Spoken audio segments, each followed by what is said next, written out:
In Ungardia, not even dreams were safe. In fact, it was the one place humans and Fae found themselves equal in their vulnerability.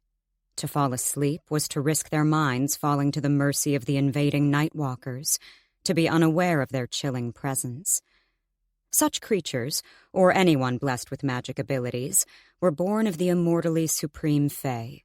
A dark, invisible force among their ranks, the Nightwalkers possessed the telepathic ability to enter a person's unconscious mind and access their thoughts and memories, allowing them the deadly capacity to kill from within.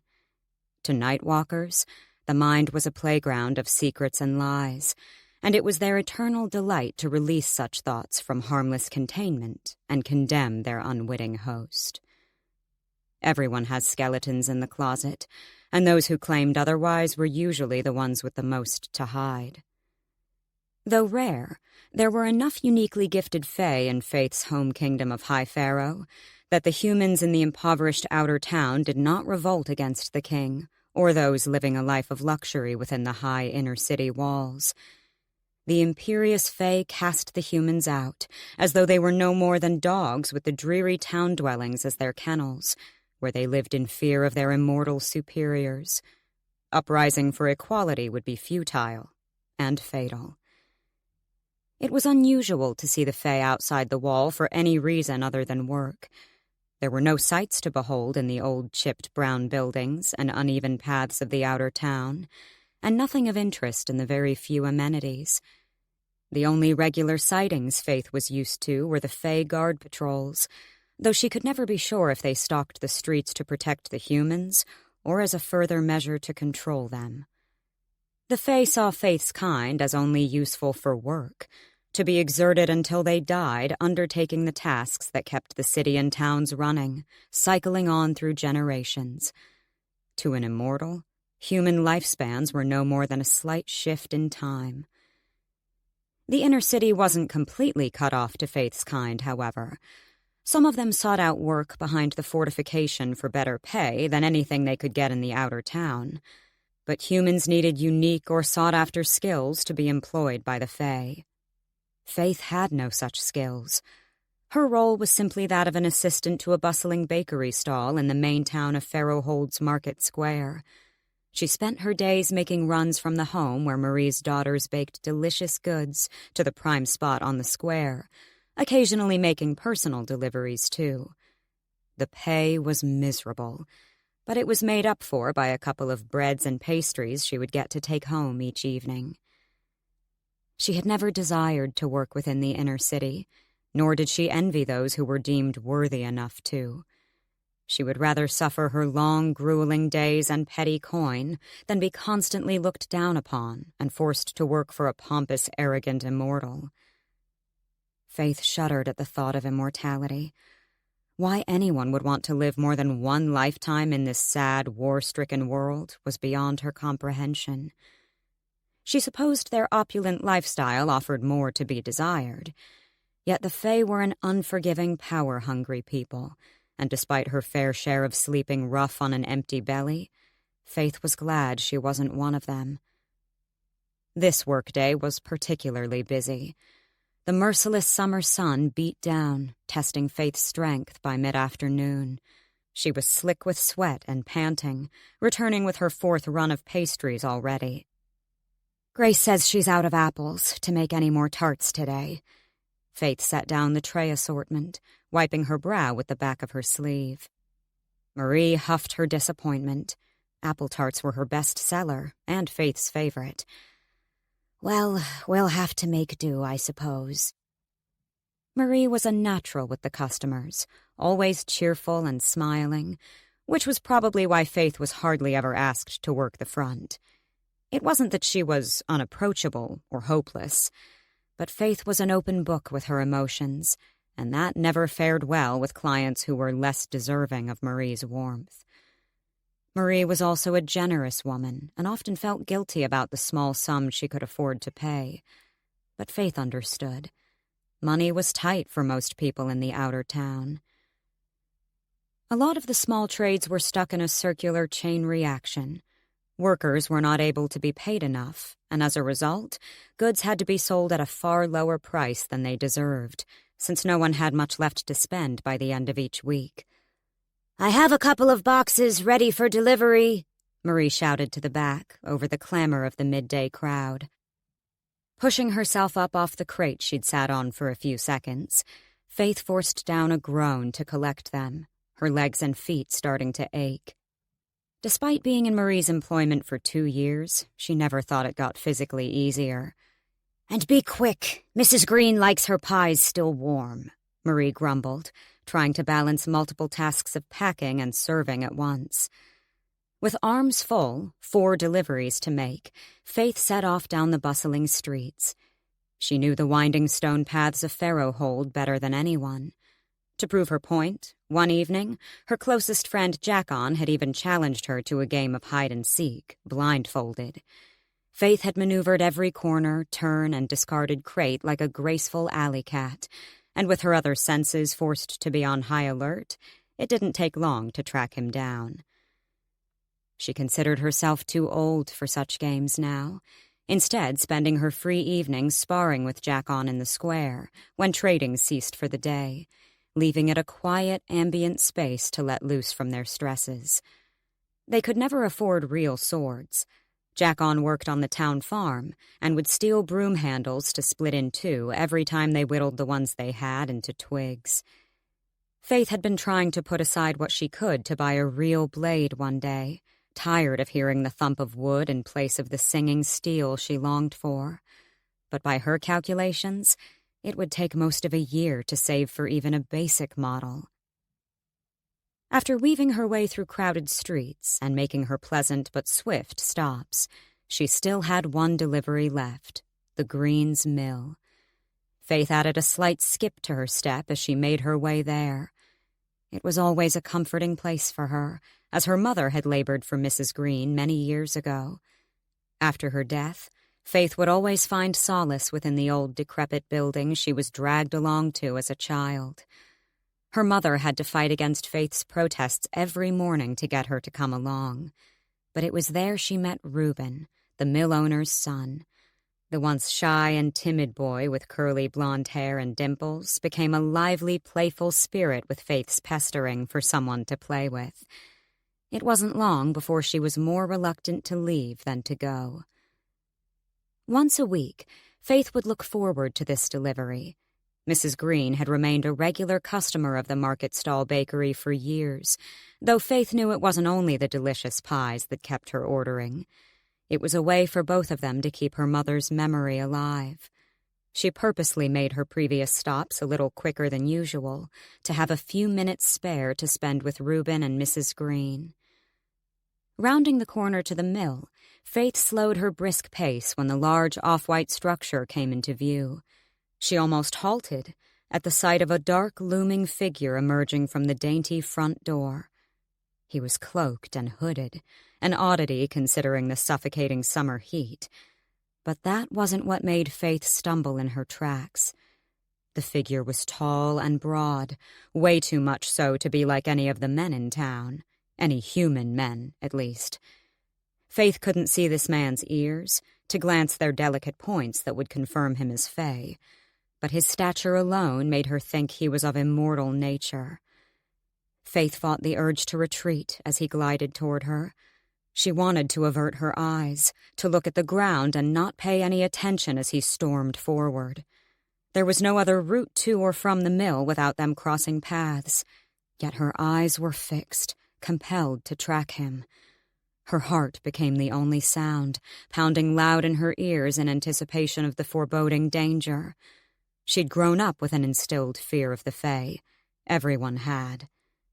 He advanced closer, and Faythe tried to catch a glimpse of his face in her curiosity to learn more about the strange male, who held a poise different to any of the patrol she'd seen. He didn't march and stand, intimidating like the others. He was elegant in his movement and inconspicuous in his demeanor. It was clear he didn't want to be noticed. Faythe rarely looked twice at any of the Fae guards who were a regular sight on the streets of Pharaohhold. She found most of them to be carbon copies of the same brute force. but her intrigue was sparked by the mysterious fey stranger in front of her. She expected him to float past without any acknowledgement of her, as they all did in their ignorance. Then, as he came a foot away, his head tilted upward, eyes locking directly on her. Their emerald color was striking, revealing deeper vibrant hues as he angled his head to the side, and they caught the rays of the sun. Time slowed in that second, or perhaps it was her heart, as the loud thud faded to a distant hum. She thought she saw the same look of inquisition in his own eyes when they narrowed a fraction. Then he passed her completely in one long stride, and Faythe was broken from her trance. She didn't realize she'd stopped walking until she took a long, conscious breath, and her surroundings came into clarity once more.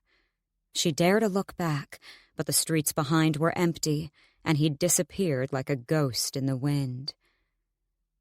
When she faced her destination again, realization struck Faythe. What reason would a fae have for being at the Green's mill? Panic set in, and she pressed forward once again with a hurried pace. Faythe didn't bother knocking as she rushed through the mill door. The aged floorboards cried loudly with every desperate step to locate Reuben and his mother. She couldn't call out for her worry. In the large kitchen, she halted. Her relief at finding them was short-lived when she beheld the desolate look on Mrs. Green's face and noticed her eyes glittering with tears. Reuben had his back to her, but when he turned, his face was ghostly pale. Her heart dropped at his solemn expression in place of his usual quirky smile. None of them spoke for a painfully long moment. When she couldn't stand the suspense any longer, she choked out, "What's wrong?" The pie box in her hands became a heavy weight, and she set it down on the nearby table before taking a step closer to her friend. Reuben opened his mouth to speak, but it moved without any sound, as if he was struggling to comprehend the news. I have to leave," he finally got out in barely more than a whisper. Faythe's frown deepened. "What do you mean? Reuben, what do they want with you?" she asked in urgency. He shook his head. "I'm so sorry, Faythe. I did what I thought I had to. They threatened me in the woods, said they would kill you all if I didn't." He stumbled with ghostly terror. Faythe clenched her trembling fists to hide the betrayal of her fear. She had yet to hear the rest of what had him so horrified. "What did the Fae want?" she pressed again through a shaky breath. His look turned grave. "He was a Nightwalker," he said. Faythe's eyes widened, but she allowed him to go on without interrupting. He came by to warn me, tell me to leave. Before the king has one who isn't so forgiving, bring me in. I've been spying information for Valgard. They cornered me in the dark woods some weeks ago. They asked me to find something, a stone of some kind, apparently hidden within High Pharaoh. I didn't find it. I didn't." Reuben trailed off, acknowledging the foolish and life-threatening act he'd committed. His confession suffocated the air in Faythe's throat and struck her heart into an uneven rhythm. Of all the things she imagined his woes to be, this never even made the list. Faythe had never left her home kingdom of High Pharaoh, but the histories were common knowledge. All children were raised with the lore through stories and song. She and Reuben even had lessons together as children in this very mill about the dangers and threats of the centuries-old war in Ungardia that still remained unresolved. The nefarious kingdom of Valgard, east off the coast of the mainland, had waged conflict on the rest of Ungardia over 500 years ago. The mainland divided its territory between 5 kingdoms: High Pharaoh, Rhinell, Olmstone, Dalrune, and Fenstead, the latter 2 having been finally conquered by Valgard over a century ago during the Great Battles. They had tried and failed to take the former 3, who now held a close alliance, but the overhanging possibility of another great battle made everyone afraid. Faythe's confusion and suspicion peaked, and the emerald eyes of the male outside flashed to mind. It was not often the Fae offered mercy to her kind, and what Reuben spoke of was treason. King Orlon Silvergriff of High Pharaoh had his Nightwalkers rooting out those accused of such crimes to be sentenced to death immediately. "What are you going to do?" Faythe had no answers, and she didn't expect to receive a useful solution. Though he was a man now, Reuben still held on to his innocence. He was easily led, and his response to fear and pressure had always been to submit rather than fight. As much as Faythe had tried to whack the opposite into him through her brutal pestering to play with weapons and spar as children, it had always been Faith's idea of fun and Reuben's idea of torture. I don't know, Faythe. I'm scared." At his tone of defeat, something in Faythe awoke, a need to help him in any way she could. She rattled through her mind, trying to think of any possible resolve to save her friend's life. Fleeing would be no easy task. High Pharaoh wasn't the only kingdom with Nightwalkers in their royal service. He could be rooted out in any of the mainland kingdoms for treason. Then one name sang above the rest in dawning: Lake Laria. It was the one mighty kingdom that had remained clear of battles through the centuries. Lake Laria stood as its own great island to the west and was guarded by the wicked Black Sea, commanded by the queen herself, who was rumored to be the oldest ruler in the 7 kingdoms of Ungardia, and the most powerful. Not much was known about the people or lands of Lake Laria. They had closed off their borders long before the conflict started 500 years ago, and only allowed trade routes to remain open. It would be a long shot to get Reuben across the seas and beg for safe entry. It was also perhaps his only hope. They had nothing to fear from Valgard and no reason to search for traitors. As far as anyone knew, no one left that island. Mrs. Green's sob broke through her thoughts. Faythe had almost forgotten the mill owner's presence in her focused concern. Her expression softened at the hopeless look on her usually cheerful, bright face. Faythe said, "I might have an idea." Then she turned her attention to Reuben once more. "Pack what you can carry. Every time you fall asleep, you're at risk. You have to leave tonight. Mrs. Green, you should be safe if you don't know anything." She sobbed hard, and Faythe struggled to hold back her own sadness at the thought of her friend leaving, on the run with his life. Mrs. Green approached her, and she accepted her embrace in solace. Her short, round form fit under Faythe's chin, and she closed her eyes for a moment, as if she could feel herself absorbing the mill owner's pain and grief. When they broke apart, Faythe offered a sad smile. Then she glanced at the clock perched on the wonky mantel behind and swore inwardly. "I have to go," she said. Then she looked once more at Reuben. "I'll meet you by the Westland Forest, 9 o'clock. Reuben nodded. "Thank you, Faythe." She gave a short nod of her own. Then she twisted on her heel and bustled out of the mill before she could crumble under the intense sorrow in the room. Once outdoors, Faythe breathed in deep to calm her storm of emotion. Then she broke into a run back to the square. The day passed by quickly after her rocky encounter at the Greens' mill. Faythe's head rattled with ideas of how she could get Reuben across the sea to his only possible salvation. As anticipated, Marie gave her an earful on how time was money and didn't let her have a moment's rest upon returning. Faythe welcomed the distraction anyway, but all too soon, the sun was beginning its descent past the rooftops, and Faythe was heading home for the evening. Well, heading back to what she had come to call home, which was the very small one-bedroom hut she shared with Jackon. Its structure was poor, allowing harsh nights to whistle bitter wind through the cracks of its crooked wooden walls. Despite this, the humble setting brought the odd feeling of warmth and safety. She burst through the threshold and spotted her friend lounging at the bench they used as a dining table in the open kitchen and living area. The place was shoddy and lacking in any color besides hues of brown. Neither of them was particularly bothered about interior design, as they preferred to spend as little time indoors as possible. "Whoa, Marie got you doing marathons again?" Jack-On quipped, peering up from the piece of paper he was studying. Faythe gave him a flat look, and he dropped the smirk. "What's wrong?" He set down the parchment and stood immediately. She had to give him credit. He was always quick to detect her mood shifts. Jack-On was her closest friend. Older than her by 3 years, he'd saved her from the streets when her mother had died 10 years prior. Faythe had no knowledge of who her father was, leaving her an orphan aged 9. Jack-On had already lost his parents to sickness at the same age, so Faythe often thought they were like 2 sides of the same sad coin.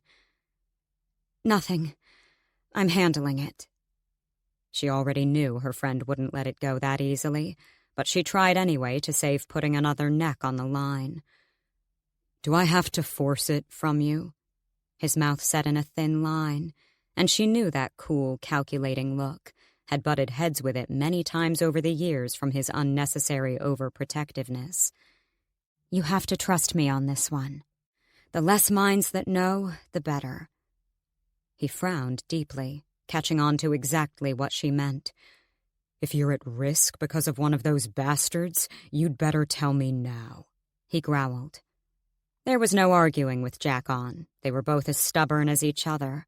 Together they were a force to be reckoned with, but against one another it could be cataclysmic. "Can you put your male ego aside and trust I can take care of this?" Faythe snapped. Pushing past him, she grabbed her deep green cloak. The summer nights still held a chill to the air, but she slung the cloak on more for concealment than warmth. Earlier that day, she had snatched some extra bread and pastries without Marie noticing. Finding an old bag, she piled them in to give to Reuben for his journey. Jack-On ignored her remark. "Fine, I'll just follow you until I figure it out for myself," he said, reaching for his worn black cloak. She glared at him. "You're insufferable." When he showed no sign of backing off, Faythe huffed, throwing her arms out. "Knowing only puts 2 of us at risk instead of 1. But she knew that if anything were to happen to her, Jack-On would be right behind her to accept that fate, too. "It's not even me who's in deep shit. It's Reuben." His expression switched from relief to shock to fear in the 5 minutes it took her to ramble through her short encounter at the mill that morning. "And what exactly is your plan to help him? God's faith, why are you getting involved?" Jack-On was pacing, which always set her on edge. "He's our friend. What was I supposed to do? Let him get caught?" she cried. "Damn that boy when I see him for even telling you. He's practically tied his anchor to you as well," he seethed. "He hardly had a choice," Faythe shot back. "You or I would have done the same if the other were threatened the same way." His features softened a little, and he released a long sigh, fastening his cloak. "I would have gotten us the heck out of here before I risked both our necks. He's not safe in any kingdom now." "I have a plan." Jack-On curved an eyebrow, waiting for her to continue. Faythe shifted on her feet. "Lake Laria." He huffed a humorless laugh. "Right. And your real plan?" "That is my real plan, you asshole. Like you said, no other kingdom is safe. They're neutral territory." "If they let him in." "I didn't say it was an entirely foolproof plan." Jack-On rubbed his hands over his face. "There's a ship docked at the harbor for trade tonight," he said reluctantly, offering a solution to the glaring hole in her idea, how to get Reuben across the sea. She perked. "You know this for sure?" He nodded. "I saw it this morning on my way to work." She beamed at the knowledge. "Then let's go." "You don't need to come, Faythe. I'll get Reuben out safely. I know more of the patrol timings than you do." With a dead look, Faythe whirled for the door in response. She slid her hand into her pocket to retrieve the aged brass watch, one of the last items she owned of her mother's. It was nearly 8:30, and dark night had begun to blanket the town. Jack-On sighed. "I didn't think so." Chapter 2. Faythe and Jackon crouched low in the dark behind a stack of old discarded wooden pallets, their hoods pulled down to mask their faces. Neither said a word as they waited for the Night Fae patrol to pass. Though they were allowed to be out, they didn't want to risk being stopped for questioning or possibly followed. Any minute now, they would stroll down to the bottom of the intersection by the inn, if Faythe's pocket watch still kept the correct minute. Over the years, she'd had to adjust the handles when the minute hand occasionally stilled.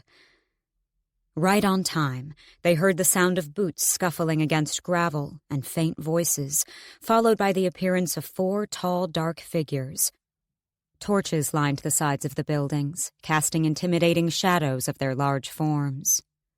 The Fae soldiers wore uniform colors of deep blue and black, and the sigil of High Pharaoh, a winged griffin, adorned their cloaks, clasped ornately at one shoulder. Royal guards. Even from her position down the street, their size and poise were something Faythe couldn't help but marvel at. She mentally chastised herself every time, but especially now, as she caught Jackon stealing a sideways glance at her obvious interest. For a human, Jackon was handsome. Tall and well-built, his dark brown eyes and permanently disheveled brown hair made him easy on the eyes. The women in town were never subtle in their flirtation. But despite all this, he was still painfully human in comparison. They both were. Faythe's only standout feature was her eyes, her mother's eyes of bright gold. The rest of her was perfectly ordinary. She had chestnut brown hair and was a little too lean thanks to the days she didn't properly feed herself. There was only so much bland broth and stale bread she could stomach.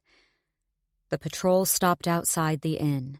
They made quiet talk among themselves, before a wicked-looking Fae with a scar marring the left side of his face gave a nod and barged through the door with undue force. Faythe flinched at the sound of splintering wood, surprised the door still held on its hinges. They didn't appear to be heading in for an ale and a drunken chat with friends. No, they had business to do with someone inside, likely on the orders of the king. "We have to move now," Jackon whispered beside her. Faythe was rooted, her curiosity getting the better of her. It wasn't often she saw the King's Guard taking action in the outer town. It was usually peaceful and boring. Jackon hooked an arm around her elbow. "Now, Faythe," he hissed sternly.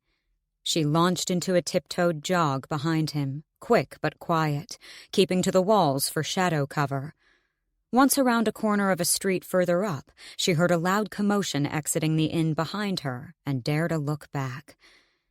Faythe held in a small gasp at the sight of a young man being dragged out of the establishment with unnatural ease. His fight would be futile against one of them, let alone the 4 surrounding him. She knew him as Samuel, the innkeeper's son. They weren't friends. He was arrogant and a bully. Regardless of her feelings, she wouldn't wish anyone's fate to be in the hands of the Fae. He thrashed and cried out, but she couldn't make out any words from this distance. The Fae with the scarred face kicked him behind his knees, and Samuel fell with palms splayed to the ground. "We have to go," Jackon insisted, going to grab her elbow again. She pulled her arm out of his reach. "We should help him." The idea sounded just as crazy as when she thought it. Even so, she couldn't stand to leave someone helpless, even someone like Samuel. "Have you lost your mind? There's nothing we can do except earn ourselves a trip to the gallows with him," he hissed. It took all her strength to close her eyes and block out the cries of desperation. Jackon was right. Interfering would only instantly condemn them, too. As she turned her head to walk away, she almost collapsed with the weight of the fear that drowned her. It shocked her as much as it crippled her, because she knew the fear wasn't for herself. She always did have a horrible sense of other people's emotions, and it was a curse she'd learned to live with. As quickly as she felt it, the fear was gone. A sharp chill shot through her body, and she turned on her heel, once again snaking through the shadows like a nighttime bandit. She was still trembling with the ghost of that terror when they reached the edge of the Westland forest. Jack-On led them into the dark woodland, where branches on trees swayed like wraiths. Straight ahead was cloaked in a veil of impenetrable black. Faythe had never liked the forest. She didn't trust it. The wide-open space was an illusion of safety and freedom, staggered with too many hiding places for an assailant to lie in wait. They only ever ventured here when she and Jack-On tried their hand at hunting, more to cure their boredom than with any hope of catching wildlife. It wasn't just that they lacked the skills and experience. Game was starting to become scarce in these forests. There was no sign of Reuben. A feeling of dread grew in Faythe as the minutes ticked by, while Jack-On paced the same few steps, his patience wearing thin. Then a rustling came from behind, and her friend drew his small dagger, taking a protective stance in front of her in a heartbeat. Seconds later, the curly blonde hair she'd come to love and hate bounced into view. Jack-On released a sigh of relief and lowered the blade. "You're late," was all he said to Reuben as he came to a stop in front of them. Reuben was panting, adjusting the small backpack he carried. "I'm sorry. My mother wouldn't let me leave without triple-checking my supplies and saying many, many goodbyes." Faythe's heart broke at the sight of her friend, his face grave as if he had already given up hope of escape. "What are you doing here, anyway?" Reuben asked him. Jack-On snarled. "You brought Faythe into your mess. I wasn't going to let her risk her neck alone." Faythe knew that if he'd had the choice, Jack-On would have left Reuben in his hopeless state, rather than potentially risk her life by getting involved.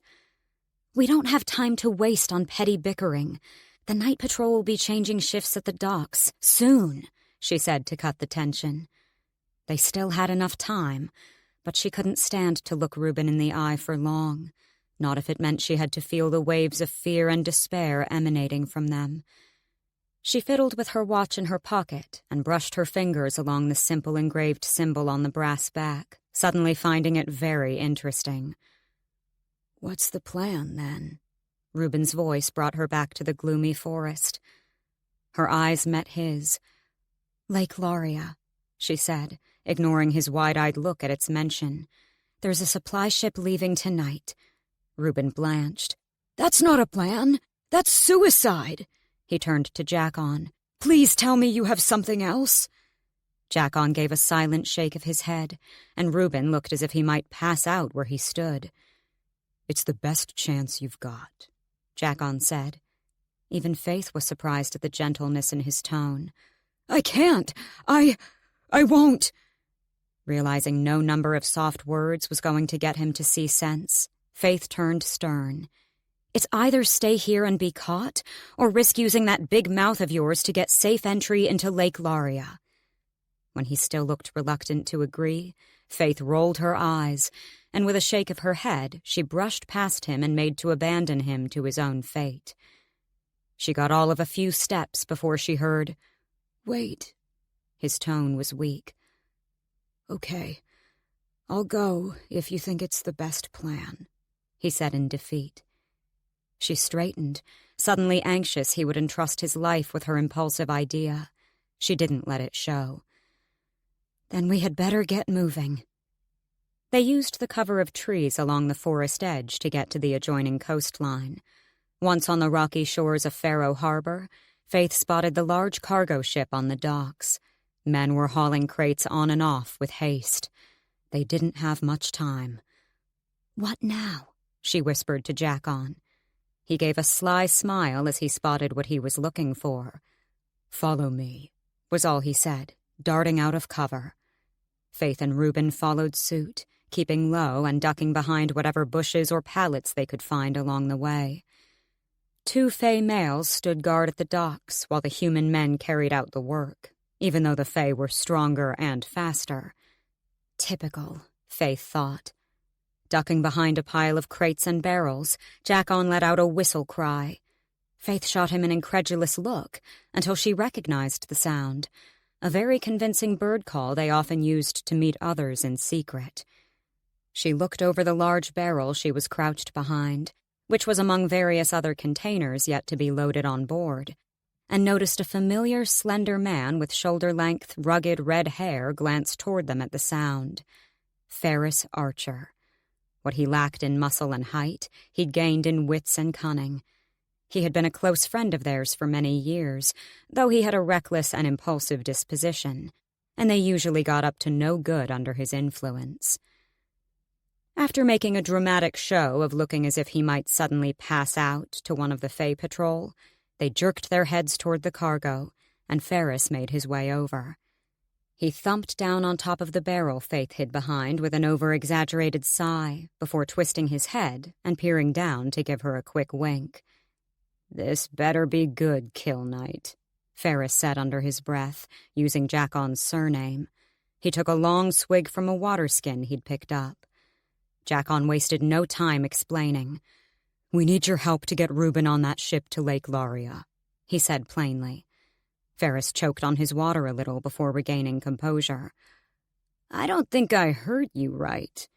"It's his life if we don't," Faythe injected. Time was not their luxury tonight. Ferris sat for a moment before taking a quick glance down at Reuben and squeezing his eyes shut with a groan. "I don't want to know what you did, but I can take a good guess, you foolish prick." Reuben shrank back at the comment. "Please, Ferris," Faythe pleaded. He was quiet, and she prepared for his outright refusal.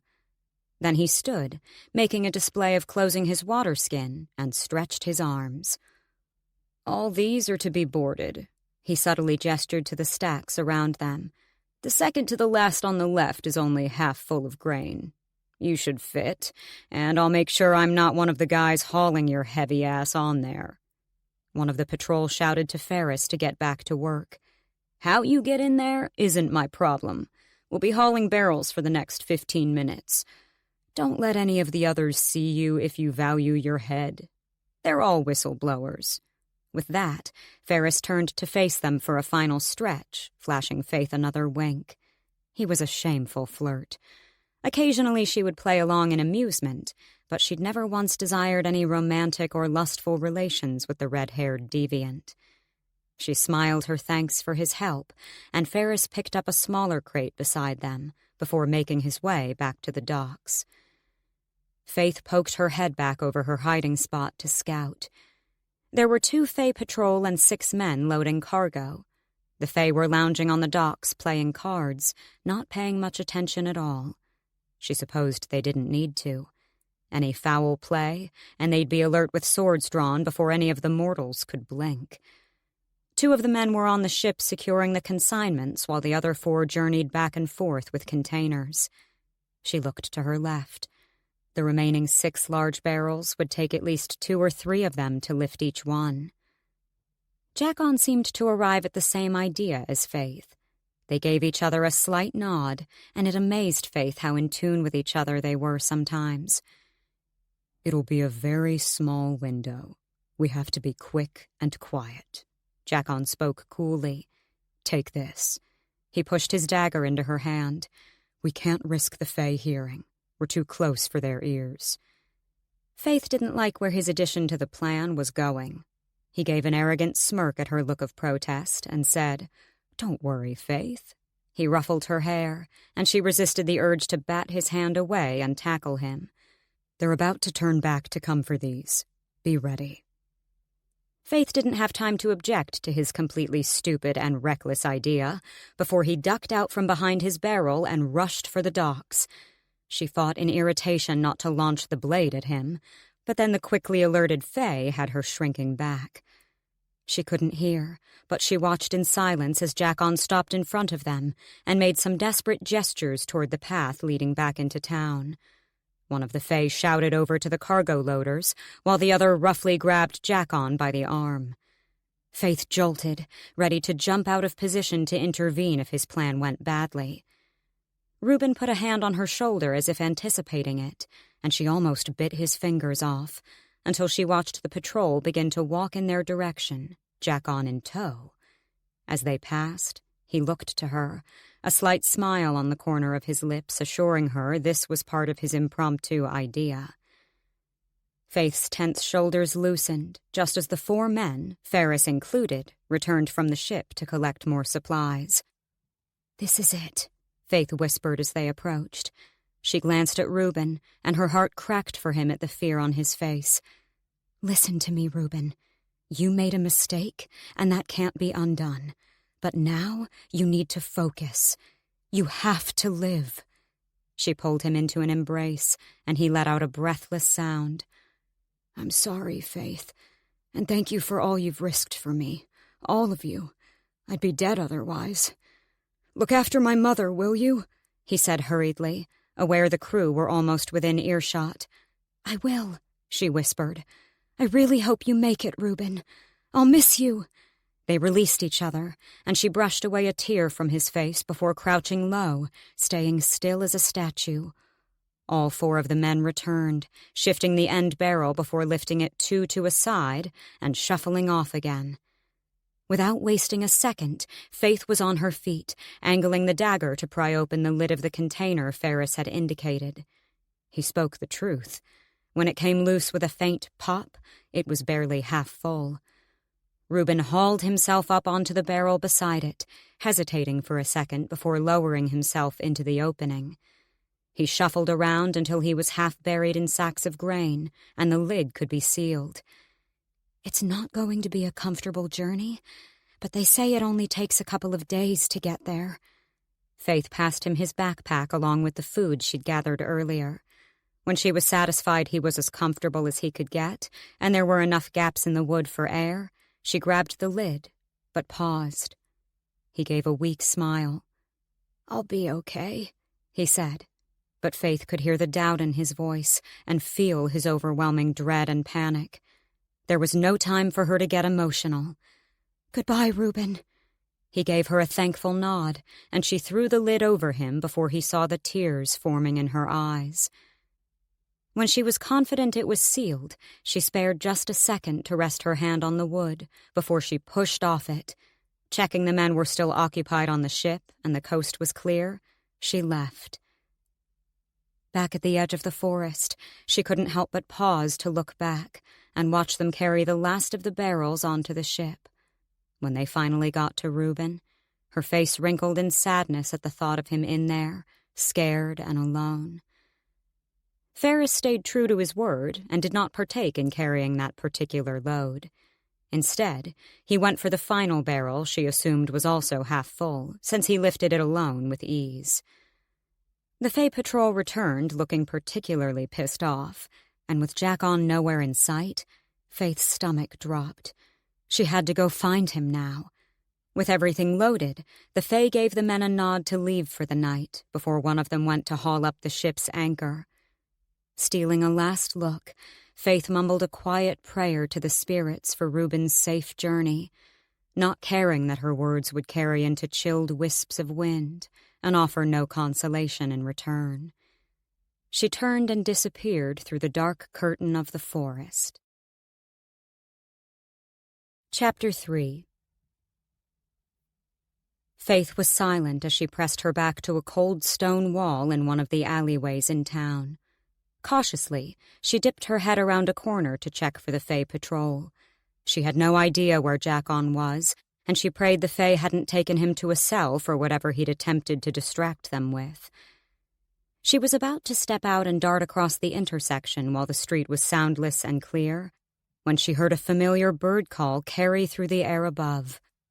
Whipping her head up, she squinted through the dark across the distorted line of rooftops, until her eyes landed on an inconspicuous shape bulging next to the chimney of an adjacent building.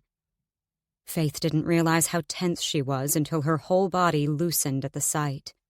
With feline stealth, she dashed in and out of the shadows before reaching the drainpipe they used to climb onto the roof, which had become a favorite hideout to evade the patrols and escape the hustle of daytime. It offered a bird's-eye view over the town, where the obscure array of dwellings and establishments were laid out like a dreary stone maze. The vantage point presented one sight that was always impeccable to behold, a distant view of the eternally glowing inner city. The battered brown building stood just tall enough for them to catch a glimpse of it over the rampart.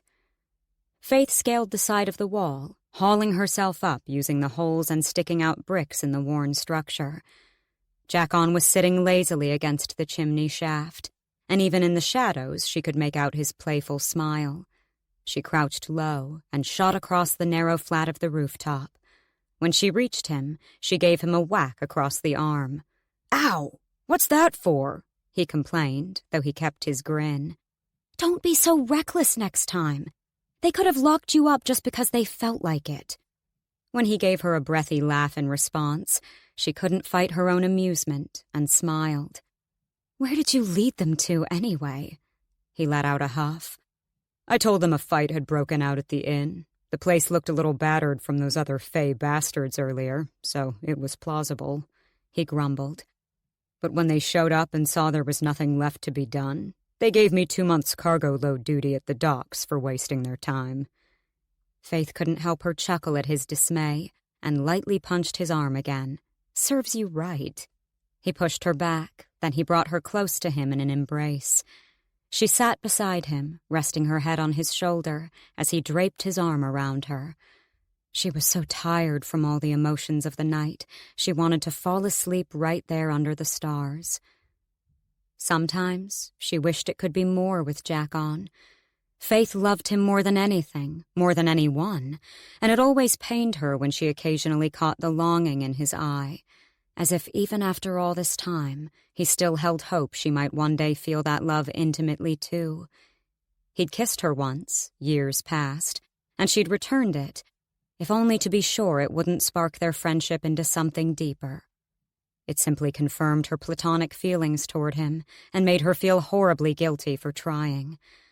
Her life by his side would be mundane and conventional, safe, and, no doubt, happy for the most part. Perhaps that was what scared her the most. After a moment of peaceful silence, Faythe heard the familiar whistle for the third time that night.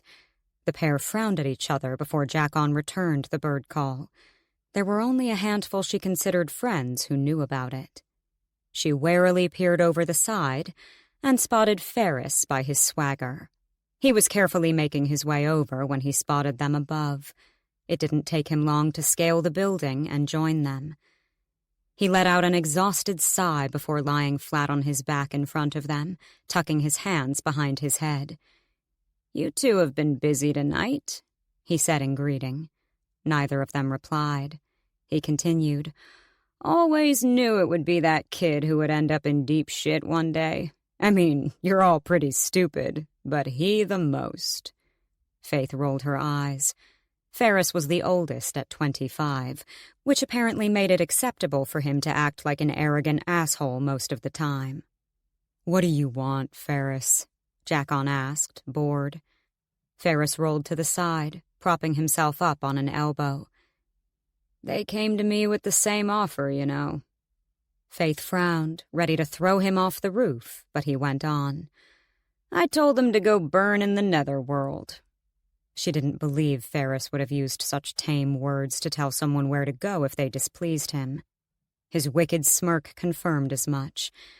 They didn't have to voice they were talking about the same thing, the exact reason their mutual friend was currently a cargo load. "Valgard must be planning something big if they're openly terrorizing people for information like this," Jackon mused. "Indeed. They didn't like my rejection, and in response, they said they would hunt my entire family." Ferris laughed. "I told them to go ahead, because I haven't seen any of them in years." Faythe was trembling when Jackon put his hand on hers. Either from the cold or fear, she couldn't be sure. They exchanged a look, and she could almost hear the words, "I won't let anyone hurt you." She smiled weakly, but then it faltered as she recalled the earlier events of that night. "The innkeeper's son. Do you think—" She couldn't bring herself to finish the sentence. Jackon gave her a grim look. "It's possible," was all he said. She didn't want to think of the kind of torture and punishment he would endure at the castle prison, to share what he knew about Valgard, and then he would be killed for treason. Faythe looked to the stars, beyond them, and thanked the mythical spirits she had been able to help Reuben get away. She was hopeful that whatever met him on the journey or after would be a mercy in comparison. Ferris's voice brought her eyes back down. "Just thought I should warn you. They have soldiers testing the borders, and some are managing to slip past. Stay out of the woodlands if you can, and don't go out of Pharaohhold if you don't have to." For all his cockiness, Faythe knew Ferris cared for them like family. They were all cut from the same cloth and had been dealt similar versions of the same misfortune. "There's been talk of unrest in Galmire," he added sternly. Faythe shuddered at the mention of Galmire, the town on the edge of High Pharaoh. It was home to the dark woods that made up part of the border separating them from the conquered kingdom of Dalrune. Valgard's soldiers must be grabbing those who were foolish or desperate enough to wander through, and with the lack of game to hunt in Pharaohhold, she couldn't blame the ones who did. "Thank you," Faythe said fiercely. The two exchanged a warm smile, a rare occurrence since they were usually testing each other's patience. Then she looked to Jackon. "Let's go home." He nodded with a knowing smile. The three of them scurried across the roof one by one and climbed back down to the street before parting ways. Back at the hut, Faythe and Jackon didn't stay up much longer since they were both exhausted from the night's unexpected affairs. They changed and tucked themselves in, and Faythe was grateful they never talked about any of it. She thought her mind might burst from the exertion of emotion. In less than 10 minutes, Jackon was already lightly snoring in his cot beside her. But Faythe couldn't get her mind to settle. When she closed her eyes, a pair of bright green irises flashed, and she wondered why she couldn't get them out of her head. She scrunched her eyes shut, willing herself to think of something, anything else to help her drift off. But if it wasn't the strange sighting of the Fae male earlier that day rattling her thoughts, painful images of Reuben, cramped in a dingy wooden cell in the middle of the ocean, losing his wits in fear, crowded her head. The thought made her sick. Faythe always had vivid dreams, and usually awoke feeling more exhausted than when she went to bed. Tonight would be no different, with the lattice of thoughts and emotions that wouldn't settle, not even when she felt the slow waves of sleep lap over her and pull her under all at once. It was dark. Whirls of black and gray smoke engulfed her, and she watched tendrils of it entwine around her fingers as she lifted a hand to touch it. It had no scent and did not choke her when she inhaled cautiously. Above her head, she could make out an endless black void through the gaps in the smoke. Below her feet, her own obscure reflection was cast back to her by a pane of cracked black glass. Faythe took a few wary steps into the abyss, and the clouds moved with her. She scanned and squinted through the infinite space to try to find something or someone, but she didn't trust her voice to call out. She was too afraid of what might call back. Feelings of dread and panic started to rise within her, and she clamped her fists tight enough to stop them from trembling. She began to feel cold. So cold. She'd had her fair share of nightmares, but this, it felt different. Every instinct told her to wake up. The smoke shifted, and she gasped in horror as thick ringlets snaked up her arms before the translucent vines tightened like rope. When she tried to pull free, it was futile. The same phantom touch crawled up her calves, and she was fully ensnared in her sleep predator's trap. Her panic spiked, and she squeezed her eyes shut. She had been able to wake herself from nightmares before, so she calmed herself and focused. Yet no matter how hard she strained her mind, it was as if something anchored her here. "How brave you are to find yourself inside my mind." The threatening snarl came from behind. She whirled her head only to find blackness chasing ghosts as the silhouettes shifted to trick her. A light caress went down her face, and she whipped her head around again, but still she found no solid form. The faceless monster was taunting her. I don't... She tried to speak, but was cut off as she felt another shadow arm snake around her throat and apply light pressure. Terror doused her. "It's only a dream," she told herself. 1 breath, 2... Slowly, Her heart calmed a little. She would wake up soon, could force herself to wake up if she focused right. She clamped her eyes shut and willed herself back to consciousness once more, imagining her bed and Jack-on, who would be sound asleep beside her. After a moment, she felt no change and dared to open her eyes. Faythe found herself still trapped in the bottomless pit of her ghoulish nightmare. She let out a small whimper of defeat. A rumble of laughter echoed around her, bouncing off phantom walls that made it impossible to pinpoint its origin. "Don't you know not to go wandering through people's minds when you don't know the way out?" the voice said. Faythe went cold as ice. The ghost of an arm tightened around her neck, and she let out a strangled sound. "No words?" She detected a hint of amusement in the tone, and knew it was enjoying its taunts and relishing in her fear. Finally, a real, solid figure started to emerge across the dark space, and the mist cleared to reveal a striking fey male. Not exactly the terror-inducing, foul-looking creature she was expecting. Her panic dissolved into pure shock as she matched the voice to the familiar face she had encountered earlier that day, the fae she crossed paths with on her way to the mill. Without his hood, he was even more beautiful than she imagined from her quick observation in town. His short, jet-black hair glistened in the light that had begun to chase away the shadows. The black and gray mist now only swirled in a lazy circle around them, the vines that had stretched out to hold her firm loosening slightly. The bright green of his eyes pierced right through her from the distance he still kept between them.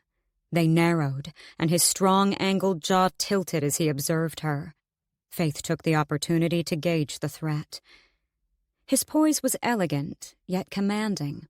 A warrior, perhaps, though she noted his black leather pants and knee-high boots to be of exceptionally fine craftsmanship. If the fae had access to money and finer wares, he must be of high rank. His toned upper body was obvious from his loose-fitting white shirt, which only added to her assumptions the fae had likely seen the lines of battle, was honed for it. He stalked toward her slowly, deliberately, looking over every inch of her. Faythe had never felt more exposed, even though she was fully dressed in her usual sleep clothes. Her feet were bare, however, making her feel strangely inappropriate.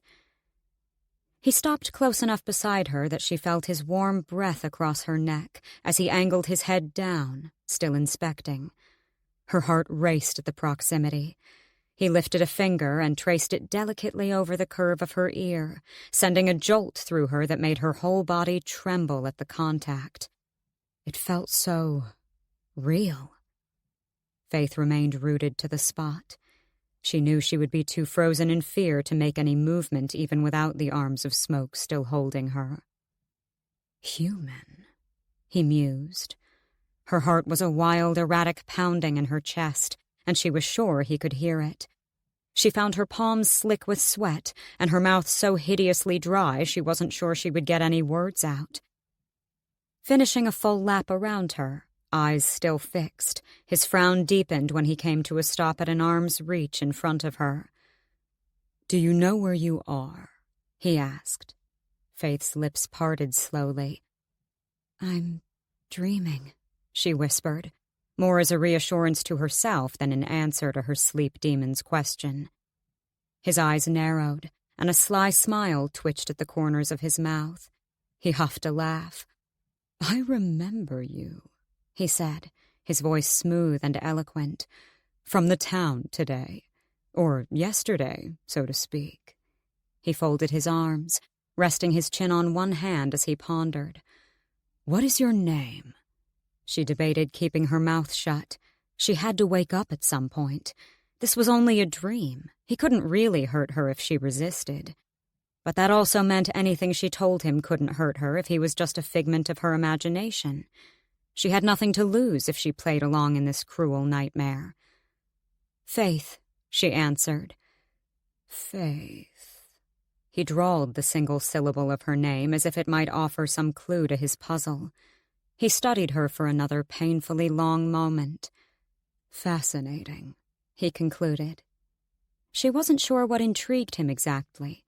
She stood in silence, waiting for him to turn into some beast and devour her, or for something worse to come crawling out of the shadows and do the job. You should be careful whose mind you go walking into at night. You might not make it out so easily next time, he said in warning. Her brow furrowed in confusion. She was about to retort that he was the one invading her dreams, but quickly realized she'd be arguing with herself. He breathed a long sigh. Well, I should like to get some sleep tonight, Faythe, he said. I will be seeing you again, however. Just not here, if you know what's good for you. His smile made her skin crawl. She wanted to counter that she would never be seeing him again if she could help it, that she would banish all thoughts of him or never sleep again if this was what awaited her. He spoke again before she could form a reply. You can wake yourself up now. I won't stop you. He kept his grin as he motioned for her to leave through a door that didn't exist. Faythe shot him a glare and was about to argue again that it wasn't for him to decide. But she was eager to get out of this conjured netherworld, so instead, she closed her eyes and imagined the warmth of her bed, the old wood smell of the hut, and Jackon's soft-sounding snores. Faythe jolted violently awake. She was panting, and her shirt clung to her with sweat. Sitting up in bed, she rubbed her eyes and scanned the hut, swallowing down the nausea from her nightmare. Real. This is real, she told herself. Jackon's breathing was a sure, comforting sound. She swung her legs over the side of her cot, taking deep, concise breaths to slow her galloping heart. Some nights, her dreams and nightmares were so vivid it took her a while to distinguish whether she was truly awake, and hadn't jumped into another twisted scene in her unconsciousness. She could go through several a night sometimes, and always remembered each one. Jackon grumbled from his stomach-down sleeping position, one arm and one leg hanging off the cot he barely fit in. He peeled a lazy eye open. Faythe must have looked as awful as she felt, because he instantly pushed himself up into a sitting position.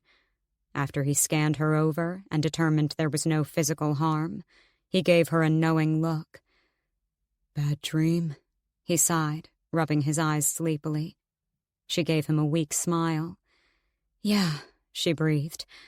Just a stupid dream. I'm fine.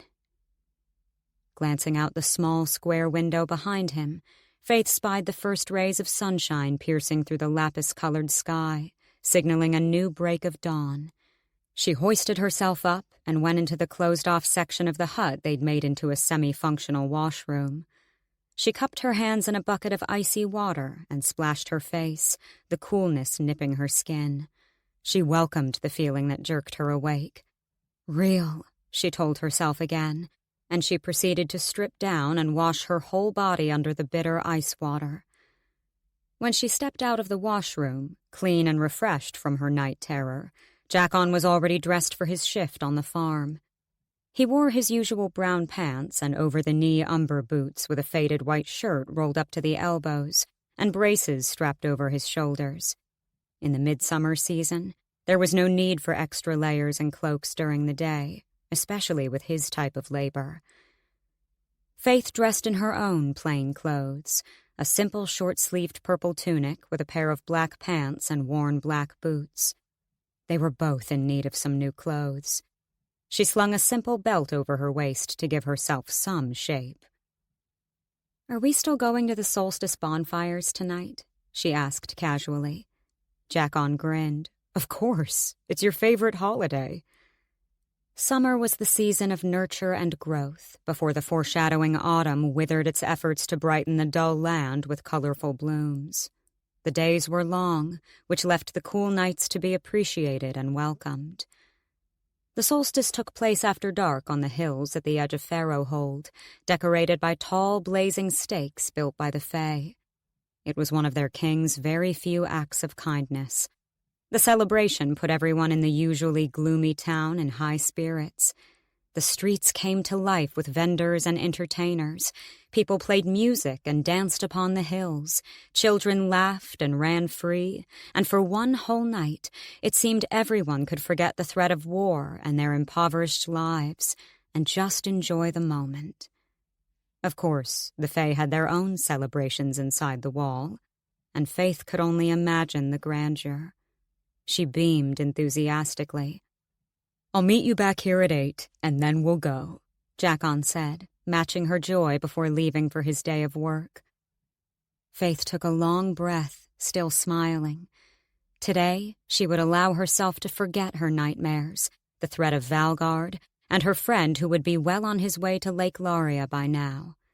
Tonight, she would have fun. Chapter 4.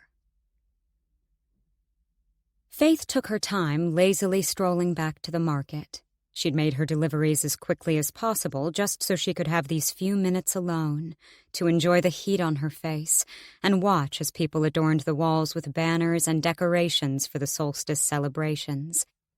It was uplifting to see vibrant bursts against the otherwise unsaturated colors of town.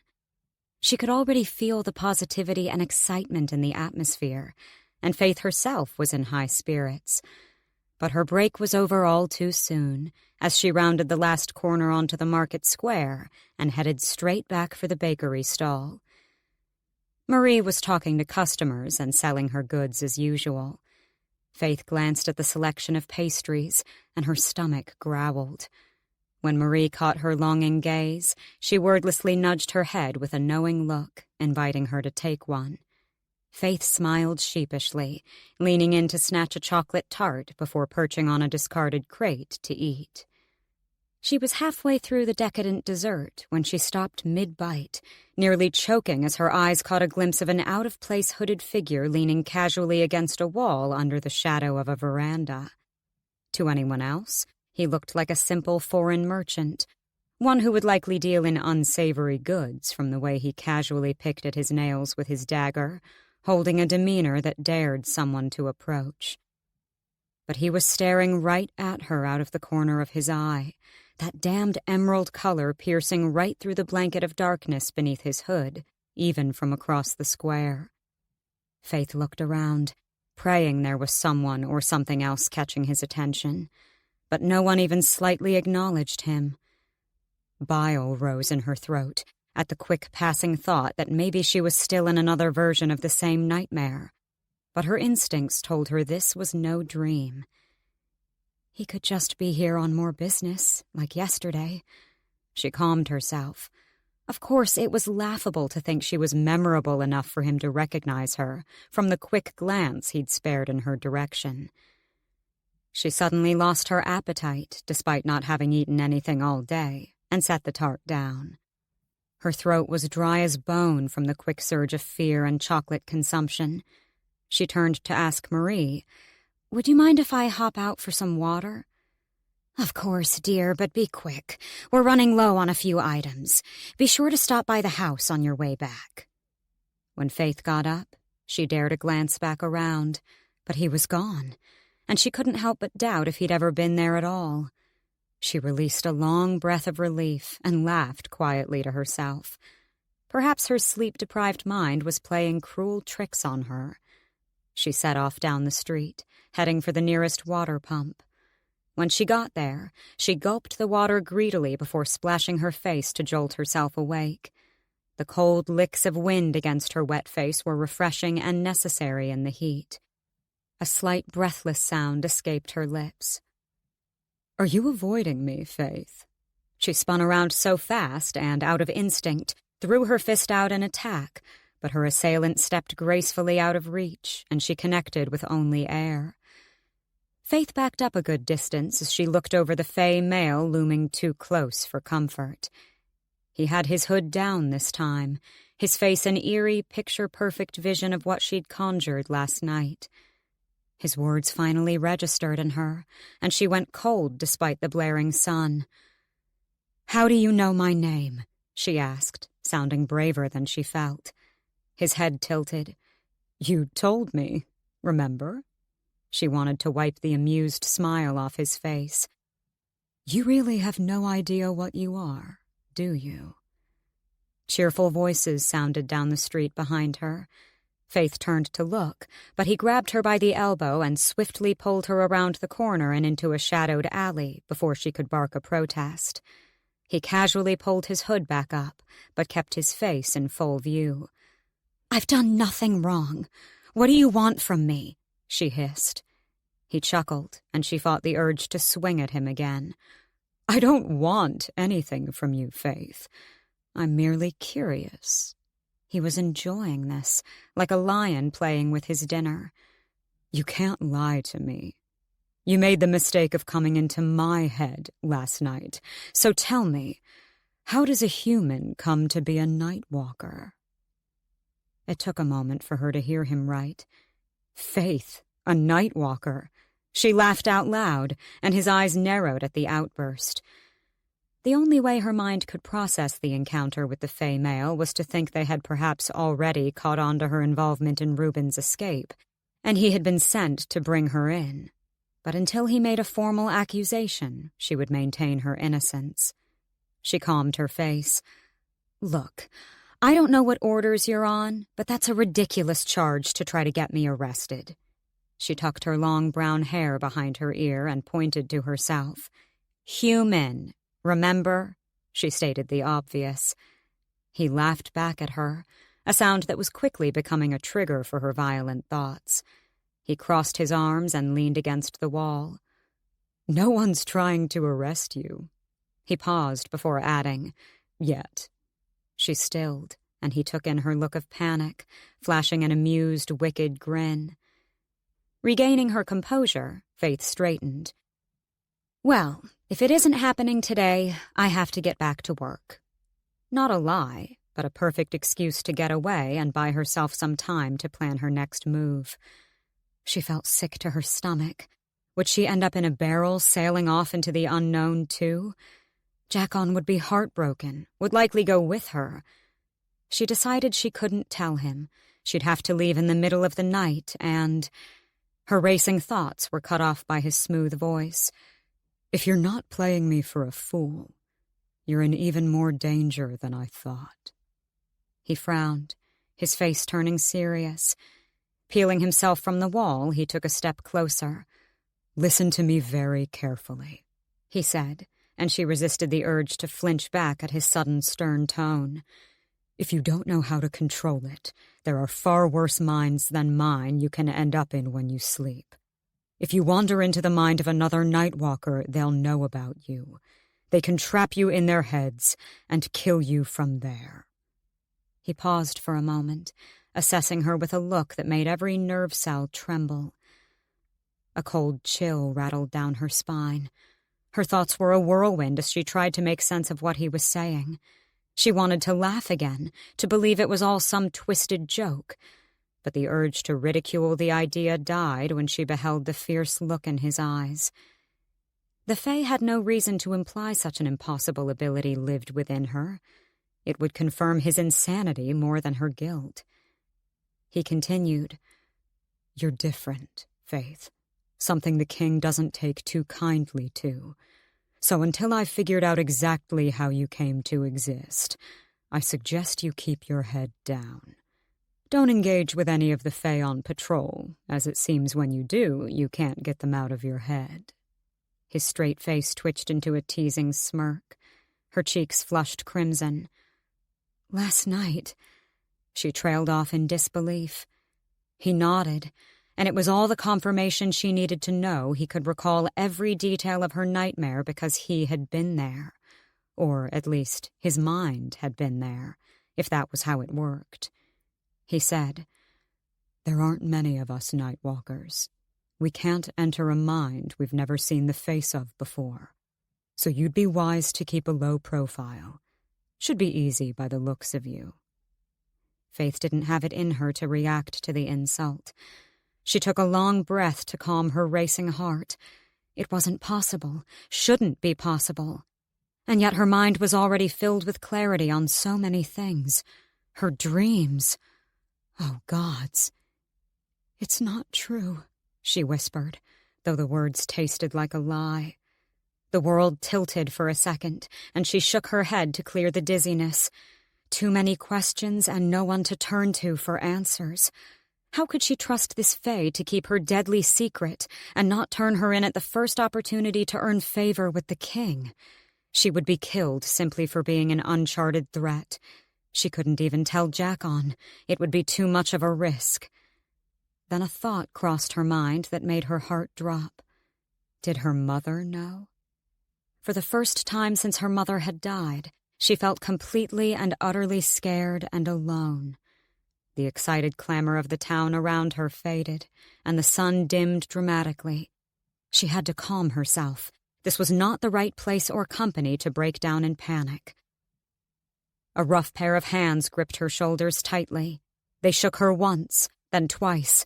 "Look at me."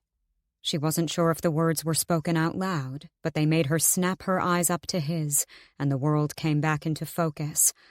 "I'm going to help you, but you need to keep your wits about you," he said sharply. She willed herself to keep looking at the green eyes that seemed to hypnotize her. She couldn't trust him.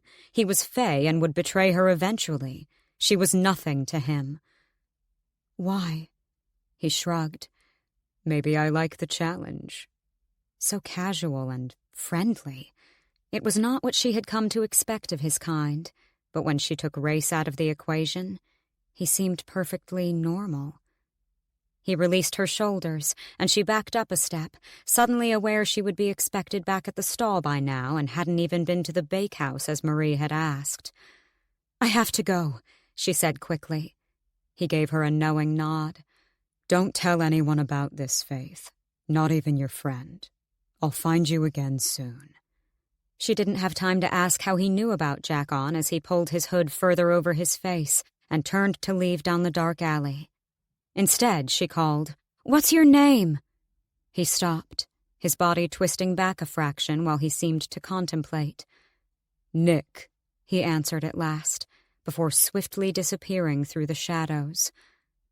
Oddly, she didn't expect such a simple name. Without another thought, she was sprinting to the bakehouse.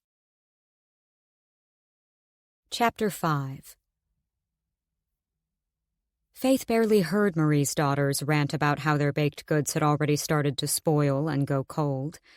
She didn't hear much back at the stall, where Marie also scolded her for taking so long and being 2 days late in a row. She did wince when Marie threatened to find a replacement if she was tardy again. Her mind reeled. She thanked the spirits when the workday came to an end earlier than usual in preparation for the festivities. Marie had given her the day off tomorrow. Many of the stalls would stay closed as a rest day from the solstice celebrations, and for people to attend Mass at the temple early in the morning. When Faythe arrived home to the hut, it was only 6:30. She figured Jackon would be working usual hours, as he'd suggested they meet at his return time of 8. She was determined to forget everything she'd learned today, as well as her new unlikely Fae ally in the quest to keep her secret hidden. It still made her sick to think about her new incomprehensible reality and how she would be able to live with herself for lying to her closest friend. Even more, it terrified her to fall asleep if she had no control over where she went in her dreams. She pushed the panic-inducing thoughts aside, and with plenty of time to spare, she decided she would use it to put a little effort into her look for tonight, if only to keep herself busy. Not that she had many outfit choices, but she opted for the only gown she owned in place of her usual pants and tunic. It had been a gift from Jackon on her 18th birthday. The gown was a deep crimson color with ornate gold embroidery over the square-cut neckline and long sleeves. To match her eyes, he'd said. She dressed quickly, discarding her other clothes on the bed and going to the small, clouded mirror in the washroom. She took sections of hair from the sides of her head and braided them back out of her face, a small difference to her everyday, untamed waves. Once satisfied she had achieved all she could with her look, she huffed at her plain face in the mirror. Her eyes were her mother's, but Faythe couldn't help but wonder if she looked at all like her father. Whenever she asked about him as a child, her mother had refused to talk, simply saying they were better off without him. Faythe had a long face and high cheekbones made slightly more prominent by lack of proper nutrition. Her jaw, while still feminine, was angled with a small, rounded, square chin.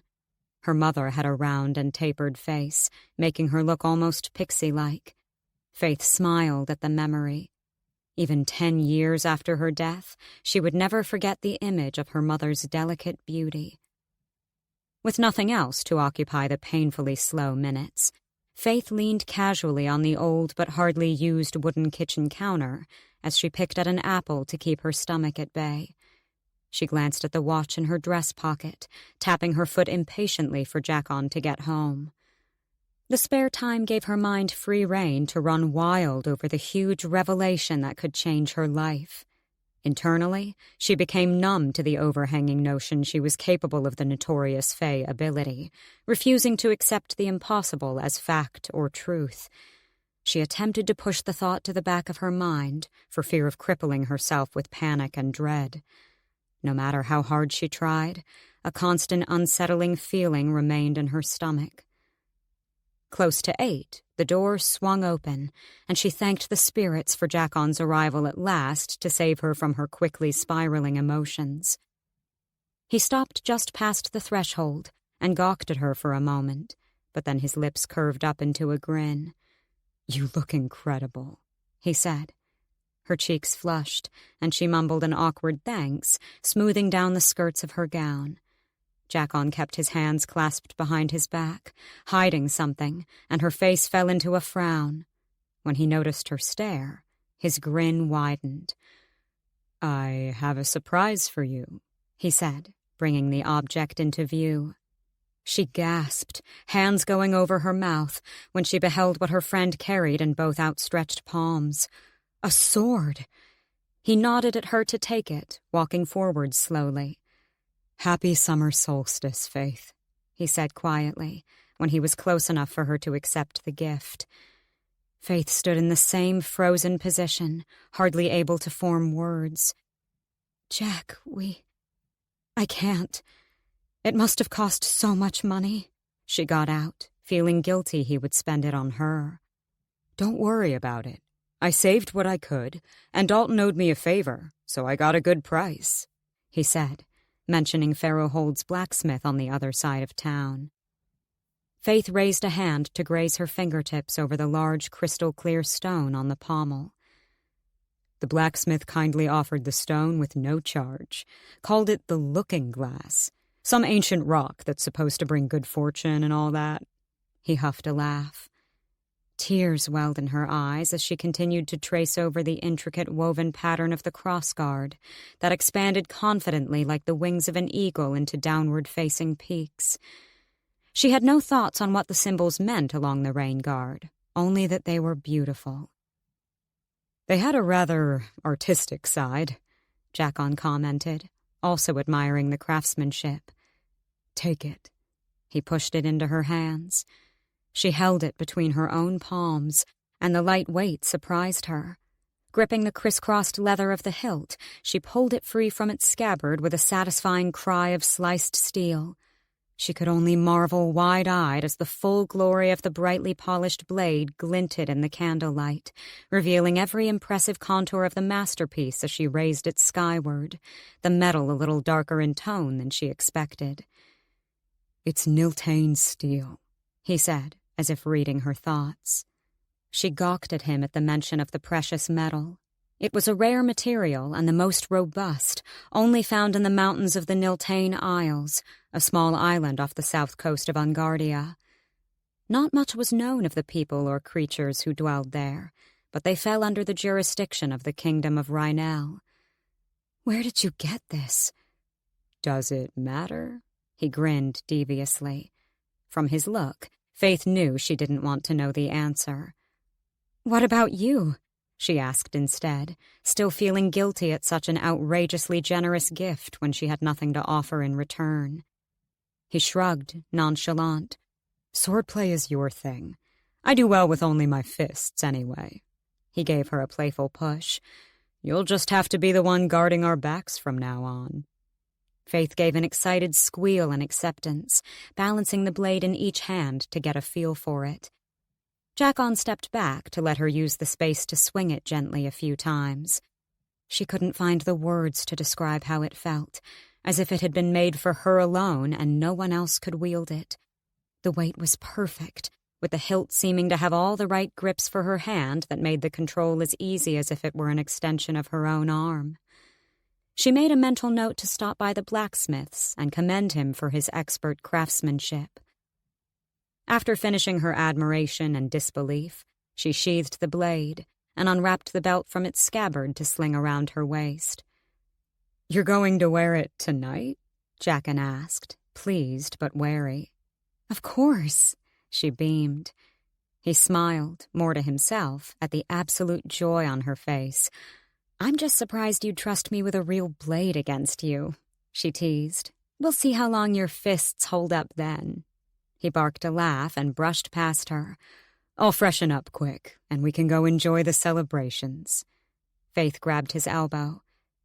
"Thank you, Jack. Really. You have no idea how much I love it," she said with absolute sincerity.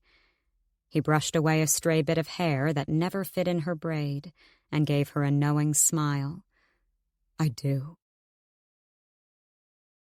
Chapter 6. Dusk had settled over the skies, lit by a glorious full moon and a glittering cascade of stars.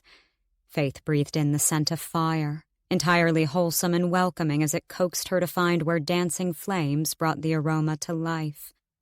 She linked arms with Jackon, and together they strolled lazily through the bustling street, past multiple vendors offering unique treats and long sticks that sparked a rainbow of color when lit. When they came across a certain food stall, Faythe stopped to purchase 2 skewered sausages that made her mouth water. They devoured them on their way out of the stone town and up to the grassy hills, where she could already spy waves of orange and yellow dancing the tango with human silhouettes. The music was wonderful, and she found herself swaying to the lute band's ensemble as they walked toward it. They passed another vendor, and she stopped again, grinning to herself. "I'm getting a drink," she announced. Jackon's eyes wandered to where she was headed, and he laughed. "The last time you were drunk, you got us banned from the inn for starting a brawl." She feigned shock.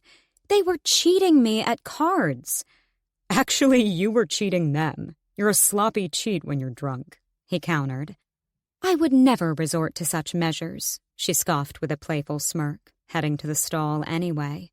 She bought 1 glass of wine, downed it in a few bitter gulps, and went straight for another while Jackon rolled his eyes, sipping on his drink. She stuck her tongue out at his judgmental look and refrained from giving the stall-keeper the same response when he looked inclined to say something to her.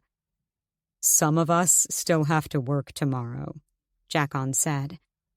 "That's never stopped you before, if I remember correctly." She grinned at the memory of last Yulemas. They'd gotten so piss-poor drunk Jackon had woken up among the pigs at the farm. Miraculously, he'd convinced his superior he had arrived early to get a head start. Still drunk. "Never again," he said, reminiscing with a smile. The first wine had already taken the night chill away and loosened Faythe's tense muscles. She wished she'd left her cloak at home. They reached the peak of the hills, and Faythe took a moment to marvel at the sight. People dancing, laughing, and just being together. It was a change from the usual gloom that coated the town under the same bland routine. She drank, and when she looked into the raging fires before her, they seemed to beckon with arms of black smoke. For a second, her mind flashed to her dream, her nightmare, the night before, which she had now come to discover had been inside Nick's head. She raised a hand to her throat, the ghost of that phantom touch lingering. "You okay?" Jackon asked, sipping his wine. She nodded and smiled before knocking back the rest of her second cup and discarding it in a nearby waste container. She took his hand, leading him further into the mass of people around the largest center bonfire. She stopped at the edge of the flames as the song changed, and women took their place around the burning inferno for a dance. It was one her mother had taught her as a child. Jacon released her hand and stepped back to watch. Faythe was going to protest she hadn't participated in such dances in a very long time and would most likely look foolish. But his nod of encouragement, or maybe it was the wine, dissolved all the words from her mouth when the tune picked up rhythm. She watched the women carelessly flow with the music and flames, and then she joined in, twirling and bowing and moving her feet as she gave herself over completely to the melody. Faythe felt as if she were floating, her dress and cloak fanning around her as she made spin after spin. She wasn't certain she was even still grounded. A sharp crackle exploded into falling embers in front of her, and she became one with the fire that lured her into a dance of danger and passion with its whispers of seduction. Minutes that could have been hours passed, and the tempo finally slowed, coming to its final chapter. When it stopped completely, people clapped, and the women made their final bow toward the flames. But Faythe did not, for through the rippling gaps in the fire, Nick's eyes bore into her. Dizzy from dancing or alcohol or seeing him, perhaps all three, Faythe turned to Jacon pale-faced and swayed a little as she stepped over to him. "I think we should get you some water," he said, hooking an arm around her waist to keep her straight. "Can you walk?" He sighed when she shook her head sloppily, looking around before leading her over to a makeshift bench. "Stay here. I won't be long," he muttered, giving her a look over and making sure she wasn't about to pass out before he made haste back down the hill. She wanted to protest, but the words were lost, and he was too far down to hear her anyway. Faythe got to her feet. She could walk. She could follow him. She took all of a few steps before her vision doubled and she tumbled face first into the grassy slopes. A hand went around her waist, hauling her upright before she could taste the dirt. The arm was gone as quickly as it came, however, and it took Faythe a moment longer than it should have before she registered the encounter. She snapped her head around, but her alcohol-clouded mind delayed her focus. As soon as Nick's face came into full view, she glared at him. "Twice in one day? To what do I owe the pleasure, Nick?" She drawled out his name, the wine giving her a clumsy sense of confidence. "You know that's magic wine you're drinking? 1 cup is enough to put you on your ass, never mind 2, Nick scolded. Well, that explained a lot. She kept her glare as she muttered, "Killjoy." Faythe looked him over. He wasn't in the same casual attire she'd seen him in twice before. Instead, he wore a familiar uniform. She noted the colors and sigil and backed up a step. "So you are part of the King's Guard." She had suspected it, but seeing him dressed and armed like a guard made her very uneasy. He knew what ability dwelled within her. She couldn't decide if his being close to the king kept her safer, since he might know if anyone was suspicious of her, or if it put her in more danger. "Does that bother you?" he asked with a hint of amusement. "How do I know you won't just go running to the king with my secret? I'm sure he'd reward you handsomely," she sniped. "You'd have been locked in a cell long before now, if that were my intention," he countered. She dropped her eyes. He had a point, unless he was waiting to find out more about her. "How do I know I can trust you?" she asked quietly. "You can't," he replied. "But you don't really have a choice, either." Also a good point. When she didn't respond, he reached into his pocket and pulled something out. "Here," he said, pushing the item toward her after a subtle look around to check if anyone was watching. She examined the small vial of liquid in his cupped palm and didn't immediately take it. "It's not poison," he said incredulously. "That's not what I was thinking," she quickly shot back. He gave her a look that said he knew it was exactly what had crossed her mind. "It'll basically help you to sleep deeper and prevent a wandering subconscious mind. Use only 2 drops per night," he explained. She kept her eyes narrowed, still skeptical, but with a grumble and mutter of, "Thanks," she pocketed the bottle. His eyes traveled to her hip as she did. "Nice sword," he observed, "though one might think it a little out of your standing." She shot him a distasteful look.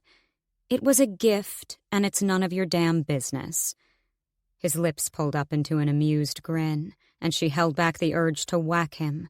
Stupid Faye and their pretentious, arrogant, selfish. "I only meant for you to be careful. It's not often that you see a human, especially a female," he winced at her pointed glare, "with a sword of such caliber. You wouldn't want to draw too much attention to yourself."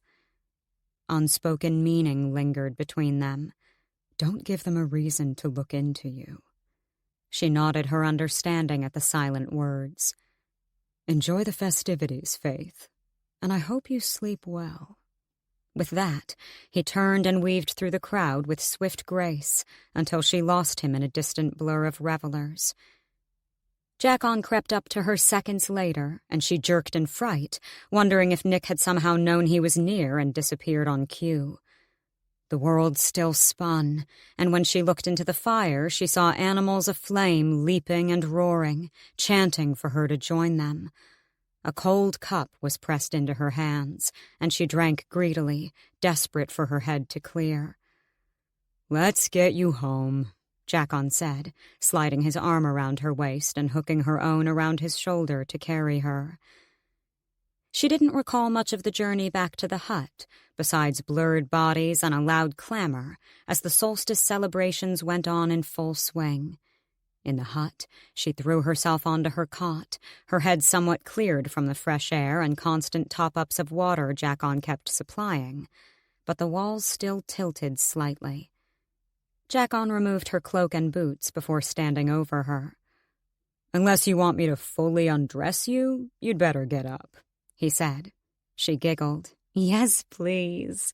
He groaned in response. "You're always a pain in my ass when you're drunk." He helped her to sit up and unlaced the back of her dress. He'd seen almost every inch of her many times before, simply because it came with sharing such a small space. She turned to him once he'd finished. Her bold, tipsy state mixed with her internal frustration when she looked into the warm brown depths of Jackon's eyes. It should be easy for her to fall in love with him. Was there something wrong with her? She had lustful desires, of course, and would occasionally give in to flirtations with single suitors on a night out at the inn, when Jackon wasn't there to make her feel guilty about it. She refused to tangle their friendship with lust, knowing it would mean something entirely different to him. But tonight, she was irrationally angry at herself for not being able to return his want for something more. Impulsively, she leaned forward to kiss him, desperate to prove herself wrong in her platonic feelings. Their lips met just briefly, but then he pulled away. "Faythe," he said her name as a quiet plea. At the pained look in his eye, she instantly regretted the reckless move. It was selfish of her to try, and hopeless. He seemed to know it, too, at least in her pitiful, tipsy state, but he wiped away his disappointment with a teasing smirk. It eased her guilt as he stood and lightly tousled her hair. "Drunken fool," he muttered playfully. She gave him a sheepish smile, and he turned to leave their bedroom and let her change. Faythe mentally chastised herself, standing to slip out of her dress, which hit the floor with a thump. She swore as she bent down to rustle through the pockets. She retrieved her watch and set it on the side table before reaching in again and breathing a sigh of relief. The bottle Nick had given her was still intact. She quickly slipped into nightclothes and then sat on the edge of her cot to inspect the small vial. She unscrewed the top, tentatively lifted it off, and found a dropper attached to the lid. She sniffed it once and immediately flinched back at the awful odor. If it were poison, she would be none the wiser, and that made her sick to her stomach. But as Nick had said, what choice did she have but to trust him? Surely there would be no reason to kill her this way, when he could benefit greatly from handing his rare catch to the king. Then she decided, if it could put her into a deep sleep and she wouldn't dream of anything, she would take a chance for that shot of bliss. Before she changed her mind, or lost her nerve, she squeezed the top to collect the liquid inside, and then brought it up to her tongue to let 2 drops fall. She cringed at the foul taste, then she screwed it closed and quickly hid the bottle under her bed before Jack-On could return and ask her about it. He came in seconds later and smirked at the sorry state she must have looked. As they lay in the peaceful darkness, Faythe watched the dust dance in the air where moonlight pooled into the room. She began to feel drowsy, but she wasn't sure if it was down to the alcohol or if Nick's miracle tonic was really working. "Lumarius," she mumbled, her eyelids suddenly feeling as if they weighed a ton. She heard the shift of Jack-On's pillow as he turned his head to her. "My sword. I'll call it Lumarius." Chapter 7. The morning after the solstice celebrations, Faythe awoke to find Jack-On's cot already empty, and was shocked when she fumbled for her discarded pocket watch to find it was past midday. She naturally surfaced back to consciousness. She'd slept through her entire hangover, and even felt refreshed. Faythe had never felt so bright and alert from a full night of peaceful rest before. For the first time, she hadn't found herself in a single dream or nightmare, and had instead fallen into a dark pit of blissful deep sleep. She slept the same for the next 7 consecutive nights, by routinely taking the drops her unlikely Fae savior had given to her. A full week later, she was exuding energy. Even Jack-On and Marie commented on her glowing change of attitude. But her drops were running very low, with only a dose or 2 left. She'd been on the lookout for Nick since the contents drained to halfway.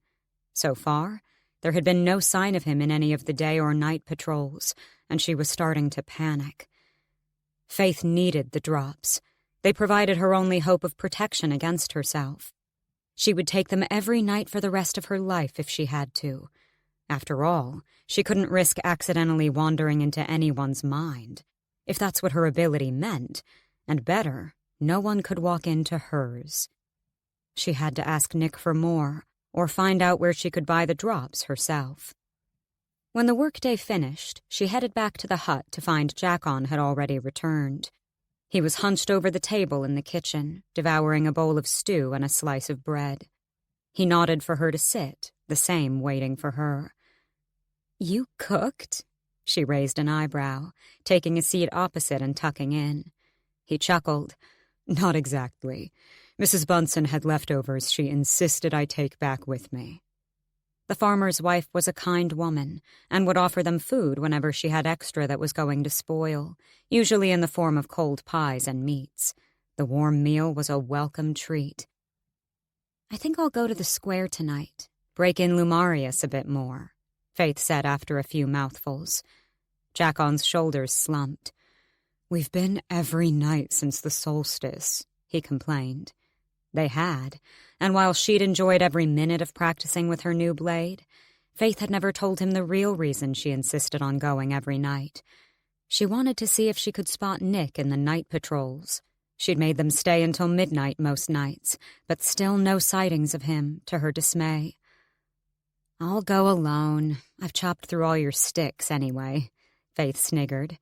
When she'd whittled his sticks to mere twigs, he'd resorted to using a dagger in each hand, which he was surprisingly skilled at maneuvering. He shook his head. "No, it's fine. I'll come." She knew it was a begrudging agreement and could see his fatigue. She rolled her eyes. "It's a couple of streets away, Jack, and there's Fae patrol all over. I'll be safe, you worrywart." She tossed a piece of bread at him. Jack-On paused his eating, contemplating before heaving an exaggerated sigh. "Fine," he drawled, "but back by 10. 11, she countered. He narrowed his eyes. "Deal."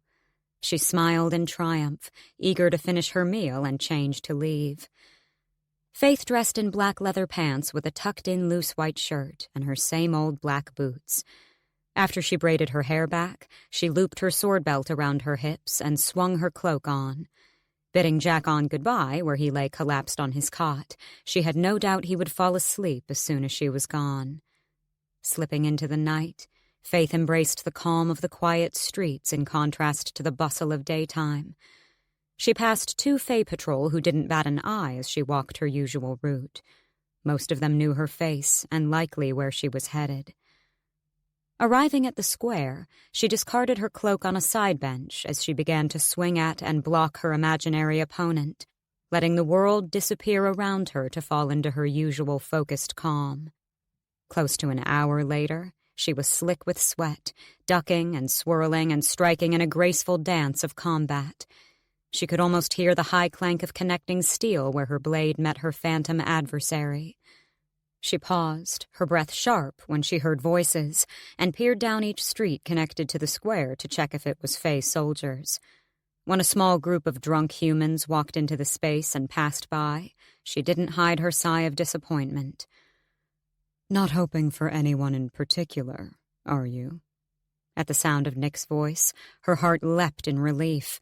About time. When she turned, scanning each direction again, she couldn't spot him anywhere. He whistled, and it sounded from above her. Flicking her eyes up, she spied him perched on the rooftop behind, watching her with a sly smile. "If that little show was for me, consider me impressed," he said. "For a mortal," he added with a grin. He stood and went to jump. She was about to bark her protest that it was far too high, but he leaped and landed on the ground below in silent feline stealth before straightening and leaning back against the wall in the shadows. She stared at him wide-mouthed until she remembered he was Fae, and the human laws of nature didn't apply to him. She snapped her mouth shut with a scowl at his arrogant smirk, and noted he was in his casual attire again, his cloak hood shadowing most of his face. Not on duty tonight, then. "How long have you been there?" she asked irritably. He simply shrugged, adding to her quickly escalating ire. She asked instead, "Where have you been?" He laughed quietly. "I didn't realize I was needed." His eyes flashed in amusement. Faythe bit back her retort. "You know, I'd have thought you'd be a little more pleased to see me," he said. Oh, he was enjoying this. She was doing a good job of holding her tongue. She needed him, though it pained her to admit it.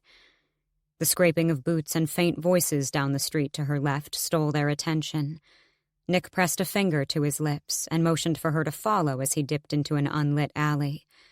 She sheathed her sword and flung her cloak over her shoulders. Once the 3 Fae patrol had passed with a quick glance, she darted after Nick. It was so dark she had to squint her eyes to make out the different shapes and not trip over anything, but she still couldn't see his figure down the length of the street. She was about to call his name when a hand clamped over her mouth. Her scream quickly died in her throat as she was whirled around. Faythe could just make out Nick's emerald eyes piercing hers in the eerie darkness. "Did you not get my gesture to be quiet?" he hissed through his teeth. She winced, muttering a low apology when he released her. He continued walking farther down the narrow passage. She followed close behind as if something else might make a move to grab her.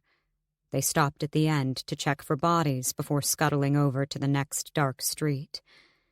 Nick led them in and out of main streets and alleyways and up over the hills that held the solstice bonfires. She came to a halt before they entered the small wooded area. Noticing she wasn't so close behind anymore, he turned to her. "You coming?" No one ever entered these woods, claiming it was home to a whole horde of unrested spirits and other wicked creatures. She knew a boy who'd accepted a dare to go in there when she was younger. It had taken him weeks to recover, and he looked as if he'd seen monsters from a personal netherworld. He never told anyone what greeted him in there. She hesitated. "Aren't these woods, like, haunted?" She cringed at the risk of sounding ridiculous. He laughed a little. "Yes, and no," he said cryptically. Seeing she wasn't about to enter on that basis, he clarified. "The woods has a natural defense mechanism. You might see things you don't like at first, but if it deems you worthy, it'll let you pass." She swallowed hard. "And how can you be sure it'll find me worthy?" He shrugged, taking a step closer. "I'm not," was all she heard, before he vanished through a veil of black. Faythe cursed him colorfully and repeatedly as she paced in front of the tree line. When she looked to where Nick had disappeared, she could see nothing but pitch black past the first 2 staggered rows of trees. It was like a doorless wall into another realm. The moment she stared at the misted veil, the more she felt its pull, a silent, chanting dare to enter. The only slight comfort was that she could hear no screams or shouts from Nick, unless the smoke shielded that, too. Seeing no alternative, as the Fae guard had not returned and she needed something from him, Faythe held her breath and took a wide step straight through the blanket of dark. It was eerily black just past where she entered, darker than the night in the open fields as the canopy snuffed out all hues of blue. The woodland extended further, and she was completely surrounded by endless scattered lines of warped, wrinkled tree trunks. Thick heads of black leaves that looked more like flapping bats grew above, leaving not a single trace of the bright moon and stars. When she turned to look back, she could no longer see the grassy hills she'd come from. There was no way to go but forward, so she took a step, and then another, cautiously making her way deeper through the charcoal bodies of timber. Nick was nowhere to be seen. Faythe realized what made her skin prickle and every hair stand on end was not the gloom and ghostly appearance of the woods. It was that there was absolutely no sound. Not a single woodland creature made themselves known through song or movement. She took another step, and the crack of a fallen branch beneath her foot echoed through the still silence. Then she cried out as something gripped her boot. Panic rising, she tried to yank free of the branch that laced its crooked fingers around her ankle, trailing its spindly limbs higher up. When she tried to move her other foot, she found it too was gripped by black vines that oozed a dark liquid where they grew around her calf. She pulled Lumarius free, but another vine lashed out beside her and began to snake up her wrist and arm, leaving a cold, wet trail. Faythe dropped her only weapon, and it landed on the moss with a faint thud.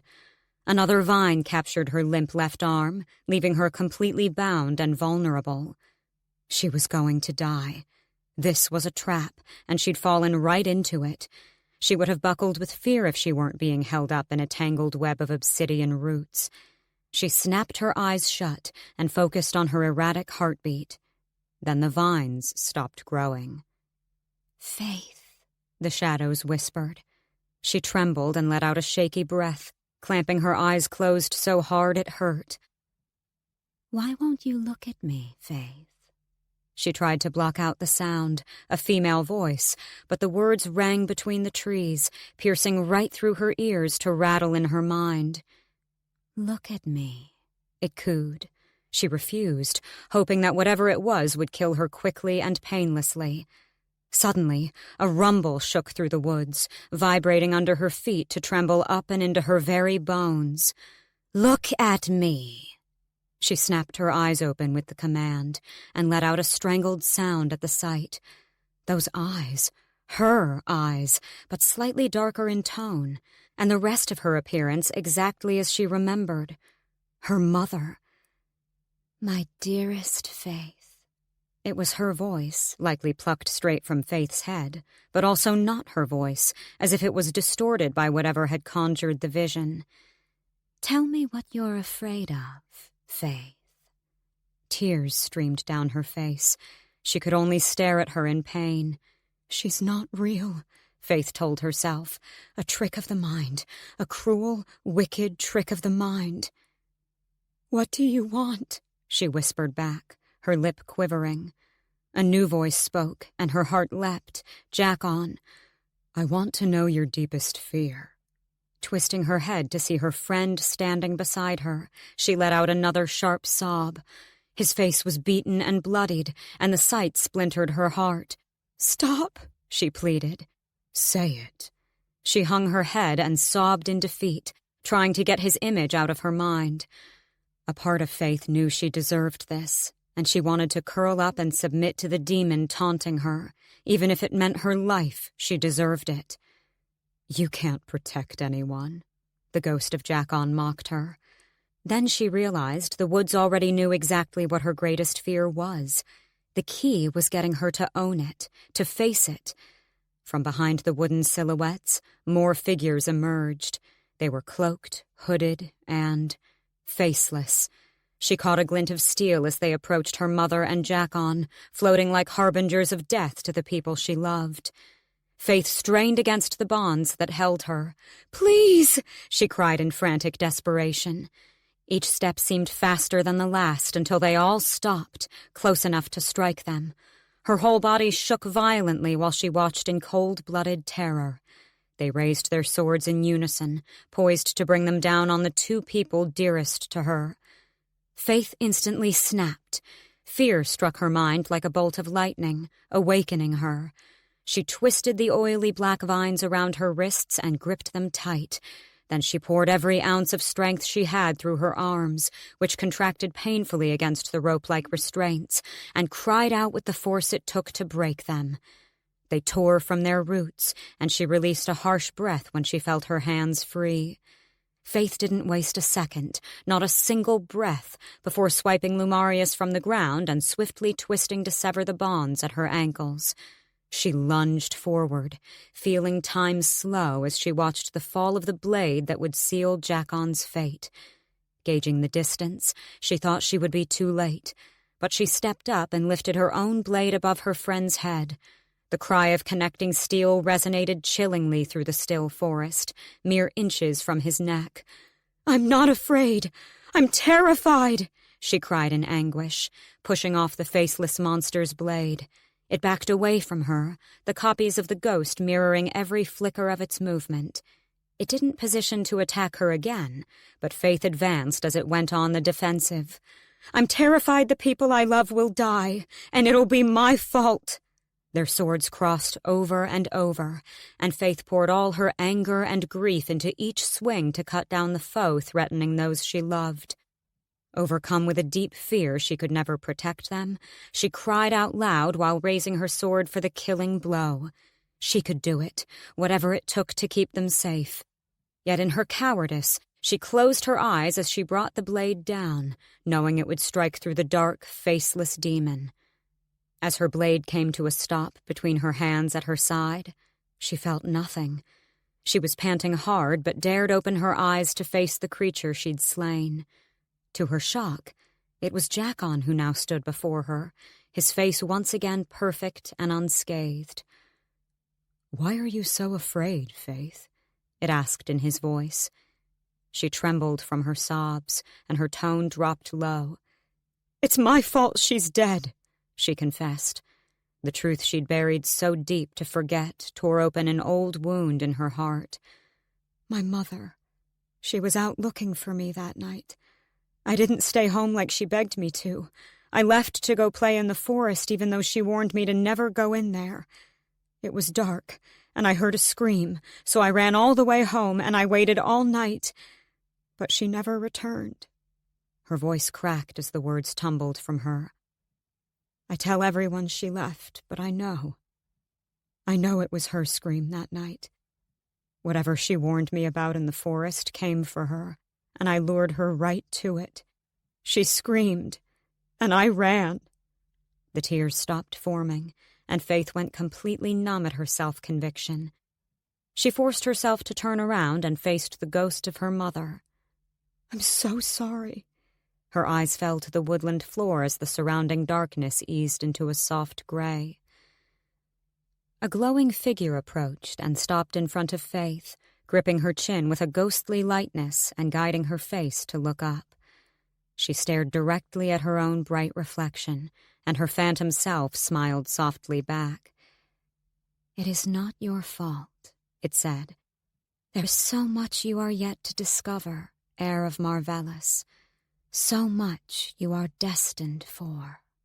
Her mother stood to its left, and Jackon to its right. Relief overcame Faythe at seeing her friend unharmed.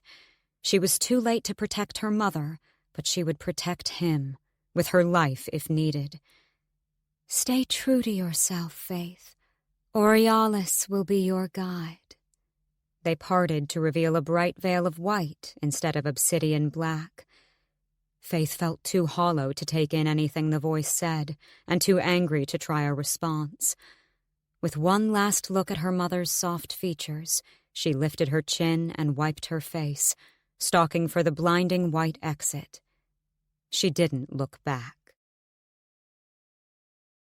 Chapter 8.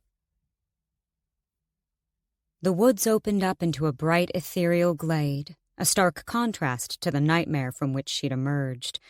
She flinched at the sudden change in light as the night shifted into clear daytime. The sky was a cloudless crystal blue that sparkled as if it held eternal stars.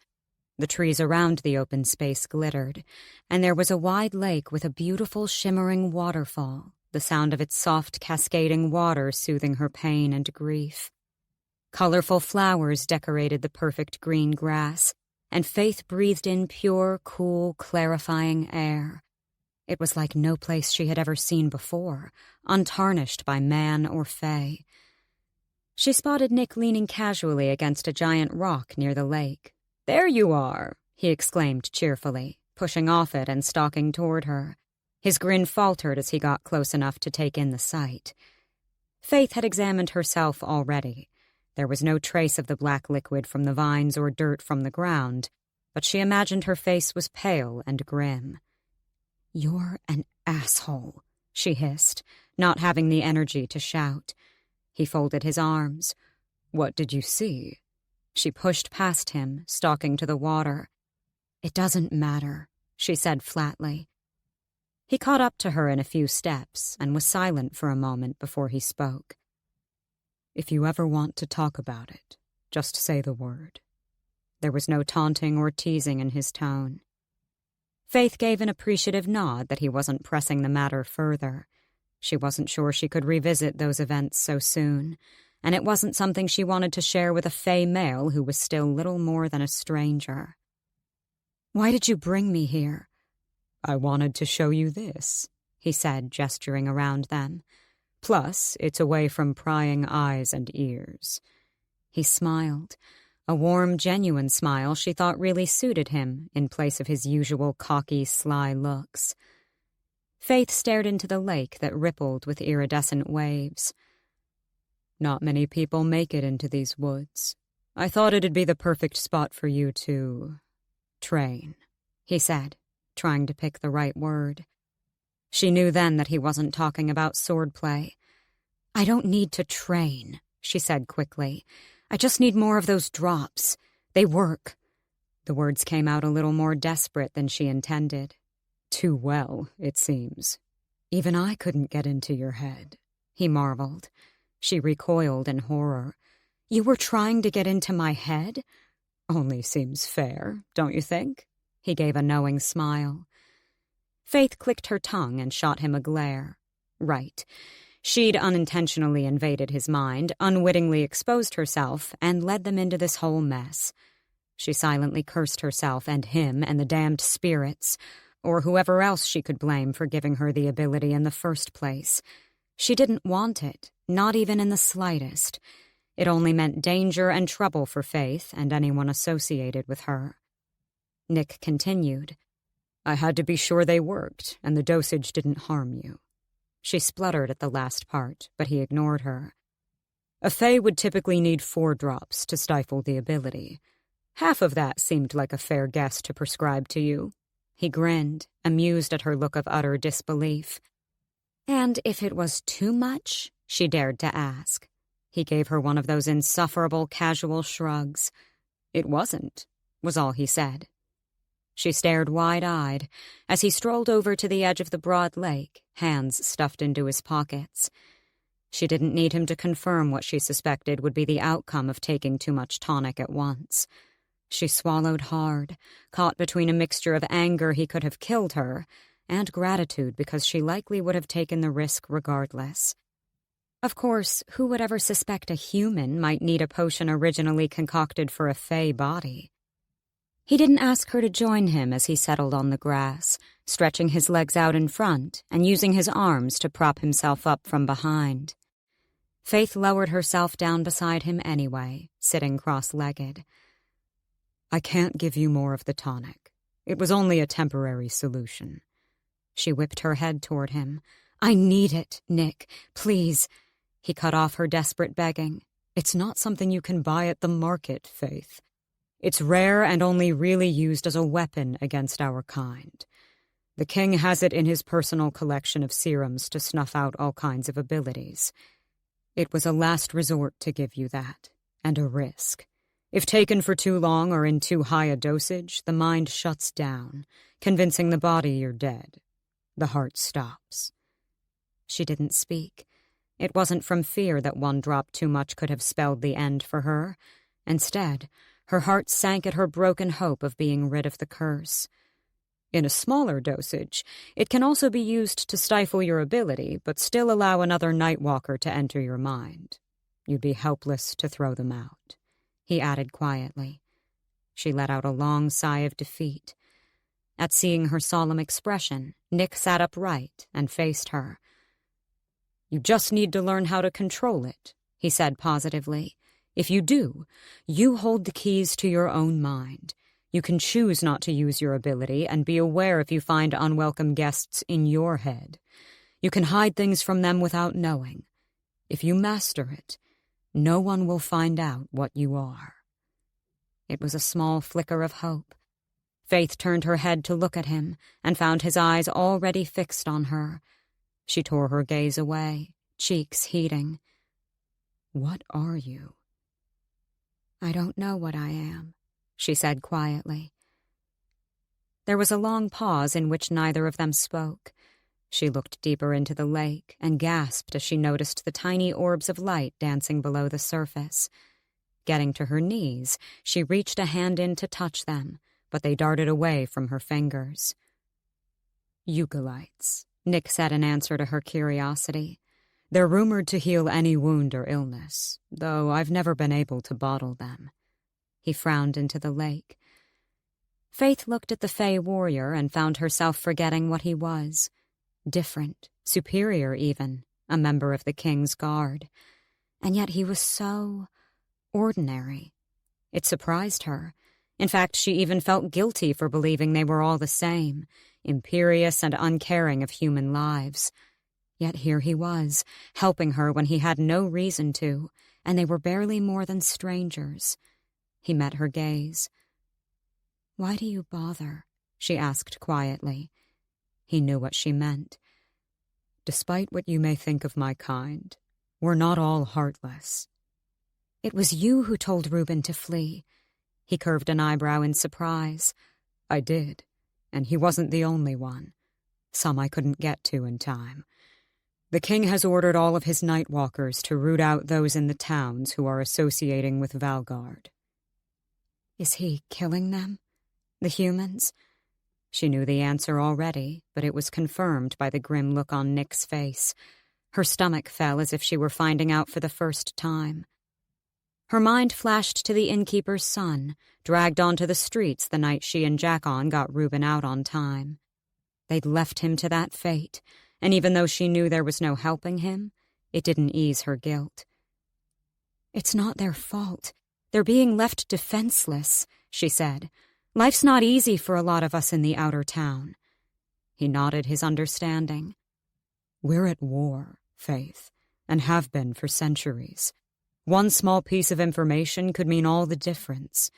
We've stood for a long time, but we're not untouchable. It made her think. How old are you? She asked. He laughed through his nose. Old. To your kind, anyway, but still fairly young to mine.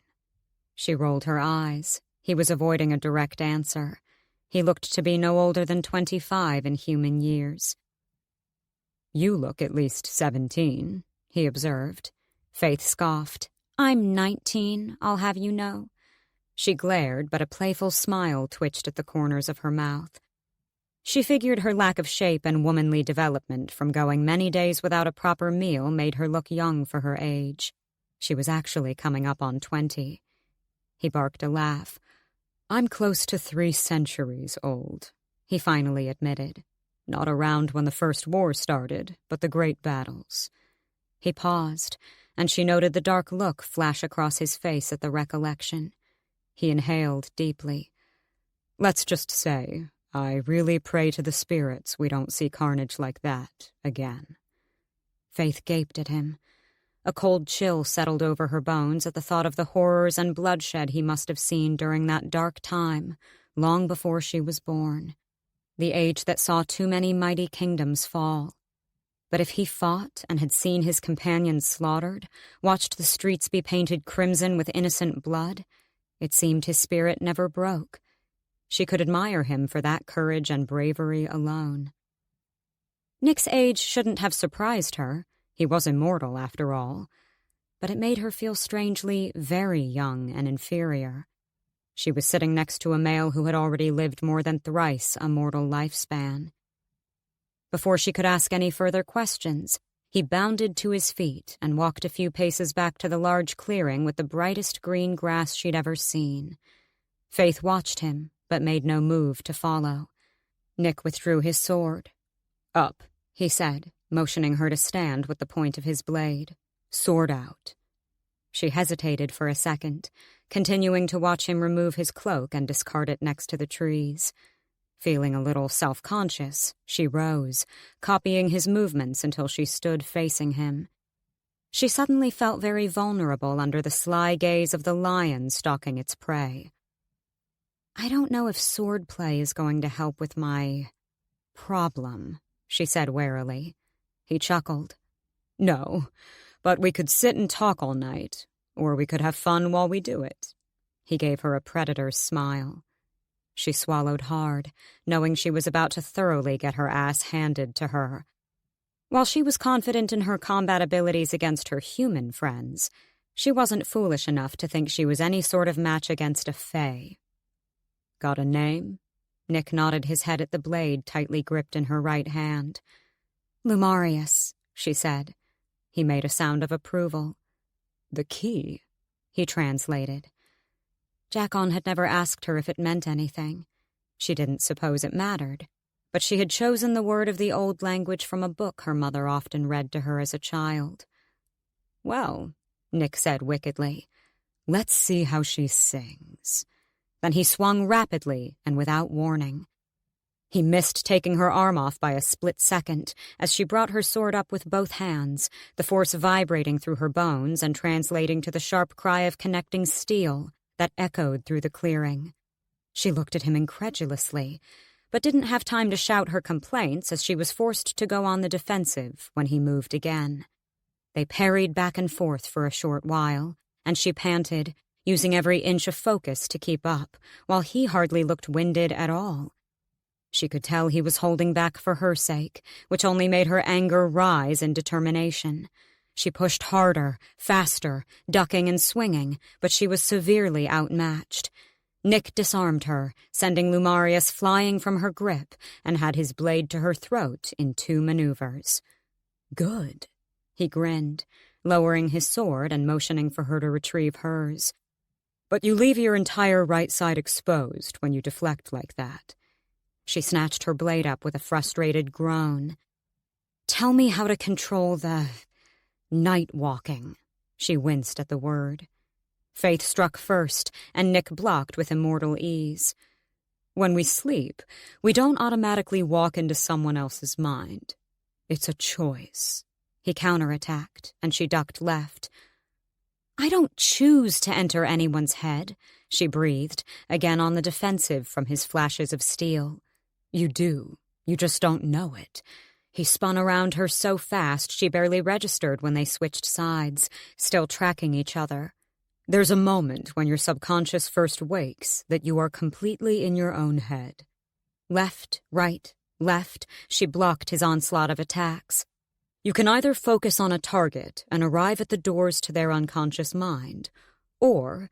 Again, she found her sword being knocked from her hand as Nick's hovered over her heart. "You can simply give in to your own unconsciousness. Sleep, in other words." He lowered his blade and used it to prop himself up while she gathered her breath. She folded her arms across her chest. "I don't choose it, though. It just happens." He chuckled. "You must have a very active mind at night to not be aware of it." Nick's head tilted.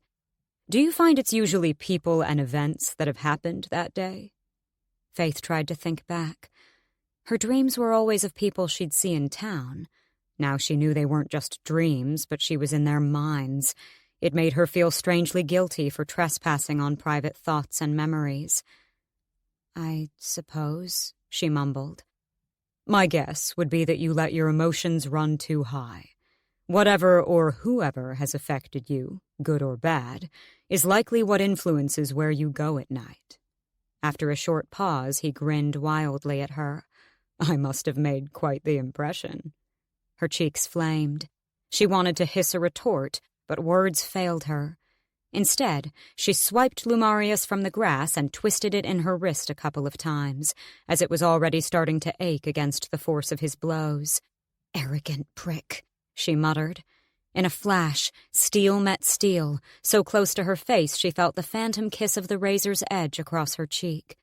He looked down at her through crossed blades, their breath mingling. It was a battle of wills as they stared each other down, until she pushed with everything she had, and he backed up a step with wicked delight. They circled each other. The key is in your own awareness, he said. She laughed without humor. You're really not helping. Nick stopped pacing and sighed. It'll take practice. Try tonight. We all work in different ways. I can only guide you with words. The rest is up to you. He gave her a pitiful look and sheathed his sword. I think that's enough for tonight. Faythe huffed, doing the same, and stalked over to grab her cloak. After a silent moment, she asked quietly, What if I can't control it? You can, and you will. Your life depends on it, and if that's not enough motivation, your friend's life may very well depend on it too. He knew exactly which heartstring to pull, and she recoiled. If it ever comes to it, you save him, not me, she said fiercely. You get him out whatever it takes. He frowned at her, contemplating. It won't come to that, he concluded. The question she'd been terrified to ask came rushing to the surface. Would he kill me? For what I am? Her breath shook. I don't know, he said honestly. The king doesn't like what he can't control. He doesn't like surprises. He has many gifted fae in his service, but a human? He might not like the idea of your kind having a force that could be used against him. He ran a hand through his inky black hair. I'm not a threat, she said in horror. We don't know what you are yet, Faythe. Chapter 9. Faythe crept slowly and quietly back into the hut, breathing a sigh of relief that Jackon was passed out in his cot. It was 11:30 when she parted from Nick at the edge of town, and she would never have heard the end of Jackon's scolding that she was late back. She discarded her sword and cloak, changing as silently as a ghost before sliding into bed. Her mind was a whirlwind of thoughts and emotions. My guess would be that you let your emotions run too high.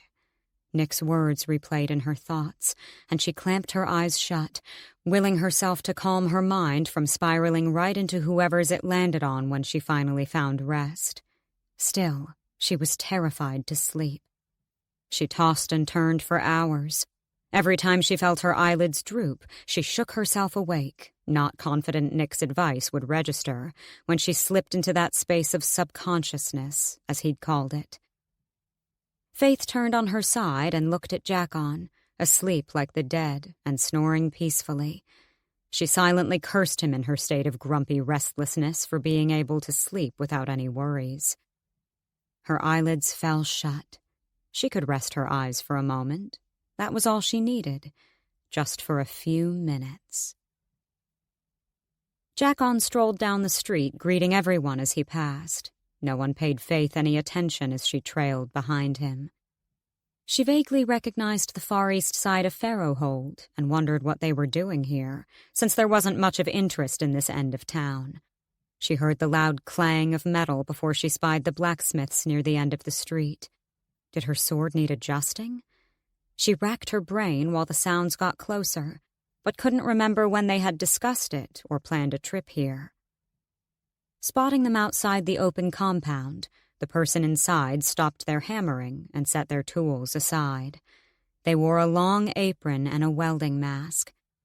Jackon moved further into the large space, and the blacksmith wiped their hands on their apron before removing their face shield. It shocked Faythe, as the man she expected to see turned out to be a young woman. She was pleasantly surprised at the beautiful blonde lady who greeted them, and she couldn't help but stare with raised brows. Her hair was in a messy braid, and there was soot smudged across her cheeks and forehead. But Faythe gawked in admiration at the woman's crystal blue eyes and effortless, soft, feminine face.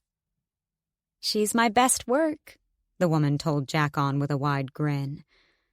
A strange feeling went through Faythe, and she recoiled in bewilderment, her heart fluttering a little. She'd never had these kinds of feelings for a woman before. They were mixed with giddy excitement, and Faythe couldn't understand herself as her eyes remained fixed on the stranger.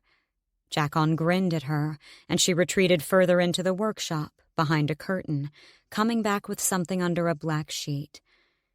"The stone was a perfect shape. It fit well," she commented, pulling the sheet off to reveal the magnificent sword beneath. Faythe's sword, Lumarius. Faythe's hand shot to her side, which was now bare. When her eyes followed, she beheld her clothing and... Horror, shock, and realization paralyzed her all at once. "The key is in your own awareness." She wasn't here with Jackon. Not really. She was in his mind, his memory. Her breathing came out fast and hard. Did he know she was here? It didn't seem like it, but she blanched at the thought of him knowing when he woke up. She had no right to be here. Jackon looked over the sword in awe. "It's perfect," he breathed. "More than perfect. You've really exceeded yourself, Marlowe." Color warmed the blacksmith's cheeks as he took the blade from her, balancing it in his palms. Nausea overcame Faythe. She wanted to apologize profusely and explain she didn't mean to be here, beg him to forgive her. It wasn't her feeling those emotions before. They were Jackon's. Her own feelings mixed with his in the memory, and she found it hard to separate them. Now aware she was nightwalking, Faythe found she could listen to his thoughts. Every thought he was having. Dizziness struck her as she considered everything she would be able to know about him by being in here. Every personal secret and feeling, everything that made him who he was, laid out right in front of her. He would never know. "She's a lucky woman," Marlowe smiled. At the look she gave him, Faythe wanted to insist things weren't like that between them. But she couldn't. She was never there and had never even been to the blacksmith's before. Faythe squeezed her eyes shut and covered her ears, trying to block out the thoughts interweaving with hers, causing her head to pound. She focused on her bed, her room, just as she had done trying to exit Nick's mind before. Feeling a thread, she pulled at it with everything she had, back into herself. Bolting upright, Faythe struggled for breath as she tried to get the world to come into focus. Hands appeared instantly around her shoulders, and she thought she could hear Jackon's voice but couldn't distinguish whether it was real. She trembled violently and snapped her eyes to look at him, lifting a shaky hand to touch his face. Real. "Just a dream," she heard, the words distorted as if her head were underwater. Jackon brought his own hand up to gently hold her chin. "It was just a dream, Faythe." His voice became clearer. Oh, gods, if only he knew. Vomit rose in her throat, and she pushed him away to run to the bathroom basin, barely making it in time before heaving up her meal from the previous night. Jackon rubbed a hand soothingly over her back and held her hair out of her face until she slumped, resting her back against the wall and tucking her knees up tight. "Do you want to talk about it?" he asked quietly from beside her. She breathed a sob as tears welled in her eyes. She couldn't tell him, and wouldn't even know how to, or if he would ever forgive her non-consensual invasion of his memory. Shaking her head, she buried her face in her hands. Jackon only pulled her into his side and held her as she cried out of guilt and shame. But mostly, she cried out of hopelessness and fear she might never be able to control herself. When she'd finally calmed enough to stand, Faythe took her time to wash and dress before finding Jackon at the kitchen table. He'd made a bowl of porridge for them both and was halfway through his when he looked up.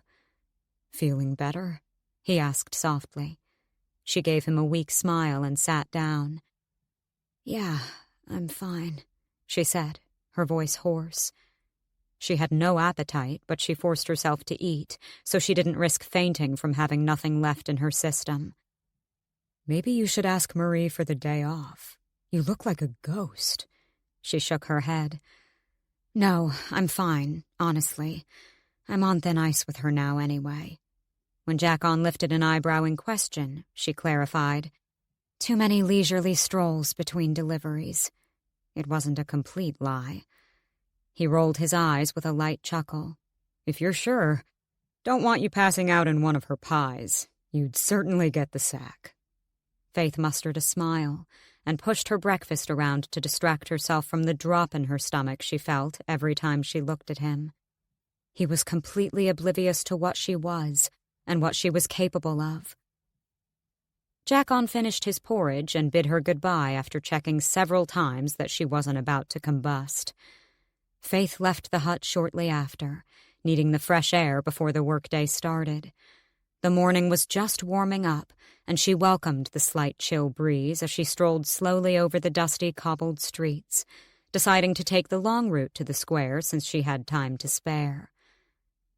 After a minute, she had an impulsive thought and twisted on her heel before she could change her mind. As she weaved through the eastern part of town, she knew it was a bad idea, but wanted to confirm what she had seen last night was definitely a memory of Jackon's and not just her own dream. A desperate part of her still held on to the foolish hope she didn't really possess the ability Nick thought she did. In any case, she wanted to thank the blacksmith for their work on her sword. Having not known it was a woman, Faythe greatly admired the young blacksmith for her talents. Turning the last corner, she paused for a second when the compound came into view. It was exactly as she had seen it last night, and as she approached the blacksmith's, everything was unnervingly accurate. She had to lean over and touch something as her own mind flashed from viewing it through Jackon's memory. She had never been here before, and seeing it in person now ruled out any possible doubt it wasn't a dream of her own. "Can I help you?" a man grumbled. Her eyes darted up and landed on a rugged, slightly rotund older man. Faythe quickly deduced this must be Dalton, the man she thought had crafted her sword. Yes, I'm looking for, She stumbled like an idiot, still in her own mind about the realism versus Jackon's recollection of the place. "Marlowe," she finally choked out, recalling the name she'd heard from her friend. He skimmed her from head to toe, determining she wasn't going to be a threat, before shouting to the back. After a moment, the curtain lifted, and a striking resemblance to what she remembered of the woman last night came into view. Faythe blinked at the sight. Real. This is real, she reminded herself. But she couldn't stop the trembling and clamped her fists shut. It confirmed what she already knew as the woman she'd only ever seen in her friend's dream. His memory became flesh and bone before her. "Hi," she chirped. Even her voice was uncanny. Faythe shuddered. "Hi," she responded in little more than a whisper. Marlowe stared at her expectantly, but kept a welcome smile as she leaned sideward against a beam at the front of the structure. Dalton made himself scarce in the back. Faythe shook her head clear as she realized Marlowe was waiting for her to speak. I came to say thanks," she got out. "For my sword, I mean. My friend Jackon came to you." She cursed herself for stuttering so badly in her nervousness. The blacksmith beamed. "Yes, I remember. You're Faythe, right? How does she swing?" Marlowe was a picture of natural beauty, even more so standing in front of her in real time. Her hair was in the same type of braid, but her face was as fresh as day. Her expressions lit up her entire face and made all the difference from the projection in Jackon's memory. She could tell why he would be attracted to her, both in looks and spirit. Faythe nodded and smiled. "Like a dream," she answered. "He did a lousy job of trying to describe your height and weight. Guys never do have a clue, so I balanced a lot of it based on my own measurements, plus what he gave me." She looked Faythe over. "Seems like an accurate guess." Indeed, they were both of similar height and build, with Faythe having about an inch of height on Marlowe and her bones protruding a little more. Looking at the healthy weight of the stunning blonde, she really felt the need to fill herself out. "I named it Lumarius." Marlowe beamed again. "I love it." With nothing else to add, Faythe said lamely, "Well, I'd better go. Can't be late." Marlowe straightened and gave a warm smile. "Don't be a stranger." Faythe nodded in silent promise and turned, walking a few steps before she spun around again in a last-second thought. "Oh, Jackon and it's not like that." The blacksmith's cheeks flushed, and her mouth popped open. Faythe grinned deviously before turning to stalk away with a quiet chuckle. Chapter 10. The market was fairly quiet for the rest of the day after she visited the blacksmiths, and Faythe thanked the spirits for it. Her energy was at an all-time low, and she didn't think she would survive a day of running errands. Marie left her in charge of the stall for a while after deeming the flow of customers small enough for her to handle, much to Faythe's insult. She sat idly picking at an apple on a makeshift stool behind the counter. As much as she enjoyed the peaceful day, it also made it a struggle to keep her mind off her increasingly heavy eyelids. Faythe leaned her head back against the wooden beam of the stall, closing her eyes and chewing on a bite of the ripe fruit. A cough sounded in front of her, and she jumped, her apple jolting from her hand and landing on the ground with a thud. Nick smirked as she straightened and scowled at his unexpected intrusion. He had his usual black cloak on with his hood up, making him look very out of place in the summer heat. "Not quite the place to potentially fall asleep and wake up elsewhere," he commented. She glowered at him. "I wasn't going to sleep," though she understood it was risky to even close her eyes with how tired she was. "How'd it go last night?" he asked, but her pale face and flat look must have said it all, because his grin faltered. "Bad?" He winced. She gave a long, defeated sigh and slumped back against the wooden post. Nick came slightly around the counter so she could speak without any potential listening ears picking up on their conversation. "I was in Jackon's head," she cringed. "I invaded his private thoughts, and I can't even tell him. I can't forgive myself." He gave her a solemn look, and she hated it. She didn't want his pity or for him to see her as a lost cause. "There was no in-between, no subconscious space. One minute I was awake, and the next I was walking alongside him in one of his memories." She hissed the last word under her breath. He hummed and was quiet for a moment as if deliberating. "I have an experiment I'd like to try," he said at last. At her skeptic look, he rolled his eyes. "Meet me in the woods tonight, alone," he emphasized. Faythe wouldn't even think to bring Jackon into this anyway, but she knew it would be difficult to get him to stay home again. "Fine," she said. She would think of something.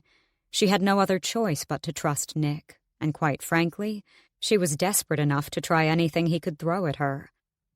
He peered over his shoulder, checking the area, before stepping back. "See you tonight, 9 o'clock. With a last mischievous smile, he disappeared as stealthily as he had arrived. The rest of the day passed by painfully slow, and Faythe was grateful for the setting sun as she started her short walk home. She got a few streets away before an idea came into her head. With a cunning grin, she spun on her heel and decided to take an exceptionally long detour to pass by one specific compound. Her nerves rose when she stood outside the blacksmith's for the second time that day. This was the best idea she could think of to occupy Jackon for the night, and she commended herself for the stroke of genius. Marlowe was nowhere to be seen, nor was Dalton, but she could faintly make out voices from behind the back curtain. Faythe wrung her hands together before stepping into the front of the workshop. "Hello?" she called weakly. After a second, the familiar blonde peered out from behind the sheet. Seeing Faythe, Marlowe beamed and stepped out fully, but then her face fell in concern. "Is there something wrong with your sword?" Faythe shook her head quickly. "No, I was actually hoping you could do me a favor." She winced. The blacksmith frowned warily. "Sure. What's up?" Faythe hesitated, and then she rushed out the words. "I need you to help distract Jackon for me." Marlowe raised her eyebrows in surprise before shaking her head vigorously. "I can't. How exactly am I supposed to do that?" She stumbled, looking flustered at the suggestion. Faythe felt guilty for asking, but without something to keep Jackon busy, he was usually latched to her side. She cursed him for being so annoyingly overprotective. "Just for tonight. I need to be somewhere, and he's like a little puppy dog I can't shake," she pleaded in light humor, praying Marlowe wouldn't ask questions. The blonde laughed nervously, and the red in her cheeks only flamed more. "I don't know, Faythe. Is there no one else you can ask? He barely knows me." She bit her lip. Faythe shot her a knowing look. "I'm certain you're the best distraction I could find." Marlowe gaped at her.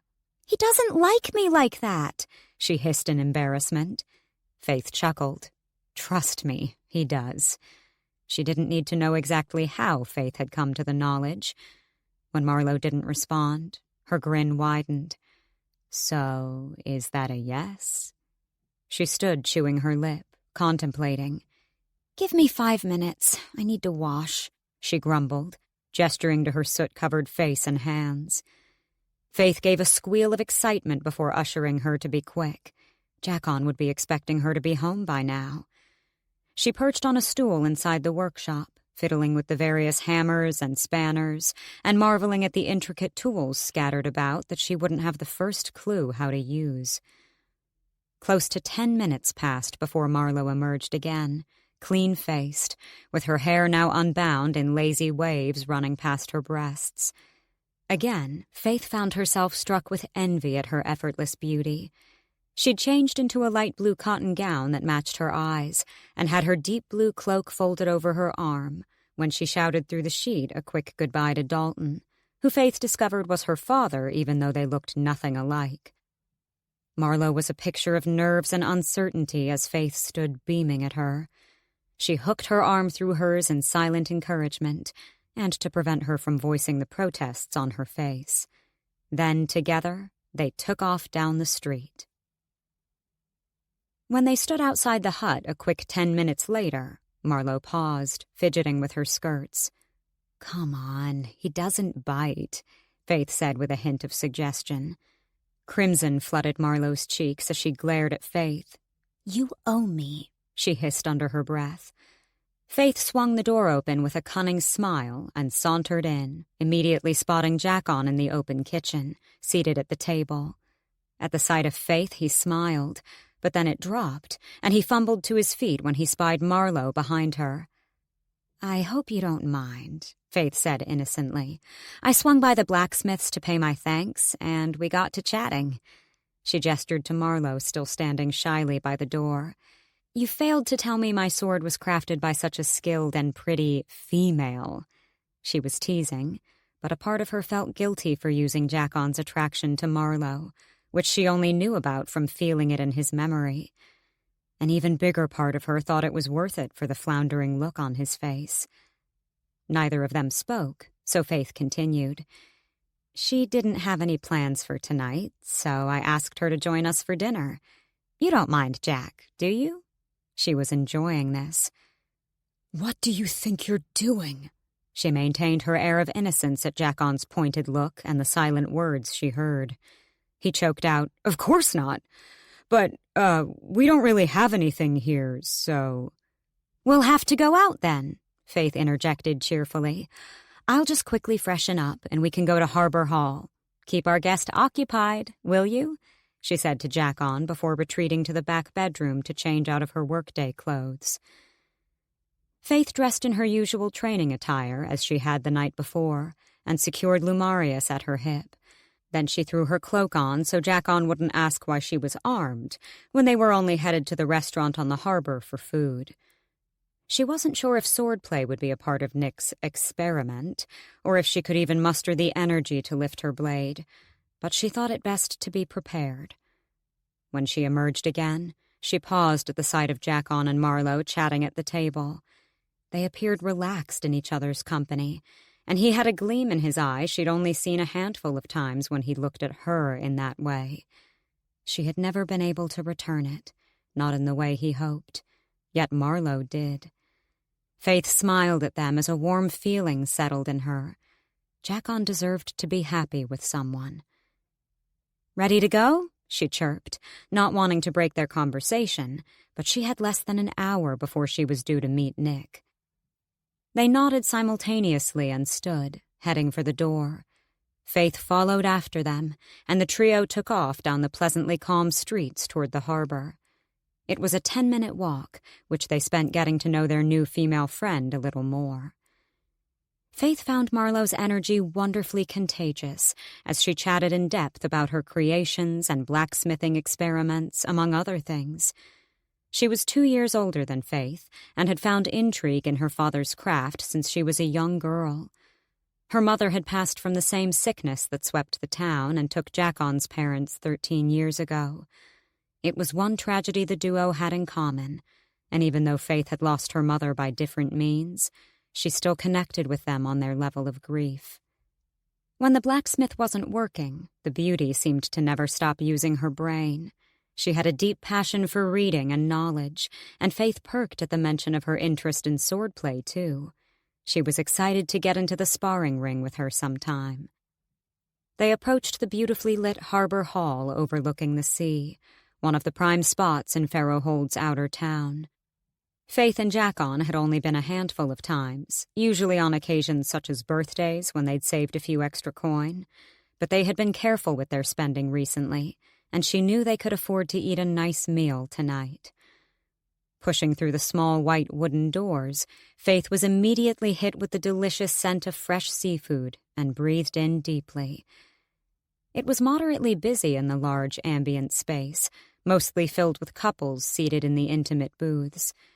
The three of them were warmly greeted and guided to a small 4-seater table in the corner. Faythe tried not to think of herself as a third wheel when she took a seat next to Marlowe and let Jack-On sit opposite her. It was a subtle tactic on her part for them to engage eye contact and conversation.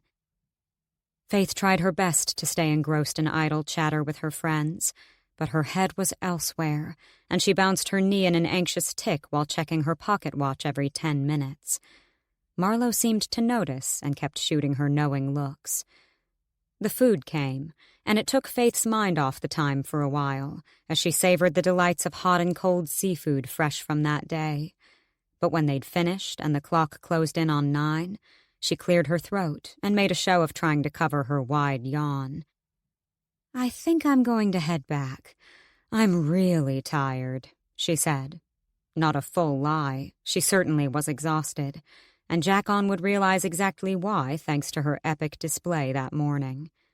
He gave her a nod of understanding and said, "Of course, I'll get the bill."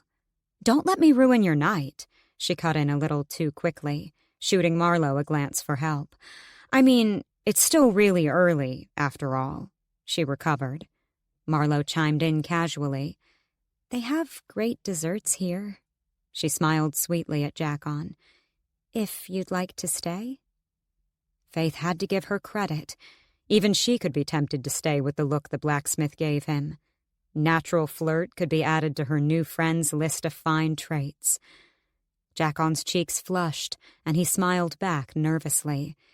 It amused Faythe immensely to see her best friend so flustered. She had never witnessed this side to him in their decade of friendship. She'd never actually seen him take an interest in anyone. Like Faythe, Jack-On had never committed to a serious relationship before.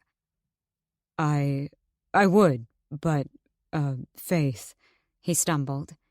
Faythe waved a hand. "I'll be fine, you big worrywart. Stay out for as long as you'd like, and don't do anything I wouldn't do." She fastened her cloak before she stood, reaching into her pocket and placing a few coins on the table despite both of their protests. Then she swiftly left the establishment with a final good night. She'd already hashed out some details with Marlowe on their trip back from the blacksmith's, so Faythe knew she would try to occupy him until at least midnight. Still, she had no clue how long Nick's plan for the night would take, and didn't want to risk Jackon returning to an empty hut and sending out a search party. Mercifully, Marlowe hadn't asked what she planned to get up to, but at her few curious and concerned looks, Faythe had promised her it was nothing dangerous. That was only a half-truth, however, as nothing with Nick seemed to be certain. Chapter 11.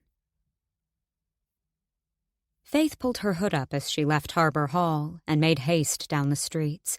She was already running late. In her hurry, she skidded to a halt around the next corner, nearly colliding with 4 Fae Patrol to her complete horror. She stepped aside instantly and bowed her head low, not daring to make eye contact as she moved out of their path. She recognized the brute of a warrior leading the patrol from her quick glimpse. The unruly scar that marred the left of his face was a distinguishing feature, allowing her to single him out as one of the royal guards who had detained the innkeeper's son with undue force.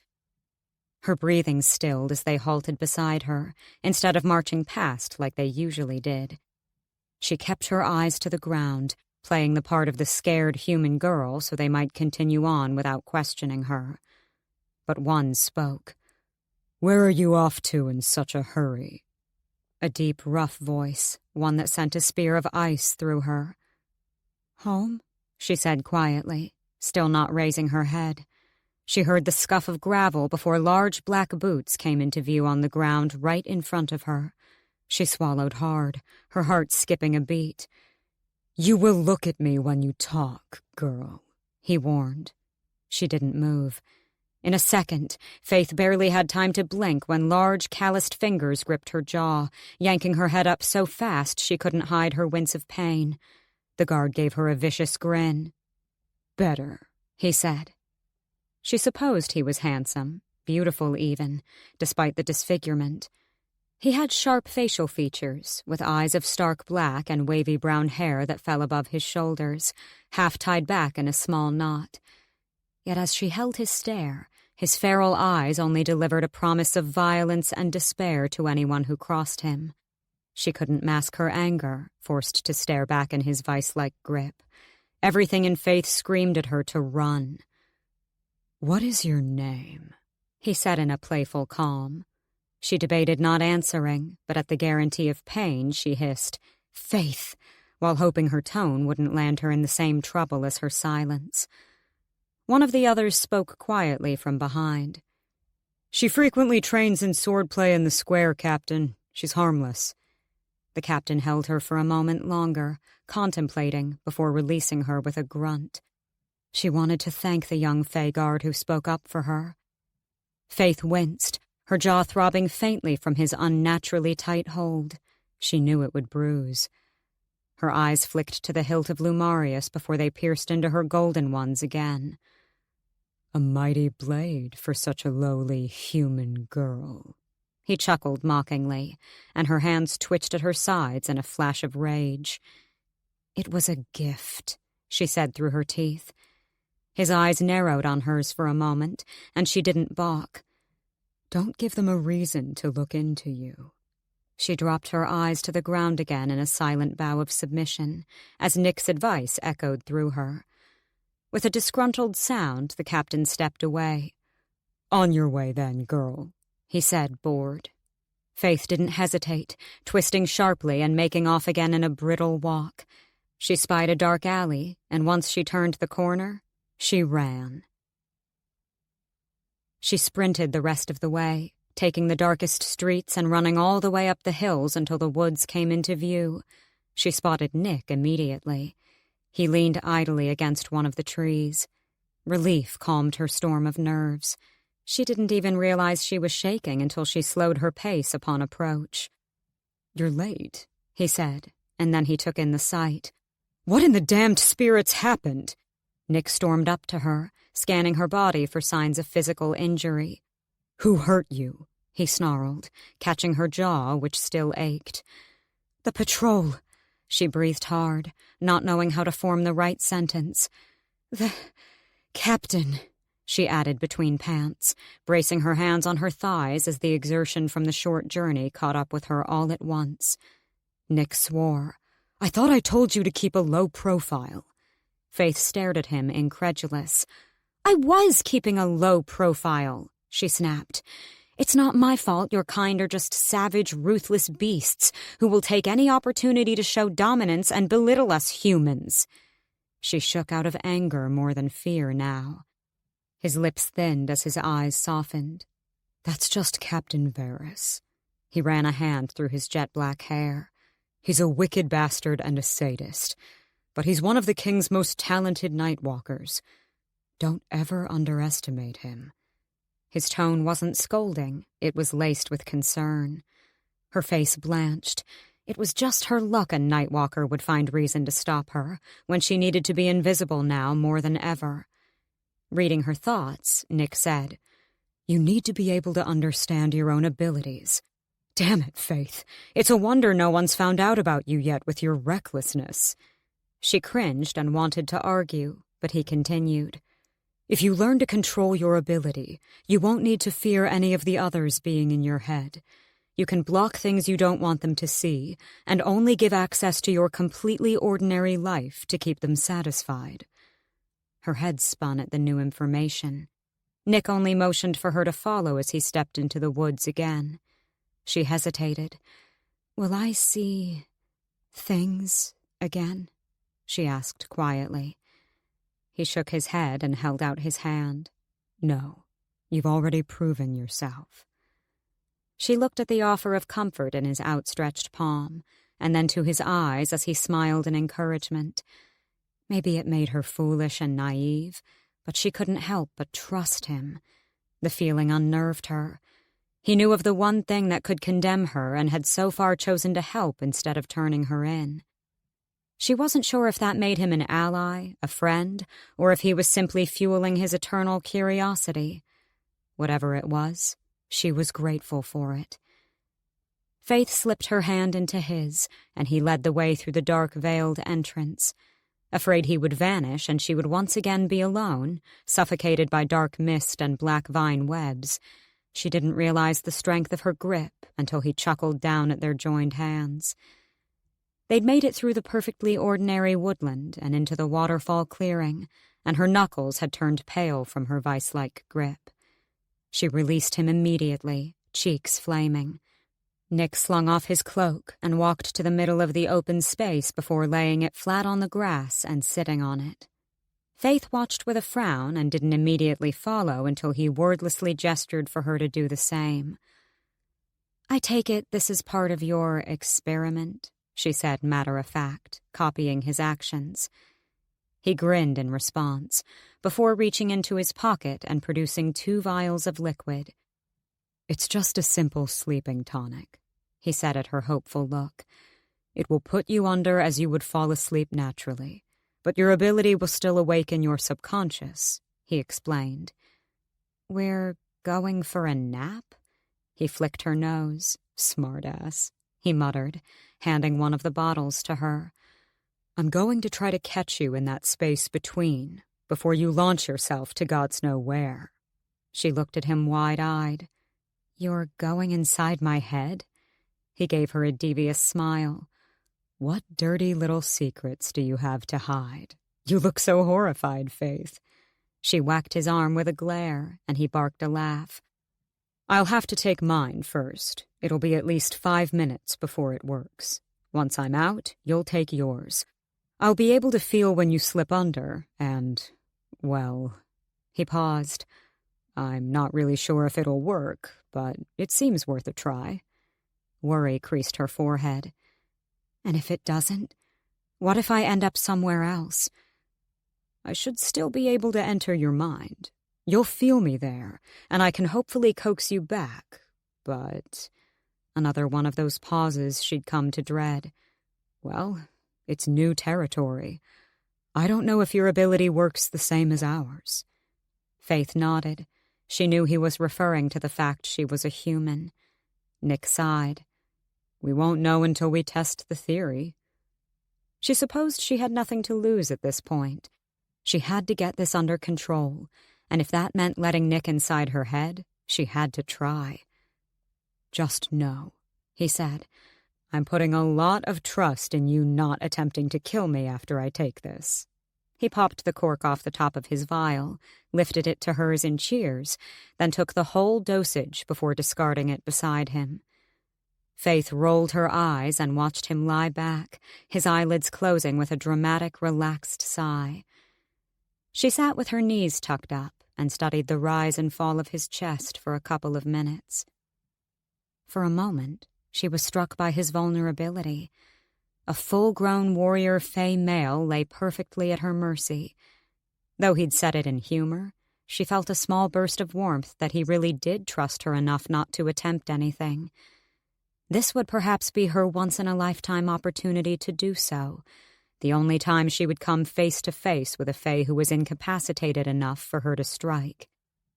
Yet even if it were the malicious Captain Varys lying there unconscious before her, she was confident she would never take such a cheap and dishonorable blow. When his breathing slowed and became heavier, she looked at her vial. Here goes nothing, she thought, tipping the contents down her throat and lying flat beside Nick. She turned her head to look at him, so peaceful and innocent, not a wrinkle or frown disturbing his smooth, pale skin. Handsome. Nick truly was a picture of immortal grace. Her eyelids fluttered a few times as she felt herself drift away, and with it, her rising panic faded. "Faythe," a distant voice called. She felt as if she was being projected one way, but another force was tugging her in the opposite direction. She grabbed onto that phantom thread and pulled herself toward it, against the current that wanted to cast her into oblivion. It wasn't long before she saw light piercing through the pitch-black void she was in, and followed it all the way until it blinded her and she had to squint her eyes, blinking rapidly to adjust. Then, she was standing in an endless room of swirling gold and white mist. She was awake inside her own head. She could feel it, see it. The mist cleared around her to show a reel of memories that flashed from one to another. She saw memories from when she could barely walk, right up until this very day, her whole life in perfect clarity. She thought of one person in particular, and it stopped, playing in real time the memory of her mother not long before she was taken. They lay in bed together, her 9-year-old self tucked warmly under her mother's arm as she read to her. Tears wet her face, and her lip quivered, but she made no sound as she walked closer to the moving picture. It stopped as she willed it on her mother's face. Faythe reached out a hand to touch her, but it passed right through, and she sobbed once. Suddenly aware of another presence, all the images around her faded instantly, leaving only clouds of white and gold. She turned her head to look at Nick, who stood silently behind her with his hands in his pockets. She supposed he had been there the whole time. His theory had worked, and she didn't care what he saw before she blocked the memories out. "My mother," she whispered. He gave a small nod. "I know," he said. After a short, solemn silence, he continued. "I used to spend endless nights in my head when my mother passed. It's different, seeing it in front of you like that. Over time, memories can become faded, and we forget the details. But in here, we can keep them alive." She gave him a sad smile, grateful he would share such a personal piece of information with her. She didn't know he, too, had mourned a parent, and suddenly felt guilty she knew very little about him at all, while she was so selfishly wrapped up in her own problems. She wanted to ask when he'd lost her and what happened, but it didn't feel right in the moment. "I guess it worked," she mused instead, trying to change the subject and lighten the somber mood. He smiled, seeming glad for the switch. I almost lost you for a second, but you had the good sense to follow my lead. He looked around and made a curious sound. She too observed the colors of her mind. It looks like yours, she said, but less sulky and gloomy. He laughed. Think of it as your aura. The colors reflect a part of you. She crossed her arms in amusement. So what exactly does black say about your soul? He shrugged impassively. Perhaps that I'm damned to the netherworld, he answered with a smirk. She stuck a hand out to weave it through the mist. It sparkled, and she thought it beautiful as it entwined through her fingers. Wherever she moved, it followed, and she found she could bend it to her will without any movement, creating a small golden butterfly in the palm of her hand. You've really not seen the inside of your own subconscious before? He questioned as he studied her. Faythe shook her head. I either dream, she winced. Night walk, she corrected. Or I don't remember seeing anything when I wake. But that's rare, mostly. I guess all this time I was exploring the townspeople when I slept. She laughed a little, trying to find the humor to keep herself sane. The butterfly took flight before dissipating into the rest of the mist. Nick released a long breath. Do you find yourself exhausted the next day? When you've been night walking, I mean. She huffed. I'd forgotten what a good night's rest was like until the week you gave me those drops. He raised his eyebrows. No wonder, Faythe. You've probably not had more than a couple hours proper rest in years. At her look of confusion, he clarified. When we night walk, our mind is still active. If you spend a night in someone's head, you've not really rested. It's why we can't do it every night. We'd wear ourselves out and become sloppy. He shook his head in disbelief. Gods, it's a miracle you've kept it up for so long without going insane. But it also explains a lot about your lack of control. She blinked in horror. So, how do I turn it off? You have to figure that part out for yourself, he said. For me, it's like there are two doors, metaphorically speaking. I can either focus on a target and walk through the door that will take me straight into their mind, or I can take the other door, and it all becomes black. She pondered. So we can never have dreams of our own? We don't have random visions that make no sense, if that's what you mean. But your mind is limitless. You can stay in your subconscious and conjure up your wildest desires. It can be fun. He grinned at her suggestively, and she rolled her eyes. She didn't want to think of what his wildest desires might be. But again, you're not getting proper rest if you stay here, so we can only do it sparingly. The darkness is the only way we get full energy-reviving sleep, he concluded. All this information was both daunting and exhilarating for her. After thinking the worst and hating her newfound ability, it was uplifting to discover there could be a positive side. She could vividly see her mother in her memories and apparently create fully unrestricted and immersive dreams for herself. But she really longed for nothing more than getting frequent, blissful, undisturbed rest.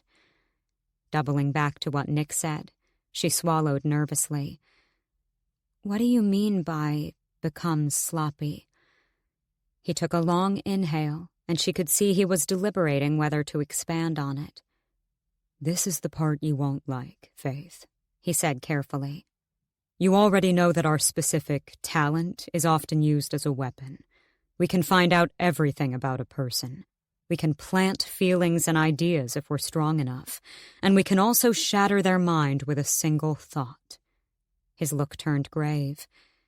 If we exhaust ourselves by trying to night walk, our heightened negative emotions from the lack of rest can either lead to discovery or accidentally kill the host. Faythe went cold all over, feeling the world get pulled from under her. It took a few seconds to fully register, but then she almost collapsed where she stood as his words triggered a dark memory. She replayed it over and over in her head, putting the pieces together as its new reality dawned on her. That couldn't be true. She wasn't capable of that, because if she was... Oh, gods, she whispered to herself. He took a step closer. I know it's a scary thought, but you'll be able to learn control now. You'll never... His words faltered when she brought her eyes up with a look of absolute terror. Nick froze at the sight, his frown deep with concern. Faith, what is it? She was too struck in her own pit of guilt and disgust at the likelihood of what she'd done to respond. Faythe focused and started to push him out. She was close to screaming in anguish and wasn't sure what her emotions could do to him in here. Very quietly, just before he disappeared altogether, she whispered, I think I already have. Chapter 12. Faythe felt something trying to pull her from her subconscious, where she sat alone with her knees tucked tightly to her chest. She didn't sob, didn't do anything but give herself over to the hollowness she felt, as she recalled the memory over and over again, hoping with everything she had that it didn't mean what she thought it did. The mist swirled around her as if she were a planet, and it was her stratosphere. She wasn't sure how long she sat there after casting Nick out, but the force was becoming too strong for her to fight any longer. She found herself giving in to the tug that brought her back to full consciousness. Faythe smelled the grass first, like fresh, crisp rainwater. Then she heard the gentle crash of the waterfall and lapping waves where it joined the lake below. She felt the fabrics of her cloak under her fingers as she moved them. Taking a breath through her nose, she forced her eyes open and stared into the purest shade of sky blue she'd ever seen. Finally, she felt him, as Nick's warm hands registered, encasing one of her own. When she at last turned her head to look at him, he wore a mask of concern, sitting on his knees looking down on her. He said nothing, waiting for her to speak first in fear of her falling apart with one wrong move. She pulled her hand out of his, sitting for a second before standing and striding aimlessly closer to the water. It took a moment for her to gather herself. How do you know? She flinched, not wanting to ask but needing the answer. How do you know if you've done it? Shattered a person's mind, as you say. She heard him shift off the grass and stand, but she didn't turn to look at him, only watched the water ripple instead. It's like... He paused, and she noted the slight pain in his voice. A mind, to us, is like holding a hollow sphere of glass in one palm. All it would take is one slight squeeze to watch it splinter into a million pieces, and one more for it to explode and turn to dust. Her stomach twisted at the thought. You've done it before, she stated more than asked. It's not something I'm proud of. I remember everyone I've ever done it to. Murdered, she cut in bluntly, finally turning to face him. Everyone you've murdered. That's what we are, really, aren't we? Weapons? We don't have to be. Faythe could feel the regret and remorse in his eyes, and for a slight moment she pitied him, until she remembered he'd always had a choice over what he did, control in the ways she didn't. Why do you do it? Why work for a tyrant king who would let humans suffer and kill without a second thought? He's a self-serving monster, and you are nothing but a spineless puppet to do his dirty work, she spat. She couldn't stop herself. Perhaps he didn't deserve her anger, and a part of her knew she was only deflecting the feelings she felt toward her own self, what she was and what she'd done. But she would never come face to face with the male she really wanted to scream at, to relieve the pain and hatred that had built inside her for a long time. At least, she wouldn't face the King of High Pharaoh and live. Careful, Faythe, he warned. Why should I be? It's only a matter of time before I'm next. His eyes flashed dark. You won't ever be next. Not if I have something to say about it, he said with surprisingly fierce determination. She reeled in her anger and let out a sigh of defeat, slumping down on the lake's edge. She swirled her hand in the water, aimlessly chasing the eucalypts as they darted from her touch. Closing her eyes, Faythe recalled the memory that haunted her. There was a man in the town a few years ago. She didn't hear when he took a seat close to her, but she felt him nearby. When she glanced to her side, Nick was sitting with his knees tucked casually under his extended arms, his emerald gaze fixed intently on her. She looked away as she continued, perhaps out of cowardice for what she was about to confess. I used to pass him every day on my way to the market. He owned Pharaoh Hold's Butchers and ran it with his wife on the main street to the castle. Everyone knew him. Her expression soured as she recalled his face. He was a rotund, unkempt man who looked like he never knew the concept of a bath. But it wasn't his appearance that made me balk every time I saw him. He was cold-hearted, violent, and I knew he didn't treat his wife well. No one ever saw him strike her. He liked to keep that for private quarters. Her tone turned dark. It was obvious, though. She was marred by cuts and bruises, and everyone knew what was going on, yet no one stepped in to help her. She shook her head at the grim vision. One day, when I left early for work, the streets were empty. I heard the commotion before I saw it, and I cowered behind the corner leading to his butcher's shop to watch from afar. Faythe took a pause, clenching her teeth. She felt the bite of her nails in the palm of her dry hand. With a shaky breath, she forced herself to continue. He hit her so hard she fell face first onto the stone and bled. I wanted to help her, but I was scared. I was only 15. What was I going to do against a man of his size? She said it helplessly, though it didn't ease her guilt at her cowardice. 2 Fae patrol passed, and I felt relief that they would surely help her, punish him. But they didn't. They passed, and they did nothing, said nothing. She seethed through her teeth. What's one lowly human life to them, huh? She couldn't help the accusatory glance she made in his direction, but Nick kept silent. That night, I couldn't get the scene out of my head. I couldn't stop hearing her cry and the sound of her face colliding with the ground. I wanted to hurt him, to make him feel the pain he liked to inflict on others.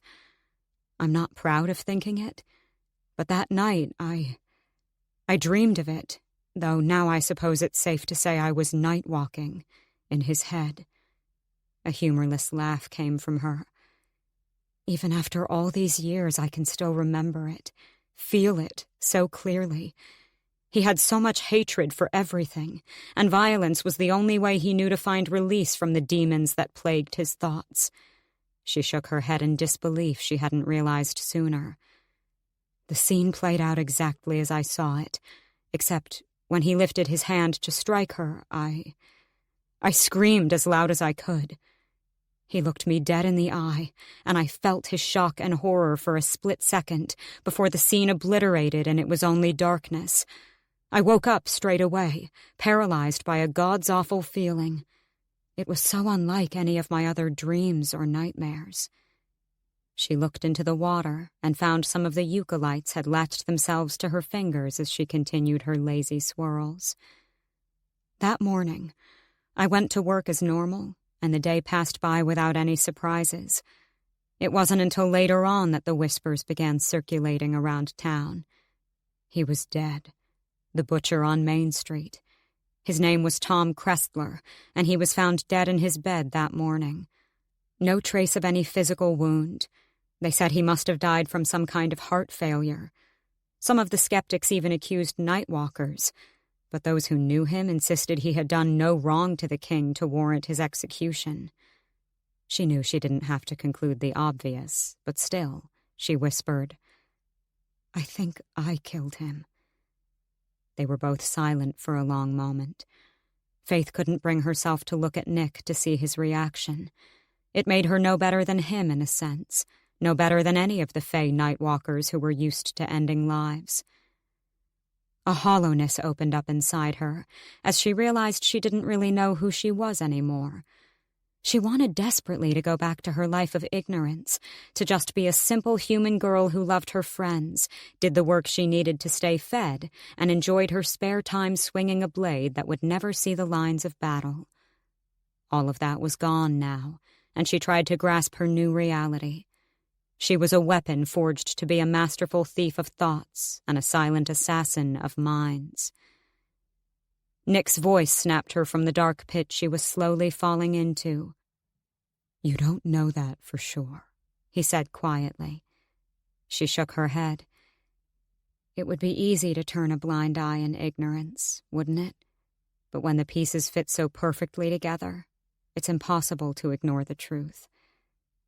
Nick knitted his eyebrows. Is his wife living a better life without him? Faythe nodded. His wife had taken over the butcher's shop and made it flourish. Instead of it being a grim establishment she would dread passing by every day, she now cast a warm smile at Mrs. Kressler, who would often be out front smiling and laughing and enjoying the company of her customers instead of cowering away like before.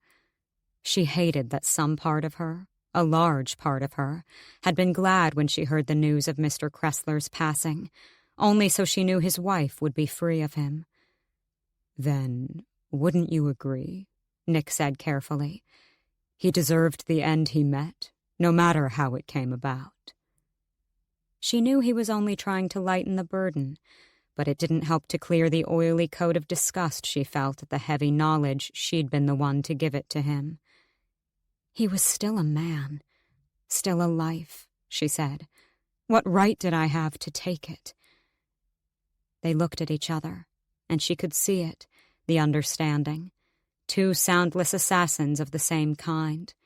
Only one was unwitting, and the other... "How do you live with what you've done?"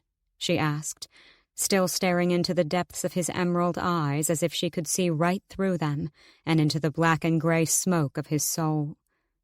Nick's frown deepened, and his mouth set in a thin line.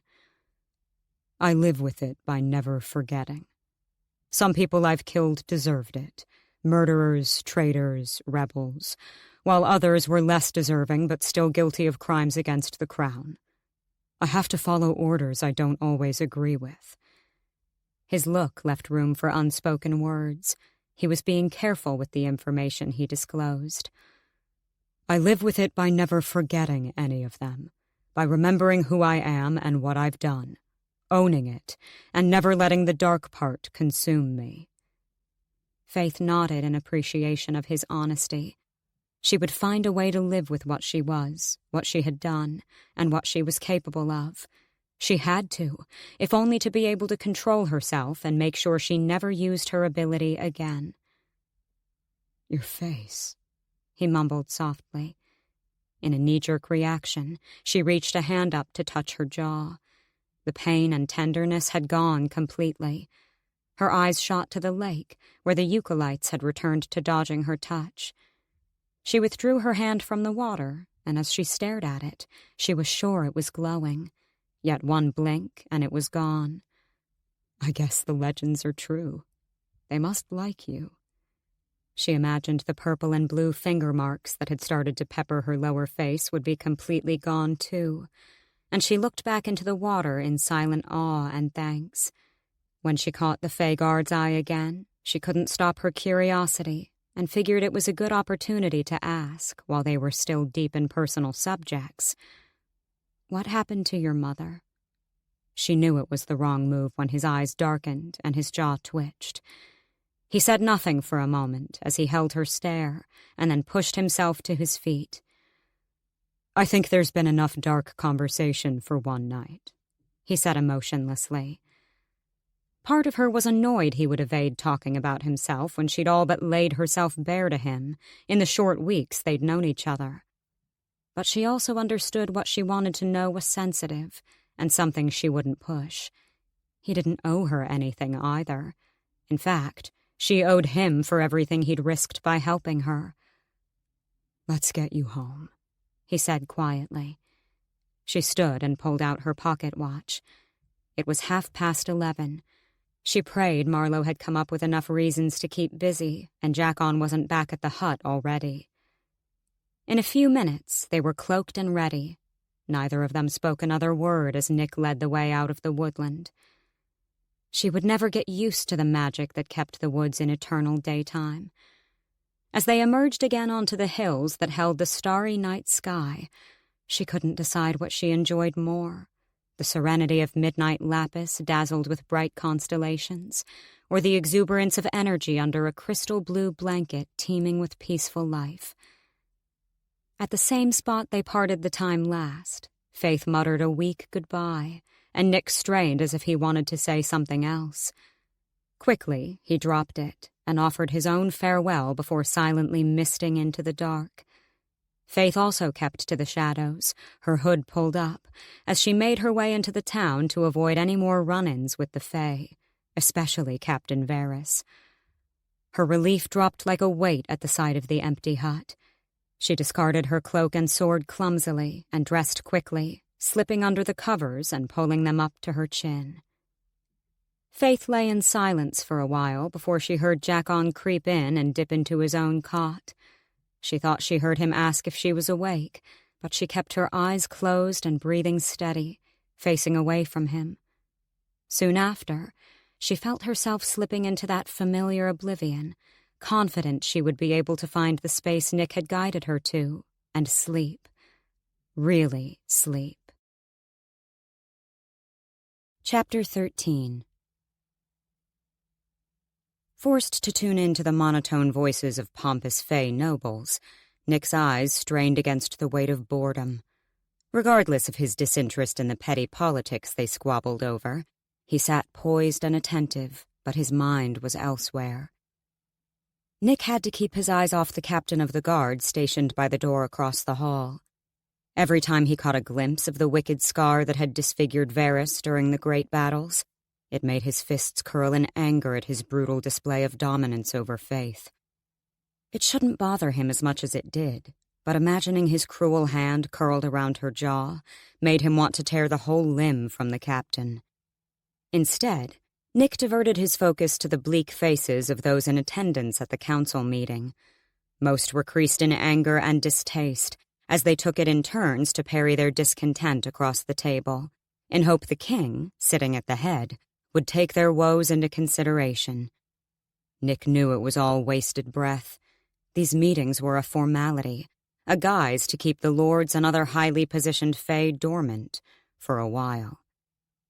King Orlon of High Pharaoh rarely took on the advice and suggestion of his close council members, and had even less regard for the personal anguish of the High Fae, who offered him little in return. But the king was smart, and knew just how to make them all feel as if they were included in the running of the kingdom. They had all been disillusioned to feel important. It kept them on his side, so when it mattered the most, they were all more inclined to vote in favor of the king's propositions, even when Nick hoped they wouldn't.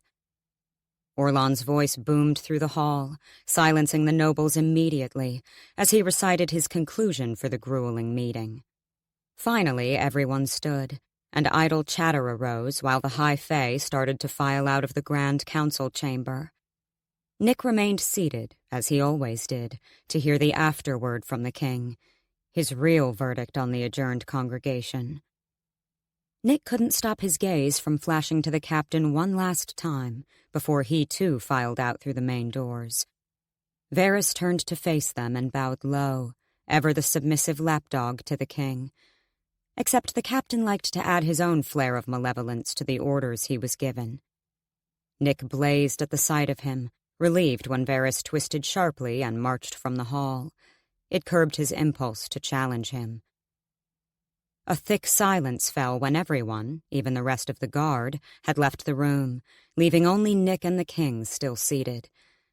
Nick glanced at the great throne seating the king of High Pharaoh, but the ruler didn't meet his eye. Instead, crooked fingers propped up his powerful jaw in quiet contemplation. Nick took it upon himself to rise, standing straight but not making a move to exit unless dismissed. When the king remained within his own head, Nick opened his mouth to request leave, but Orlon's commanding voice shook the silence. "I don't like to be made a fool of," the king echoed his thoughts. and I feel Lord Helios thinks I am just that." Nick couldn't hide his hint of a frown. Nothing about the high fae in question had seemed suspicious to him, but he knew better than to debate the king's observations. He let Orlan continue. "Some of the humans with warrants of arrest have been conveniently slipping out of High Pharaoh before they can be brought in for questioning." Nick felt the air drop in temperature, but he focused his breathing to keep his heart steady. He knew the king's fae ears might be able to pick up on an increase in tempo and give away his nerves. "As you know, Helios has the Nightwalker ability, and my spies have tracked his movements into the outer town on several occasions. It almost fits too perfectly to be coincidence." The king's lips twitched up cunningly. He believed he had uncovered the truth of the human disappearances all on his own. It would have been Nick's head long ago if he really knew the truth, that he was the one warning the targeted humans to flee. He kept his face placid, remaining stern and attentive as he had been trained to do. The king rose from his throne at last, and Nick tried not to let his size and poise intimidate him. "You'll understand why I raise this matter to you specifically. I need his mind searched, and I gather it is no easy task to remain undetected in another Nightwalker's head. You are the most powerful in my service with the gift, and you have not disappointed me before." His black orbs bore into Nick's emerald eyes, and he raised his chin in confidence. "It will take time, but I will find out what you seek." Nick spoke firmly, offering a small nod of obedience, though internally he was cursing the male for bestowing the task. He didn't doubt he could achieve what the king asked, but he always hated being used as a weapon for his dirty work. "Good. Though I don't like to be kept waiting on results. If there are traitors in our midst, I want them exposed and dealt with swiftly. Any accomplices, I want them searched as well." Nick flexed his fingers behind his back in irritation. "Of course, Your Majesty. Though it will require great strength and focus to enter another Nightwalker's subconscious without detection. I will have to be well rested between tries." The king hummed his disappointment, which irked Nick further. "A pity the night-walking ability has such restrictions." It wasn't a direct insult, as there was no one more qualified for the job than Nick, and no ability that could get him the information he sought quicker. But Orlan's lack of patience and understanding of what it took, and what Nick was risking for it, riled him to no end. Nick already knew Lord Helios was innocent of what the king suspected, but he still planned to carry through with the task in the hope of uncovering something that would satisfy the king's quest to bring down the perpetrators. Selfishly, he needed to sway suspicion from himself, too. He wasn't as foolishly naive as the lord who clearly lacked the competency to cover his tracks. Nick knew of a labyrinth of tunnels that ran under the inner city and led out just beyond the wall. From there, he was aware and stealthy enough to remain perfectly incognito and evade the king's secret spy force in the outer town of Pharaohhold. He almost felt as if Helios deserved to be caught for his amateur attempt at discretion. "If that was all, Your Majesty," Nick said, desperate for release from the formal setting. The king didn't bother to respond with words, simply raising a lazy hand in dismissal. Nick didn't take it personally. The High Pharaoh ruler was never one for pleasantries. He stepped away from his chair and strolled for the exit. In the wide, bright hallways, he found himself immune to the pristine glamour and luxury of the castle. In fact, despite its grand size and maze of hallways and passages, Nick had started to feel suffocated within its confines. The inner city wasn't much different. It was why he had started to venture into the humble dwellings of the outer town some months ago. He found it somewhat comforting to walk inconspicuously among the humans and see how their lives in the unruly brown town fared in comparison to the fae inside the gleaming white city. The contrast was stark, and he couldn't shake the guilt of living in such prestige, while the humans were cast out to live impoverished lives. So he'd taken to night-walking through them, to offer those he could get to on time a chance to flee, rather than be executed for something that wasn't entirely their fault. Though the king sent out Fae patrols to the towns, they were sparse and had lax protection orders. Nick always believed he could do more to prevent Valgard from infiltrating the kingdom and preying upon the innocent human citizens, terrorizing them for information. The prospect of another dawn of carnage like the great battles shook him to his very core. Whenever he approached his concerns on the matter, Nick was immediately shut down by his superior, the ruler of High Pharaoh. His mind was too preoccupied to dwell on the matter. Saving the convicted humans had come to a halt when he'd stumbled upon the impossible, discovered an anomaly that challenged the order and hierarchy of the species, or rather, she found him. "You're a hard male to get a moment with these days." The eloquent voice of the king's ward didn't come as a surprise. He'd already slowed his brisk walk when he picked up on her quiet approach from behind. Nick cast her a sidelong smirk as she fell into step with him. "Have you been missing me, Toria?" Her golden-tanned cheeks flushed a shade of rose at his teasing response. Rolling her eyes, she looked away. Nick took the moment to admire her beauty. The tone of her skin was radiant against the green of her gown, the rich emerald a proud reminder of who she was, where she came from. Her standing as the king's ward was only a title to keep her safe, and High Pharaoh wasn't her native home. It was known to everyone on both sides of the wall that Toria Stagnight was the sole heir to the Fenstead throne, and had fled here over a century ago, when her homeland was invaded and conquered by the merciless Valgard. A day he knew still haunted the female behind her mask of resilience. The king of High Pharaoh wasn't the most loved ruler, not since those dark battles that had turned his heart. Since then, he'd ruled with little mercy and ruthless punishment to those who even slightly displeased him. One of the last acts of kindness Nick was grateful for among the king's wickedness was his taking in of the terrified Fenstead princess, who'd fled to their doorstep as the only surviving royal from the kingdom of the stag. "If I have to suffer the company of court ladies and imperious lords one day longer, I'm going to go insane," Toria complained, her bottom lip almost falling into a pout. Nick chuckled softly. "And I suppose you want me to help you get out of it?" A sheepish smile tugged her lips in response. Nick felt guilty then, that he'd been so absent these past few weeks and had failed to check in on his friend. Over the century of her living within the castle of High Pharaoh, they'd become very close companions and confided in each other about everything. Without her knowing of his antics in the town, it twisted his gut to think she might believe he didn't care. In truth, he couldn't tell her what he'd been up to with the humans because he cared. He cared immeasurably for her safety, so he wouldn't risk her having any knowledge of his treason and possibly be implicated if he were ever to be caught. "I'm sorry I haven't been around," he said quietly, dropping the amusement. She gave him a look of understanding that pained him. He hated keeping things from her. "How about we take the horses out tomorrow?" Toria beamed wide, the smile creasing her hazel eyes. It instantly brightened up Nick's mood.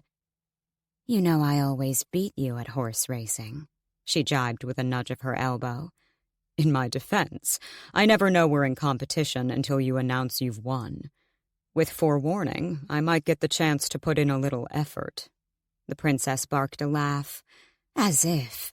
You just can't stand to be bested by a female." She teased the word. Nick offered a crooked smile, but felt hideously guilty another female surfaced to mind in that moment, one he wished he could tell Toria about. Faythe. The name struck him with both thrill and fear, not for what she was capable of, but for the dire fate that could befall her in the hands of the king. A human girl, a Nightwalker. The thought was inconceivable, yet Nick had a daunting feeling he was yet to scrape the surface. of what truly lay dormant beneath her beauty and innocence. Chapter 14.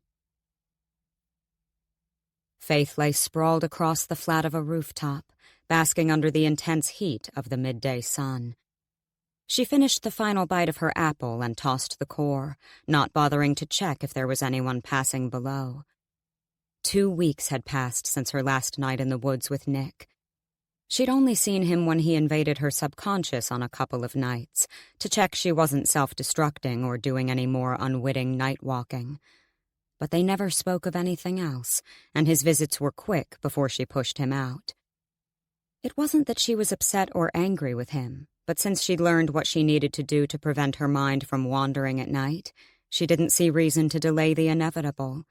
His status would never allow them to be friends, and she had no desire to explore her ability any further, since she had absolutely no intention of using it, ever. Mercifully, she had managed to keep herself in her own mind, finding the darkness Nick had tried to explain that pulled her into blissful, deep rest every night.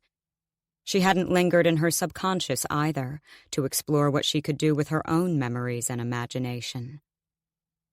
Marlowe and Jackon had spent many evenings together since she'd played Cupid, and it brought her joy to watch their relationship slowly blossom. Faythe found release and comfort through the swinging of her sword most nights, but she wasn't always alone.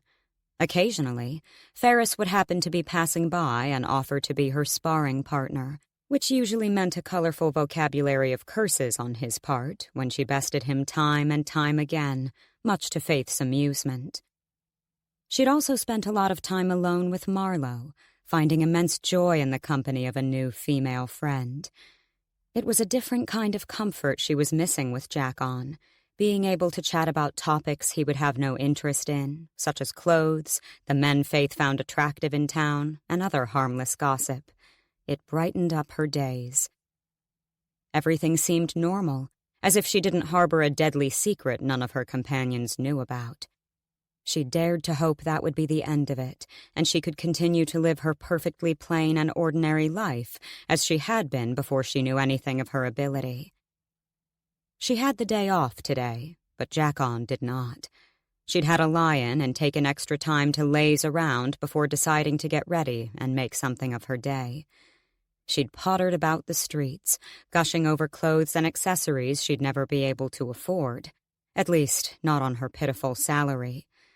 The miserable feeling made her decide she would one day find a more rewarding job for herself, a purpose, and something to bring in more coin so they could live a little better. She didn't have many skills without a sword in her hand, but perhaps she could apprentice in some trade. Faythe sat up groggily, the midday sun making her seriously drowsy despite her extra-long rest. Standing, she made her way over to the edge of the roof and shimmied herself down the drainpipe, landing with a quiet thud in the empty alley. Deciding on a destination, she strolled lazily, in absolutely no hurry to do anything at all. When she eventually approached the blacksmith's, she spotted Marlowe in front of the workshop, intently examining something through a magnifying eyepiece. "Find anything cool?" Faythe asked in way of greeting. Marlowe looked up and flashed her a grin.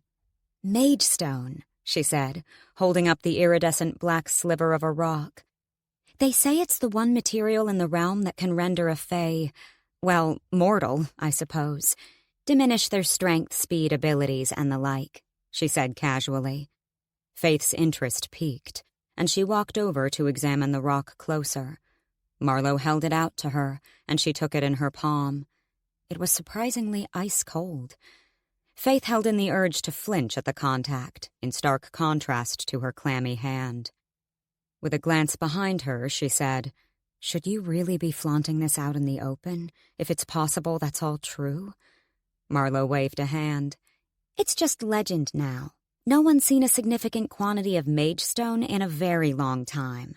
Apparently it used to be a component in the Farhin Mountains of Lake Laria, but it was mined and destroyed many centuries ago. All that remains is the occasional useless shard." Marlowe snickered. "What could be worse for a fae than being made to feel like a human?" She teased the last word. Faythe examined the rock. Colors bounced off its flat surface at all angles. Keep it if it interests you so much. I found it in a pile of scrap metal I bought off a merchant from Olmstone last week. She leaned back in her seat. It's pretty, though. I could make it into a pendant for you if you'd like. At the offer, Faythe smiled. Thanks, but it's yours. Make a pendant for yourself, or sell it. Could be worth a small fortune if it's as rare as you say. She gave the stone back to her. Marlowe shrugged. Perhaps. She pocketed it in her apron. What brings you my way today? Faythe perched on the table in front of her. Can't I come see a friend without wanting anything? Of course you can, but I don't finish for at least another couple of hours, Marlowe said, abruptly standing and retreating into the back. Something Faythe had quickly come to learn about the blacksmith was that she could hardly sit still for a minute and would always look for something to occupy her hands and mind. Faythe followed her. Behind the curtain was where they kept the furnaces and heavy equipment for bigger projects. Marlowe picked up a blade and began to sharpen it. Faythe winced at the loud scraping of steel, but watched her work in admiration. After a moment, she asked over the noise, "How is it you know about the Mage Stone?" "They're called books, Faythe. You should try picking one up sometime." Faythe rolled her eyes at the playful jibe, but knowing her friend probably knew a lot about ancient legends and beings, she asked, "What do you know about the Nightwalkers?" As much as she tried to convince herself she was content with not knowing anything else other than what she needed to keep control and survive, Faythe couldn't help the burning curiosity that there may be things she was yet to discover about her ability. Marlowe paused, the space going silent as she curved an eyebrow at her. "No more than what everyone else knows, I suppose," she answered. Faythe wasn't sure if it was disappointment or relief she felt. "Although," Marlowe continued as if she'd just remembered something relevant, "I did read something once about a higher kind of Nightwalker." Faythe straightened, her attention piqued. Marlowe set the blade down, turning to lean with crossed arms against the bench. Her face contorted with concentration as she tried to recall the details, and then she said, "I mean, none have been known to exist for centuries, if they ever did at all. But the book I read told a legend of those who could enter both an unconscious and conscious mind. Complete telepathic abilities and absolutely lethal." She shuddered. "The Nightwalkers are bad enough. Just be glad we don't have their superior mythical ancestors among us." At Faythe's blanched look, Marlowe laughed. "Relax. It's just an old scary story," she teased, spinning around to resume her work. "Indeed," Faythe said quietly. Her thoughts whirled. Perhaps Nick would know more, would be able to confirm if such an ability did exist, in his 3 centuries of existence at least. "Why do you ask?" Faythe cleared her throat and found something to fidget with. "Just curious. I wonder what other Fae abilities there are," she said, hopeful it came off as a bored question. When Marlowe showed no sign of suspicion, Faythe internally sighed with relief. "There are quite a few. Elemental, shades, shape-shifting." She went on to list a few more before adding, "But gifted Fae are fairly rare. Most of them are just as normal as you and me, save for the immortal strength, speed, and grace," she huffed. Faythe forced a breathy laugh. She wasn't normal. Would her friend be disgusted if she found out what invasive ability she possessed? The thought of any of her friends looking at her with hatred or disappointment made her stomach sink. "There's some books on them over there, if you'd like to learn more." Marlowe jerked her head to the corner. Spotting the lazily discarded pile, Faythe walked over to them, brushing off dust and soot to read the titles. One in particular caught her attention. Grabbing the old leather book, she held it up. "Are spirits a favorite topic of yours, too?" she asked, flashing the title, The Forgotten Goddess. People sometimes referred to the spirits of the realm as goddesses. They were supposed to be the forces that kept the world in balance, to stop the species from destroying each other. But with the war and destruction that had raged for centuries, It amazed Faythe how people could still believe in such nonsense. Marlowe peered up from her blade. Ah, that's a good one, actually. You can borrow it if you'd like. Did you know some people believe there was a third spirit? She was supposedly cast out of the realm over 1,000 years ago. People speculate why, but no one really knows. There was genuine passion in her tone. Faythe scoffed. I don't believe in any of it. Spirits, gods, and goddesses. Where are they now when we actually need them? She said, putting the book back down. Marlowe huffed at her. Believing or not is irrelevant. It's a good read. Or do you not know how to enjoy a story? Faythe scowled at her. Fine, I'll read it, and I'll give you my informed reasons for why it's all absurd. She swiped the book, tucking it under her arm. If you need me, I'll be out front, fully engrossed in the wonders of the spirits. She drawled the last word.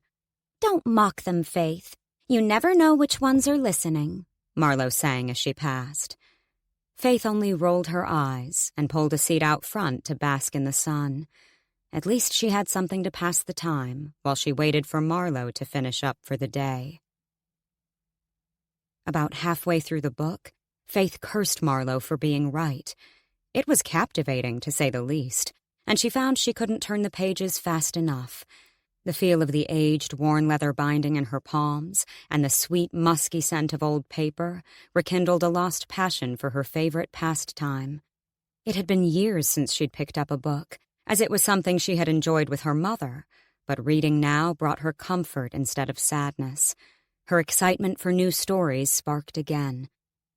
She read various different tales on the mythical appearances of Aurealis, the spirit of life and goddess of the sun, and her sister Dakotas, the spirit of death and goddess of the moon, over the past millennia.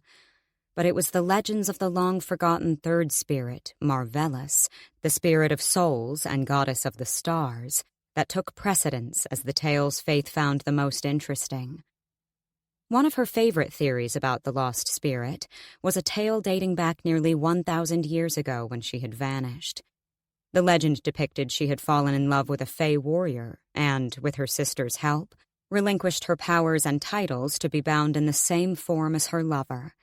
She still didn't believe any of it to be truth or real history, but regardless, Faythe found herself moved by that particular story. Perhaps foolishly, she hoped such a love could exist in her world. Alternatives to Marvellis's disappearance were not so poetic. Some theorized she was consumed by her sisters for her powers, or she broke her sacred duty and was cast back to her own realm. A familiar voice pulled Faythe from the fantasy. How is it? She peeled her eyes from the captivating text and had to blink rapidly to refocus from reading for so long. She took in the sight of Marlowe, clean-faced, apron off, and leaning against the wall with crossed arms. "Is it that time already?" Faythe asked, not realizing how fast time had gotten away from her. Marlowe smirked. "I'll take that as a thumbs up." She pushed off the wall, grabbing her cloak and folding it over her arm. It had become a regular thing for Marlowe to join them most evenings. The three of them had pretty much become inseparable over the past couple weeks. It surprised Faythe how well they got along, considering her lack of previous female friends. But everything was so easy with Marlowe. If Jackon was her partner in crime, Marlowe would be her confidant in conspiracy. The blacksmith had also expressed her appreciation of their company, telling them of her isolated days spent in her father's workshop and how her evenings had been spent building on her already impressive knowledge through reading. It put Faythe to shame sometimes when she thought of how smart her friend was in comparison. "Do you mind if I borrow it?" she asked as she stood, closing the book with a satisfying thud. Marlowe's irises twinkled. "Of course! I knew you'd like it." Faythe fought her sheepish smile as Marlowe looped her arm through hers and pulled her into a lazy stroll down the street. Chapter 15. Faythe and Marlowe picked up some meat pies and bread on their way back to the hut after the blacksmith's shift, and were sat at the kitchen table eating when Jackon sauntered through the door. He flashed them both a grin before excusing himself to freshen up after his day on the farm. When they were all together again, he greedily tucked in. "I was thinking we could take a walk down to the harbor tonight," he suggested to no one in particular. It sounded like more of a romantic thing to do, and Faythe was about to exclude herself from the invitation when Marlowe cut in. "Actually, I thought maybe we could all go to the square tonight. I've yet to see Faythe in action." Faythe perked up at the mention, and Jackon chuckled. "You two in a sparring session? That's something I'd pay good money to see." Both women flashed him a devious smile. "We'll need to stop back at the blacksmith's to get your sword," Faythe said. Marlowe shook her head and jerked it to the side. Faythe's gaze followed, landing on the blade that lay over her cloak in the corner. She had been too caught up in her storybook to even notice Marlowe was equipped with the sword when they left. As she looked the woman over now, she registered her casual attire of a fitted tunic and pants in place of her usual cotton gown. Reading her exact thoughts, her friend smirked. "That book really took you away for a while." "You can read?" Jackon teased. She scowled at the remark and tossed a piece of bread at his mocking laughter. He caught it and leaned over to tousle her hair. Batting his arm away, Faythe rose and stuck her tongue out at him. Then she eagerly skipped to retrieve Lumarius and ready herself for sparring. No one stopped them on their journey to the square, and mercifully she'd had no more run-ins with the Fae captain since their first unpleasant meeting either. The two women discarded their cloaks next to Jackon, who took a relaxed, laid-back position on one of the benches. His eyes gleamed with boyish amusement. They were in the midst of stretching and warming up when they heard a low whistle. All of their attention snapped to where a head of rugged red hair emerged into the square with a feline grin. "Where was my invite to this magnificent showdown?" Ferris quipped. Faythe smirked, twisting her sword in her wrist. "I suppose you could do with a few lessons on what a skilled opponent looks like," she taunted playfully. "Take note. Now, Faythe, everyone knows I let you win, being the gentleman I am." He bowed slightly in arrogance before throwing himself down beside Jackon. Faythe's eyes flashed in challenge. "Perhaps we should put all doubt to rest after this." He shifted, deciding whether he should back down or rise to it, and said, "No thanks. I quite like my balls and don't feel like losing them tonight." "Smart man," Jackon commented. Faythe faced Marlowe again. She was flexing her sword between her hands, looking slightly nervous. "It's been a while," she admitted, taking up a defensive position. Faythe took her counter stance. "If you want me to go easy on you, just say it." Marlowe's eyes twinkled, and with a smug grin, she said, "Never." Steel met steel in a ballad of action and combat, every note sending a pulse of energy through Faythe that compelled her to dance in time with each twist and swing of her sword. Nothing focused her more than feeling the clash of her blade against her target. She forgot her two friends who sat as onlookers, tuned out every other sound, and gave herself over to the guidance of her blade as it harmonized her movements. It didn't matter that it was a match of practice and fun.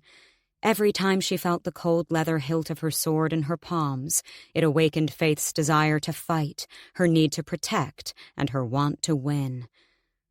Marlowe was an excellent opponent, and certainly challenged her as good as Jackon did. Faythe brought her sword up once again, halting in a killing strike that her friend bested for the third time in the half-hour they'd been sparring. They were both panting when they called it there, and slumped to the ground. Ferris clapped slow and loud. "What a show indeed, ladies. We could have charged good coin in an arena to have people watch." He smirked suggestively. "Even more so if you were naked." Jackon punched his arm, and Ferris howled his laughter. "Don't pretend you didn't think it, too," he said in deviant delight. Faythe shook her head at their boyish bickering as Marlowe passed a water skin. She took it, chugging the cool liquid down her burning throat greedily. "You're quite the swordsman," Marlowe said in admiration. Faythe beamed at the compliment. "You're definitely worthy opposition." She nodded her appreciation with a smile. Ferris stood and loudly announced, "Well, if that's all the action I'm getting tonight, consider me satisfied." He gave a wolfish grin. "Seriously, though, Faythe, you could turn a good profit in the cave. I happen to work for a man who finds sport in it. I can get you in." At the mention of the notorious cave, she stiffened. It was rumored to be below the inn and only accessible by those in the know. An underworld of gambling, violence, and illegal trading, the cave was a domain of nighttime pleasures for the wealthier members of town, and those who foolishly gambled their short earnings, or occasional fey guards who enjoyed betting on humans like dogs. "Not a chance in Rutting Dam," Jackon growled. Ferris cast him a bored look. "Are you her keeper?" Jackon was on his feet, facing off with him in an instant. The two women also shot to their feet, Marlowe moving close to Jackon so he wouldn't swing. Ferris didn't balk in the slightest, instead choosing to smirk. This only riled Faythe's stupidly protective friend further. While Jackon stood a foot taller and packed a bit more muscle, Ferris had a cunning, wild side that would make any man think twice before crossing him. Faythe didn't want to see the outcome of that fight. "Let's tone the male ego dominance bullshit down a notch, shall we?" Faythe cut in. She couldn't deny Ferris's offer tempted her a little, if only so she could earn money, decent money, doing something she was actually good at, even if it was considered unsavory practice. But at the risk of having Jackon blow his top, she forced down the urge to inquire about it further. "I'm not exactly welcome at the inn anymore, and I doubt I'd be a match for anyone down there." Ferris shrugged casually. "I've seen the pathetic talent they choose to show. They're sloppy brutes who have little actual weapon skill. Trust me, you'd stand a good chance of holding out well." His eyes flashed to Jackon, who blazed at the thought. Then he looked back at Faythe. "And you wouldn't be going as yourself." He grinned mischievously. "Think on it. You know where to find me if you change your mind." Turning on his heel, he strolled away. "Damned prick," Jackon muttered after him. "Let's go," Marlowe said sweetly, linking her arm through his to simmer his anger. It worked, and Faythe was surprised as Jackon looked to her, and his face instantly softened. Even she couldn't calm him down so quickly. With a smile, he allowed Marlowe to lead him over to where she retrieved her cloak and sword, and together they began the walk home. Faythe felt a pang of something she wasn't used to, and the feeling saddened her a little. Jealousy of the special thing they had between them that she'd never had before. A closeness, a bond that couldn't be matched by anyone but a partner, a lover. What she had with Jackon over the 10 years they'd known each other was special. She loved him, would give her life for him. But there was never that deeper connection clear between the two souls walking a few paces in front of her. As if sensing her brooding, Marlowe turned and held her free arm out for Faythe to loop hers around. She gave a small, grateful smile and obliged. The three of them walked linked together back to the hut, 3 friends who shared a different kind of life bond. Faythe dared the damned spirits to try and break it. When they arrived home, Faythe made her way inside and bid Marlowe good night when Jackon insisted he walk her home. Entering the bedroom, she halted at the item she spotted laying on her bed. Warily taking it in her hands, Faythe held up the familiar-looking iridescent black stone that dangled from a black rope necklace. She didn't know when Marlowe had secretly left it for her to find, or even when she'd found the time to craft it while Faythe was stuck between the pages of the Forgotten Goddess. Still, she smiled at the mage-stone pendant that had been delicately carved to form a teardrop shape. It glittered beautifully in the moonlight, and Faythe slipped it around her neck, feeling the coolness nip against her bare chest. With a yawn, she dressed for bed, eager for sleep now her muscles had started to ache from the exertion of her workout with Marlowe. She tried and failed to wait for Jackon to arrive back. feeling her eyelids grow heavy and shut of their own accord. Then she drifted off into darkness. Chapter 16. That night, Faythe awoke in the usual confines of her subconscious. The mists of white and gold always stunned her, moved without needing her command. She was about to let go and fall into a pit of dark, restful sleep. She never did stay there for long. But she paused as a thought crossed her mind. Maybe it was from reading the soppy love story of Marvellus, or perhaps it was seeing her own two friends engage amorously. But she couldn't shake a feeling of longing for someone to share such a deep connection with. It was an embarrassingly foolish thought, and Faythe was about to abandon the idea. But this was her mind. No one was around to watch or judge, and she had yet to try anything with her imagination. She cringed a little at what she was about to do, but sighed and closed her eyes anyway. As she stood there in the dark, Faythe tried to conjure both the image and emotion of what it would be like to have someone touch her, make her pulse race.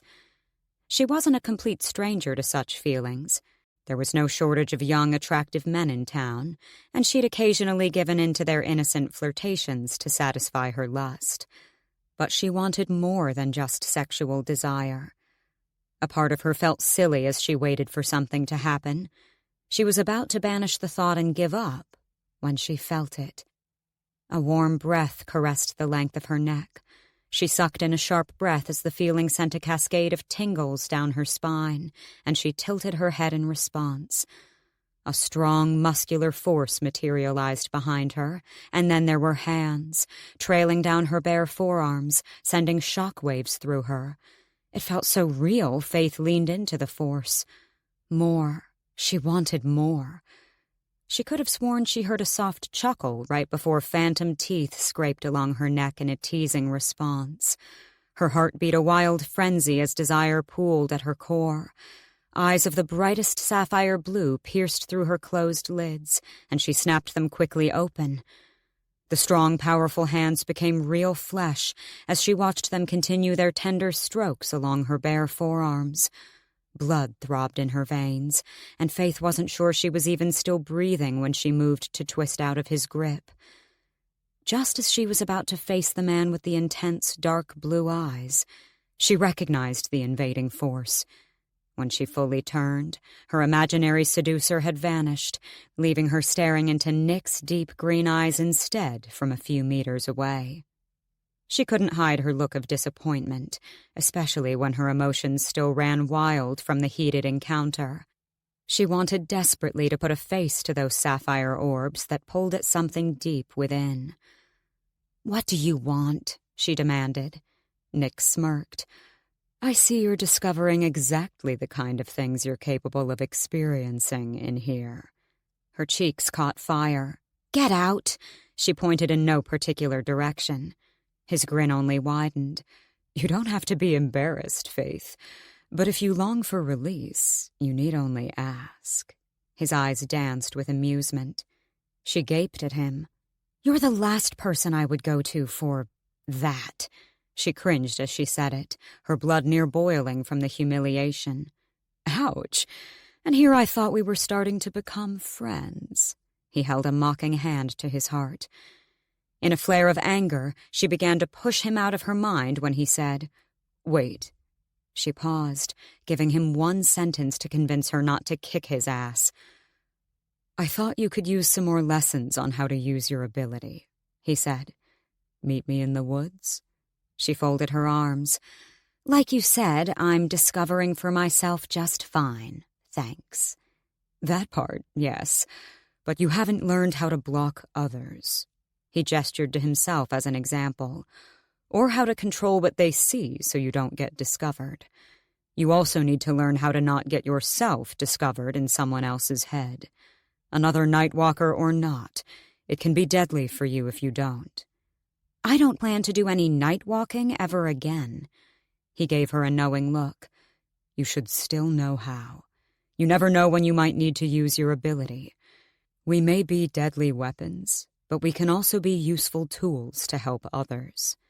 There was a hint of encouragement in his voice. Faythe hadn't thought of her ability as anything but invasive, cruel, and deadly. But if there was a way it could be used for good, she supposed it couldn't hurt to learn. "It's been weeks. Why are you only now claiming it's important I learn this?" "I've been busy." "Not too busy to invite yourself here whenever you feel like it." "Someone has to check you're not wreaking havoc with your untrained mind. Perhaps you'd prefer I hand the job over to Captain Varys?" With a glare, she muttered, "Stupid Fey prick." He only chuckled in response. "Tonight?" she asked, not even knowing what the time was or if Jackon was home yet.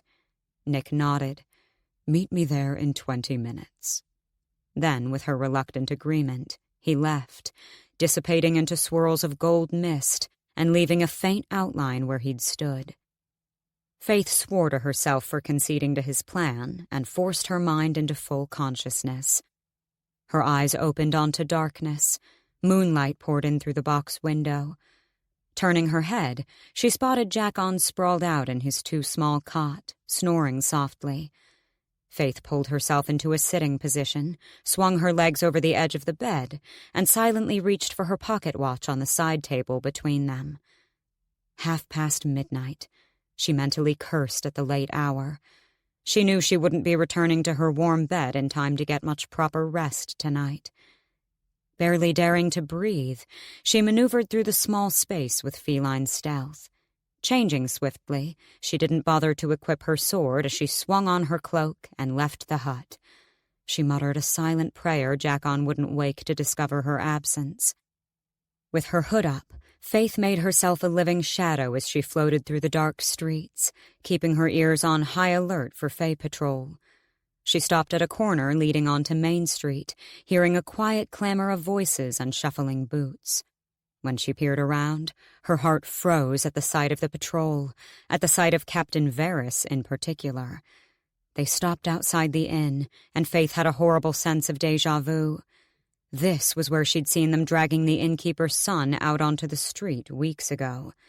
But they didn't appear to be there on any urgent business tonight, and instead of making a brute show of forced entry, the 4 guards casually strolled inside as if it were a normal night to grab a drink. Faythe tried not to think too much about it. Once they were fully out of sight, she darted through the intersection into the next dark pocket and continued her inconspicuous trek to the hills. When she approached the woods and didn't spot Nick, she decided to go in alone rather than risk anyone else spying her waiting on the outskirts. Darkness opened up into light, and as always, she took a moment to breathe in the clarity of the air and appreciate the ethereal brightness of her surroundings. At the waterfall, Faythe was imagining what it would be like to swim in the crystal-clear waters surrounded by the tiny dancing glow of the eucalypts, when her thoughts were disturbed by a rustling nearby. She opened her mouth to say something witty to Nick about being late, but the words died in her throat as she turned to find a magnificent giant stag. It was staring directly at her. She immediately froze at the sight of the creature that could kill her with one jerk of its hoof. She didn't know if she should gawk or run from the huge white beast with antlers of shimmering silver.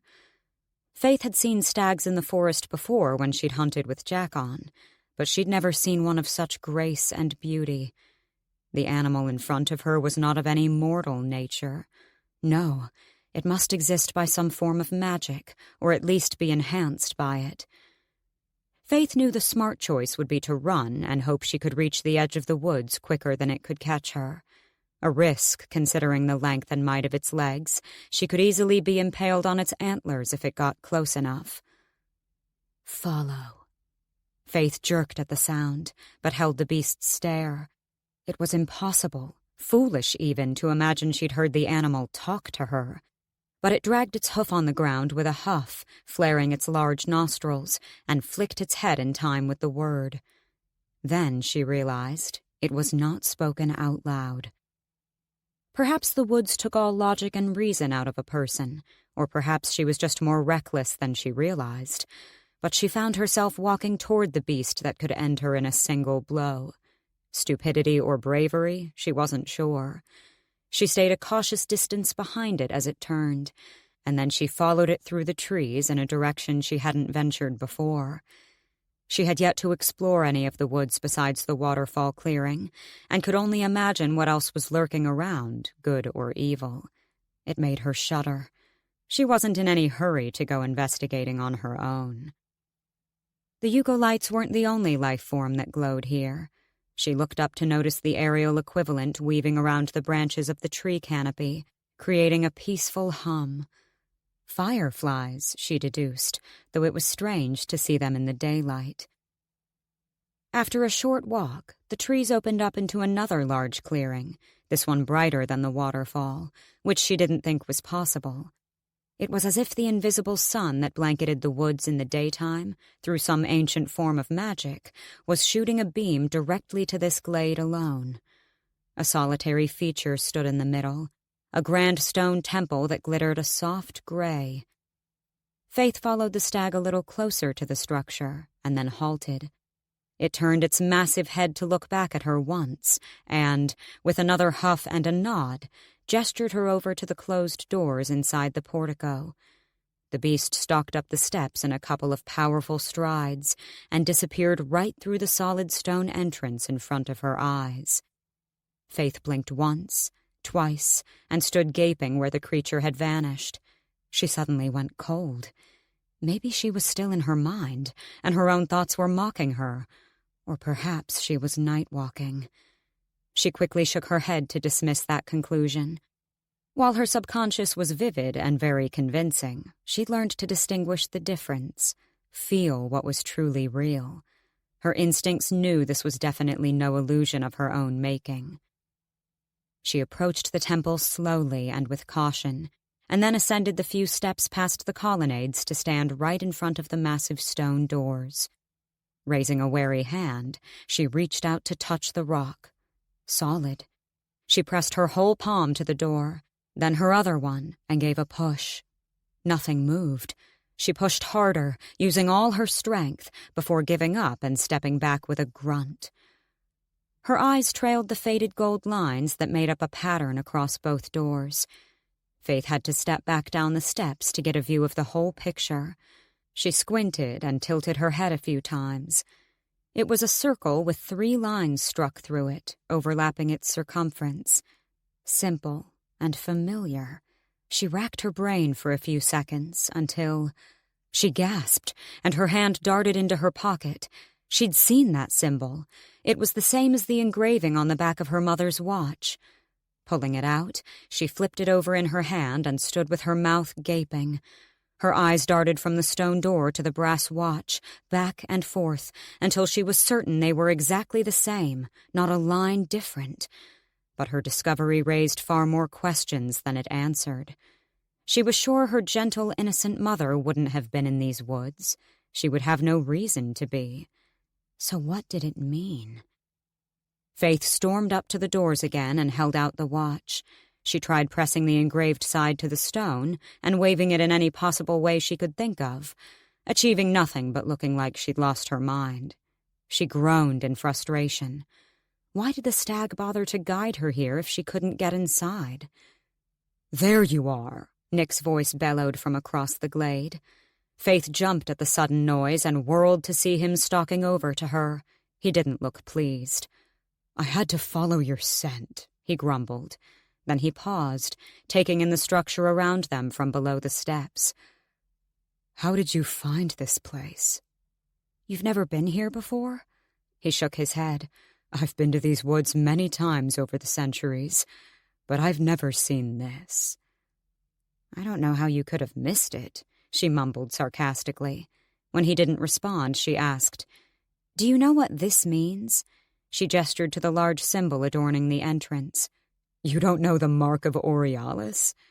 At her clueless look, he rolled his eyes. "Goddess of the sun, the spirit of life, you might call her." A spark of remembrance came to mind. She'd read about the spirit as well as her 2 sisters and the forgotten goddess earlier that day. The revelation only raised more questions. Faythe thought for a moment. "Do you think it's just some old place of worship? his head angled back as he ascended the steps. Maybe, but these woods don't open to everyone. Perhaps it was meant only for those chosen by Aurealis. He smirked. She gave him a flat look. Nick braced his palms against the door and strained as he tried and failed to push them open. If his Fae strength couldn't open them, she felt foolish for even trying. Strange, he muttered. She wasn't about to explain she had been led here by some giant mythical stag, at the risk of sounding completely insane. She was hardly confident she wasn't slowly losing her mind. Perhaps it was a side effect of having an ability that was never intended for a human body. She supposed there was nothing more to do. Let's just go, she huffed, stomping down the stairs and stalking away. If there was no way in, it was a waste of time following the stupid stag. She made a mental note to act on her first instinct and run next time. However, she seriously hoped there would be no repeat sightings of large ethereal animals to worry about. Chapter 17. Nick paced a few steps in front of Faythe, much to her irritation, as he went over various techniques of guarding the mind against unwelcome visitors. So, when you feel that pressure on your mind, you have to be able to pull your walls up so they can't enter, he lectured. Faythe poked aimlessly at the grass with a stick. She'd picked it up on the way back to the waterfall clearing, bored stiff from listening to him ramble on about control, focus, and everything else so painstakingly dull it made her eyelids grow heavy. He stomped over to her, moving to grab her shoulders and steal her attention. But as soon as he gripped her, his arms immediately dropped as if she were made of fire. Nick's eyes flashed to her chest. "What is that?" She looked down, innocent, and weighed the small teardrop pendant in her palm. "This? Marlowe made it for me. Pretty, isn't it?" "I didn't know mage stone still existed, especially not on this continent." She arched an eyebrow in growing interest. "It's true, then? What it can do to a Fae?" He assessed her, debating whether he should share the information he knew about a material that could be used as a weapon against his kind. At last, he said, "I wasn't sure. No one's seen it in a very long time. Most believe it's gone completely, but..." His lips thinned. "Touching you now? It felt like a magnet sucking out a small piece of strength. Almost undetectable, and not nearly enough to incapacitate me. At least, not in such a small quantity." She dropped the stone to her chest with a curious hum. Faythe wanted to tell Marlowe the myths were facts, knowing the blacksmith would relish in the information, but she quickly realized that would mean giving away her meetings with Nick. Her face fell. She hated having to keep secrets from either of her friends, but she couldn't tell them about Nick. It would put her at risk of them finding out about her impossible ability. "Be careful," Nick spoke, still frowning at the pendant. "It could lead to unwanted questions if anyone else happens to sense it." He meant the Fae guards, the king. She nodded in understanding, tucking it under her shirt. To test her theory, she had deliberately made sure to wear the necklace when he invited her here, and she was glad for the answers to her question. In a larger quantity, if mage stone still existed, it could be a mighty weapon to nullify the Fae's strength and abilities, and even the playing field for humans in battle. It was no wonder they wanted it gone. Thinking back to her conversation with Marlowe, Faythe recalled a burning question she wanted to ask Nick. She hesitated before blurting, "Has such an ability ever existed that was more than just night walking? Like, in a conscious mind, for example?" Her stomach twisted as he looked at her curiously. "There are legends, but I've never known anyone who's met someone with such a talent. Why?" She wasn't sure if it was relief or disappointment she felt. In his 3 centuries of existence, Nick could neither prove nor disprove the fact. She knew it was outlandish, completely irrational, and he would laugh at the thought that had swirled in her head since the blacksmith unknowingly enlightened her to the possibility. She was about to pass it off as mild curiosity, but instead she said, "Sometimes I think I feel things that are not my own, or hear things that were never spoken. She laughed as she heard her thoughts out loud. He'd think her insane and abandon all hope of training her. She should never have said anything about it. Yet when her friend had mentioned the uncharted ability, Faythe couldn't help but think of all the times she'd heard and felt things she had no explanation for. And since she'd already defied the impossible, she didn't see the harm in asking Nick about it. If there was even a slight chance, she wanted to rule it out completely for the sake of her own sanity. She waited for the laughter, the mocking, the teasing, but none of it came. Like what? Surprised he hadn't immediately shut down the idea, she shifted, suddenly self-conscious. It was her turn to start pacing with her eyes on the ground, more out of nerves than anything.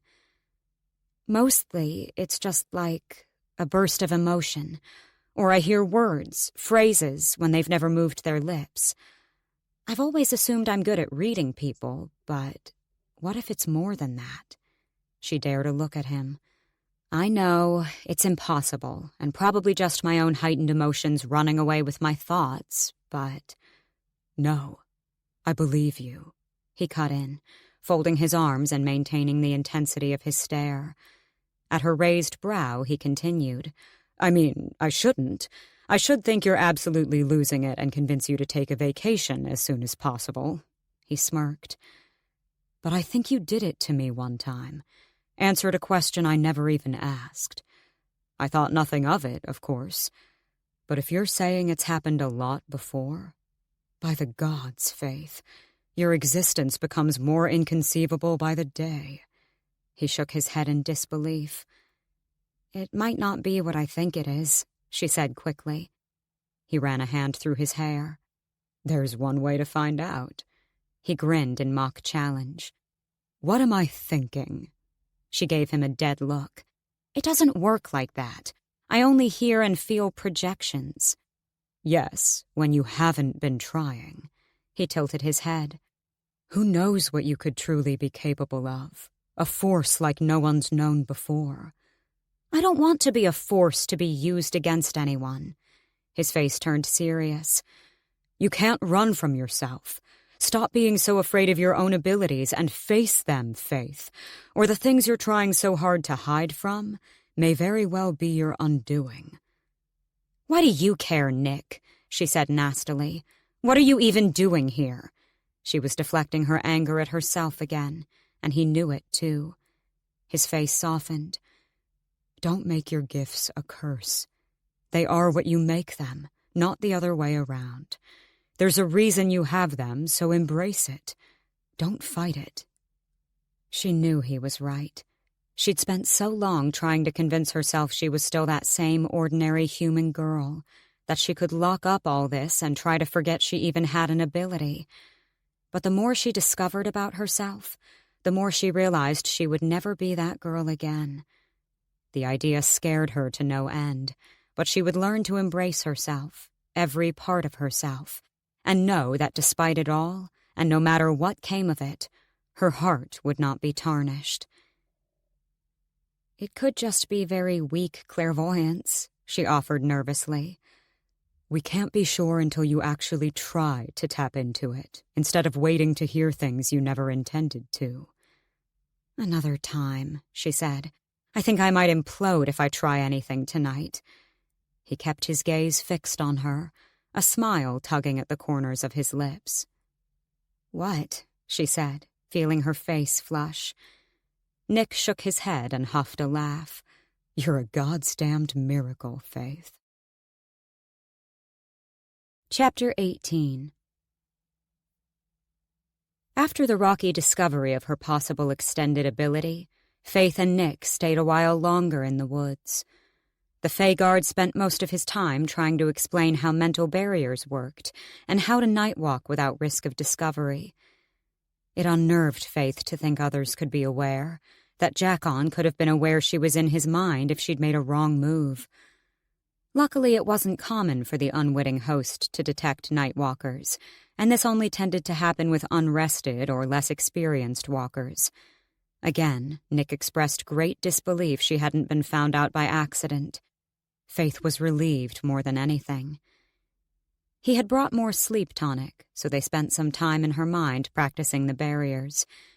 She learned how to show him edited versions of her memories without appearing too suspicious. Then, when Nick announced it would soon be daybreak, she raced home and thanked the spirits not a soul was around to stop her as she darted through the streets.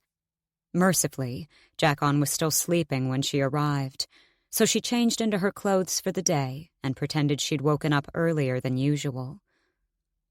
Almost a week passed, and Faythe was grateful when her day off rolled around. She was desperate to visit Marlowe at the blacksmith's. She had new questions she didn't want to ask in front of Jackon.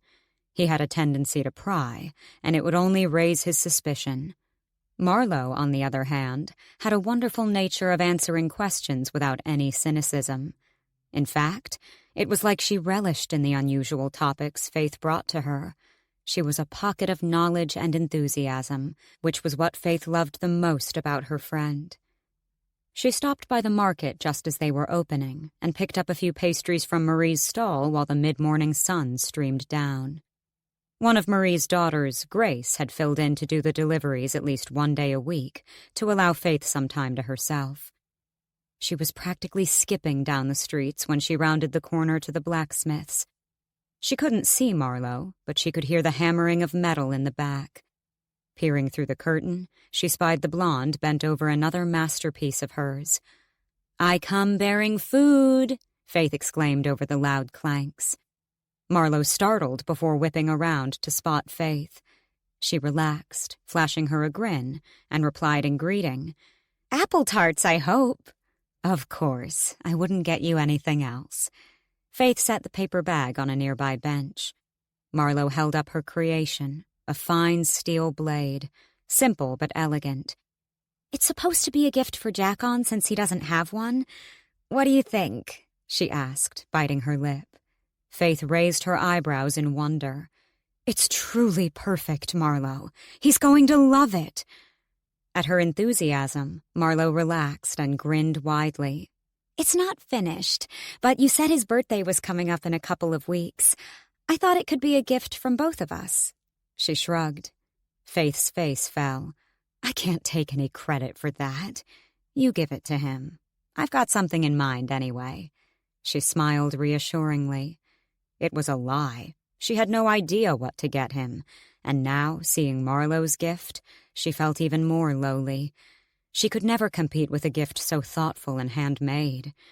Not that Faythe ever saw it as a competition to lavish her friend with grand gifts, but it still bothered her she could never afford anything close to her own sword, or even the materials for the one Marlowe crafted for Jackon. "Oh, okay, if you're sure," Marlowe said, setting the blade down. "So, what brings you down here?" she asked, wiping her hands on her apron before going over to the bag of pastries. Faythe watched her take a few bites, hesitating before saying, "I was actually hoping to pick your brain about something, but if you're busy, I can come back another day." Marlowe waved a hand. "I have time. I don't have any major work on at the moment, so I've just been messing around." Faythe let Marlowe finish her tart and chuckled as she reached in for a second. She dipped a hand into her pocket and retrieved the watch that was starting to burn a hole through it. Her thoughts had been churning to find out what the symbol on the back, the Mark of Aurealis, meant in connection to the one at the temple, if there even was a connection. Perhaps she was reading too much into it, but she figured if anyone might know, it would be Marlowe. "Does this mean anything to you?" she asked, walking over to where Marlowe perched. She finished her second tart and dusted her hands off before reaching to take the watch from Faythe's outstretched hand. In typical Marlowe fashion, her brow creased as she flipped it over in her palm a couple times, held it up at various angles, and studied everything she could see with the naked eye. Faythe chewed nervously at her fingernails as she watched the blacksmith ponder over her mother's old pocket watch. Marlowe hummed once and went to take a seat with it at a small bench, picking up a magnifying eyepiece and continuing to study the watch further. Faythe didn't disturb her, but moved to lean idly against the table, while her friend examined the brass gadget with an expert's attention. Eventually, she spoke. "They haven't made them like this in a very long time," she drawled, not looking up from it. "I'm surprised it still ticks." Faythe already knew that and was waiting for her to say something about the engravings on the back, but her focus remained on the front as she squinted through her eyepiece. "I'd be fascinated to see its inner workings." She looked up at Faythe in silent question. Faythe was about to protest when Marlowe quickly added, "I'd be able to put it back together, of course." Though a little smug, there was a plea in her eyes. Faythe was hesitant. She didn't doubt her friend's abilities, but it was one of the only things she had left of her mother's, and she was wary about it being tampered with. "I don't know, Marlowe. I'd rather not risk it to see old cogs and screws," she admitted, anxiety getting the better of her. Marlowe didn't give in. "Who knows what strange workings could be in such an ancient device? Wouldn't you like to find out?" Faythe had no interest in watch mechanics and didn't match her friend's enthusiastic wonder, though one word had her deliberating while Marlowe waited with an eager look. Ancient. If the watch was as old as Marlowe suggested, perhaps there was a chance something about its interior could offer clues to explain the spirit symbol engraved on the back, and if the item had any connection to the temple. Faythe sucked in a subtle breath. What if the answer or the key to open the spiritual dwelling was not on the watch's exterior, but within its inner workings? Her giddy thrill overcame her wariness, and she gave Marlowe a small nod to go ahead. She didn't waste a breath reaching for a small bunch of tools in a nearby pouch. Faythe watched in nervous anticipation as she took a miniature screwdriver to the back, but still said nothing of the engraving. If Marlowe knew what it meant, her face gave nothing away. Once the plate was loose enough to be removed, she peeled it back to reveal a bunch of cogs and screws that made absolutely no sense to Faythe. Marlowe, however, frowned deeper in concentration as she reached for her magnifying eyepiece once again and went in close to investigate. A few minutes passed before she hummed at her findings. "No wonder the minute hand stutters. There's an extra piece that doesn't seem relevant to the main mechanics. It just gets in the way," she pondered out loud, picking up a small pair of tweezers. Faythe stood upright. "Are you sure?" she asked skeptically, fearful of the watch breaking. Marlowe shot her a dead look, as if she really had to ask. Faythe backed down and nodded for her to continue. She stayed close behind, peering over Marlowe's shoulder and holding her breath as she watched her go in with steady precision. Marlowe gripped the small misplaced pin and pulled. It came out with a click, followed by a thud. Faythe could only gape in disbelief as she watched the front part of the watch come away from the back completely. Marlowe jolted her head back in shock, lifting her hands away. "I don't understand. It was a dud piece of metal," she cried out. Faythe didn't want to shout at her friend for being wrong, so instead she took a breath to hold in her dismay and paced to the back of the workshop in silence, hoping Marlowe would be able to mend it swiftly. She was flicking through more discarded books when Marlowe said her name to quietly beckon her over. If she'd already fixed the watch, Faythe owed her friend some appreciation for her quick work. When she strolled back over to the bench, she held in her whimper at the sight of the thing still in two pieces. However, her watch wasn't what Marlowe was focused on anymore. She held up a tightly folded piece of parchment between her tweezers and said, "Did you know this was in here?" Faythe's eyebrows knitted together. "That was in my mother's watch?" Marlowe gave a nod before extending it to her. "It seems you have a concealment watch. I've heard of them before. They were used a long time ago to smuggle information between allies," she said with no small amount of relief she hadn't broken it after all. Faythe took the parchment carefully. It was worn and slightly yellowed with age. Did her mother know it was in there? She didn't immediately unravel the sheet. What if it was a message from her mother? Handing the paper back to Marlowe, she said, "You read it," and damned her own cowardice at the thought. Marlowe didn't say anything as she took the parchment from Faythe's outstretched palm and cautiously began to fold back the edges. The suspense was killing Faythe. She held in her snap to hurry up, tapping her foot in a nervous tick while she watched Marlowe finally unfold it to its full size, which was no bigger than the palm of her hand. The blacksmith read over it a few times with a deep frown of concentration. Faythe couldn't stand it anymore. "Well?" she said with a bit more bite than intended. Marlowe shot her a glance and shrugged. "It's like a poem, but not in a language I can read." Faythe's whole body fell with disappointment and a little sadness. It wasn't a note from her mother. The old inscriptions and clearly aged paper weren't connected to her at all. If Marlowe was right, the parchment was likely a scribe from a centuries-old battle and wouldn't provide the answers she needed to gain access to the temple. "An old war message?" she asked in bored curiosity. Marlowe tilted her head. "Perhaps. I might have a book that could translate. I recognize some of the symbols." She shot up from the bench and wandered over to the books in the corner. Laying the parchment down beside them, she began to sift through the mix of black and brown leather covers. When she found what she was looking for, Marlowe beamed and flicked through the pages, scanning over inscriptions that were no more than pretty decorations to Faythe. A language of elegance and affluence, she gathered, from the delicate swirls and coils of the ancient text. "It might take a while, but I'll try to translate what I can." Faythe peeled her eyes from the book, finding it of little interest while Marlowe ran her finger across the lines. She was irrationally angry at the hidden message that had turned out to be nothing of use.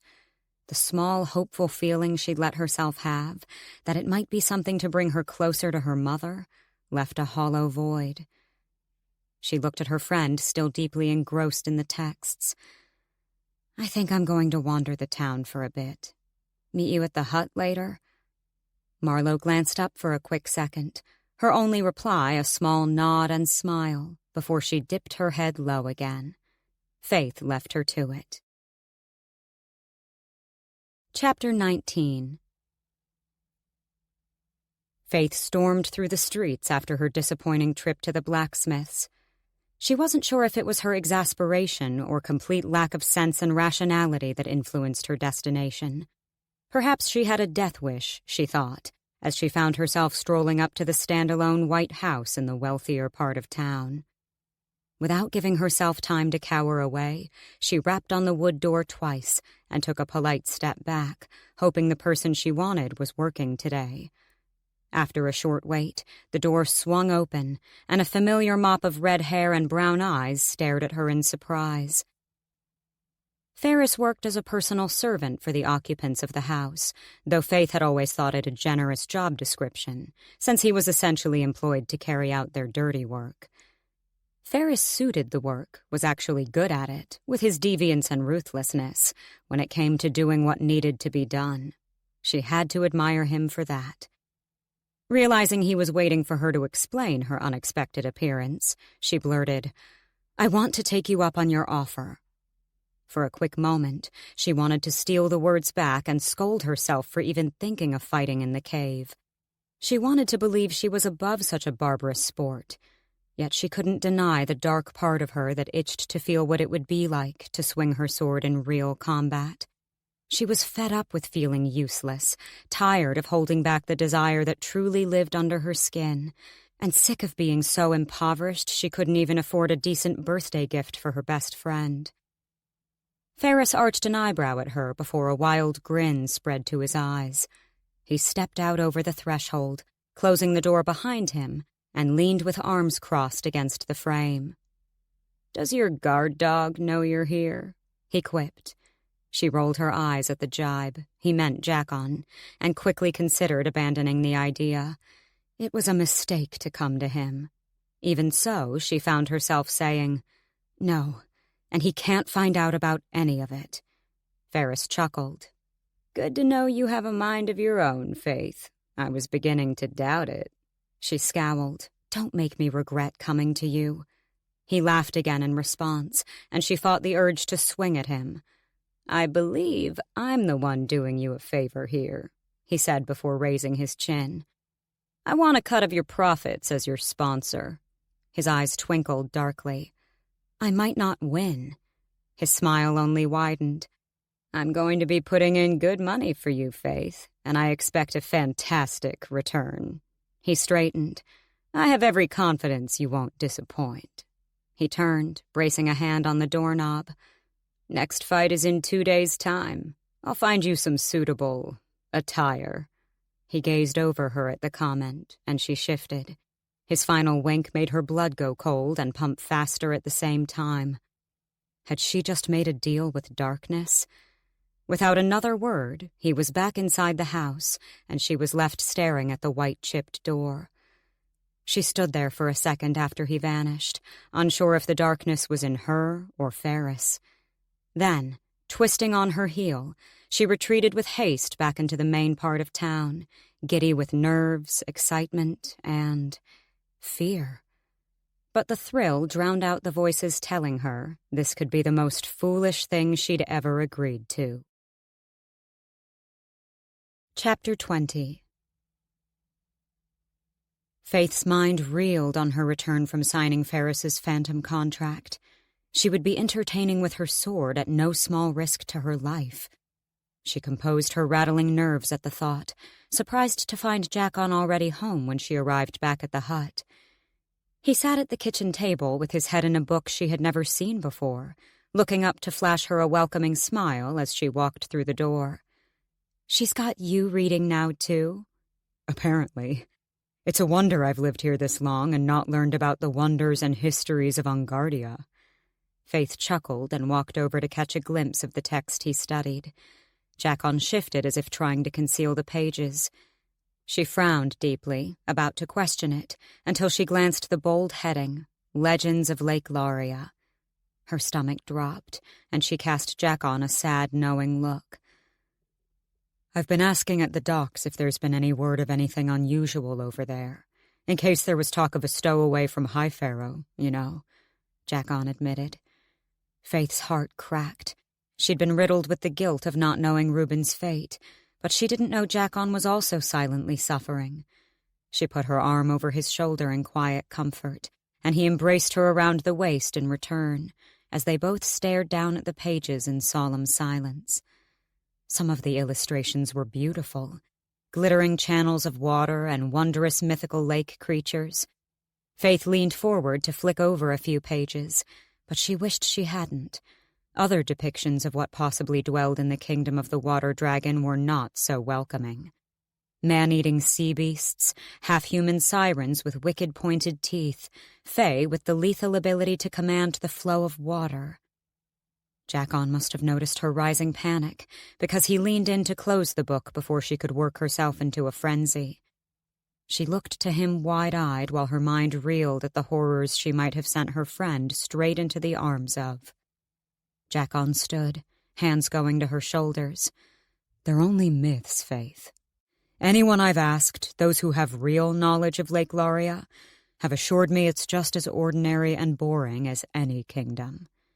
He tried to reassure her with a faint smile, but he was a horrible liar.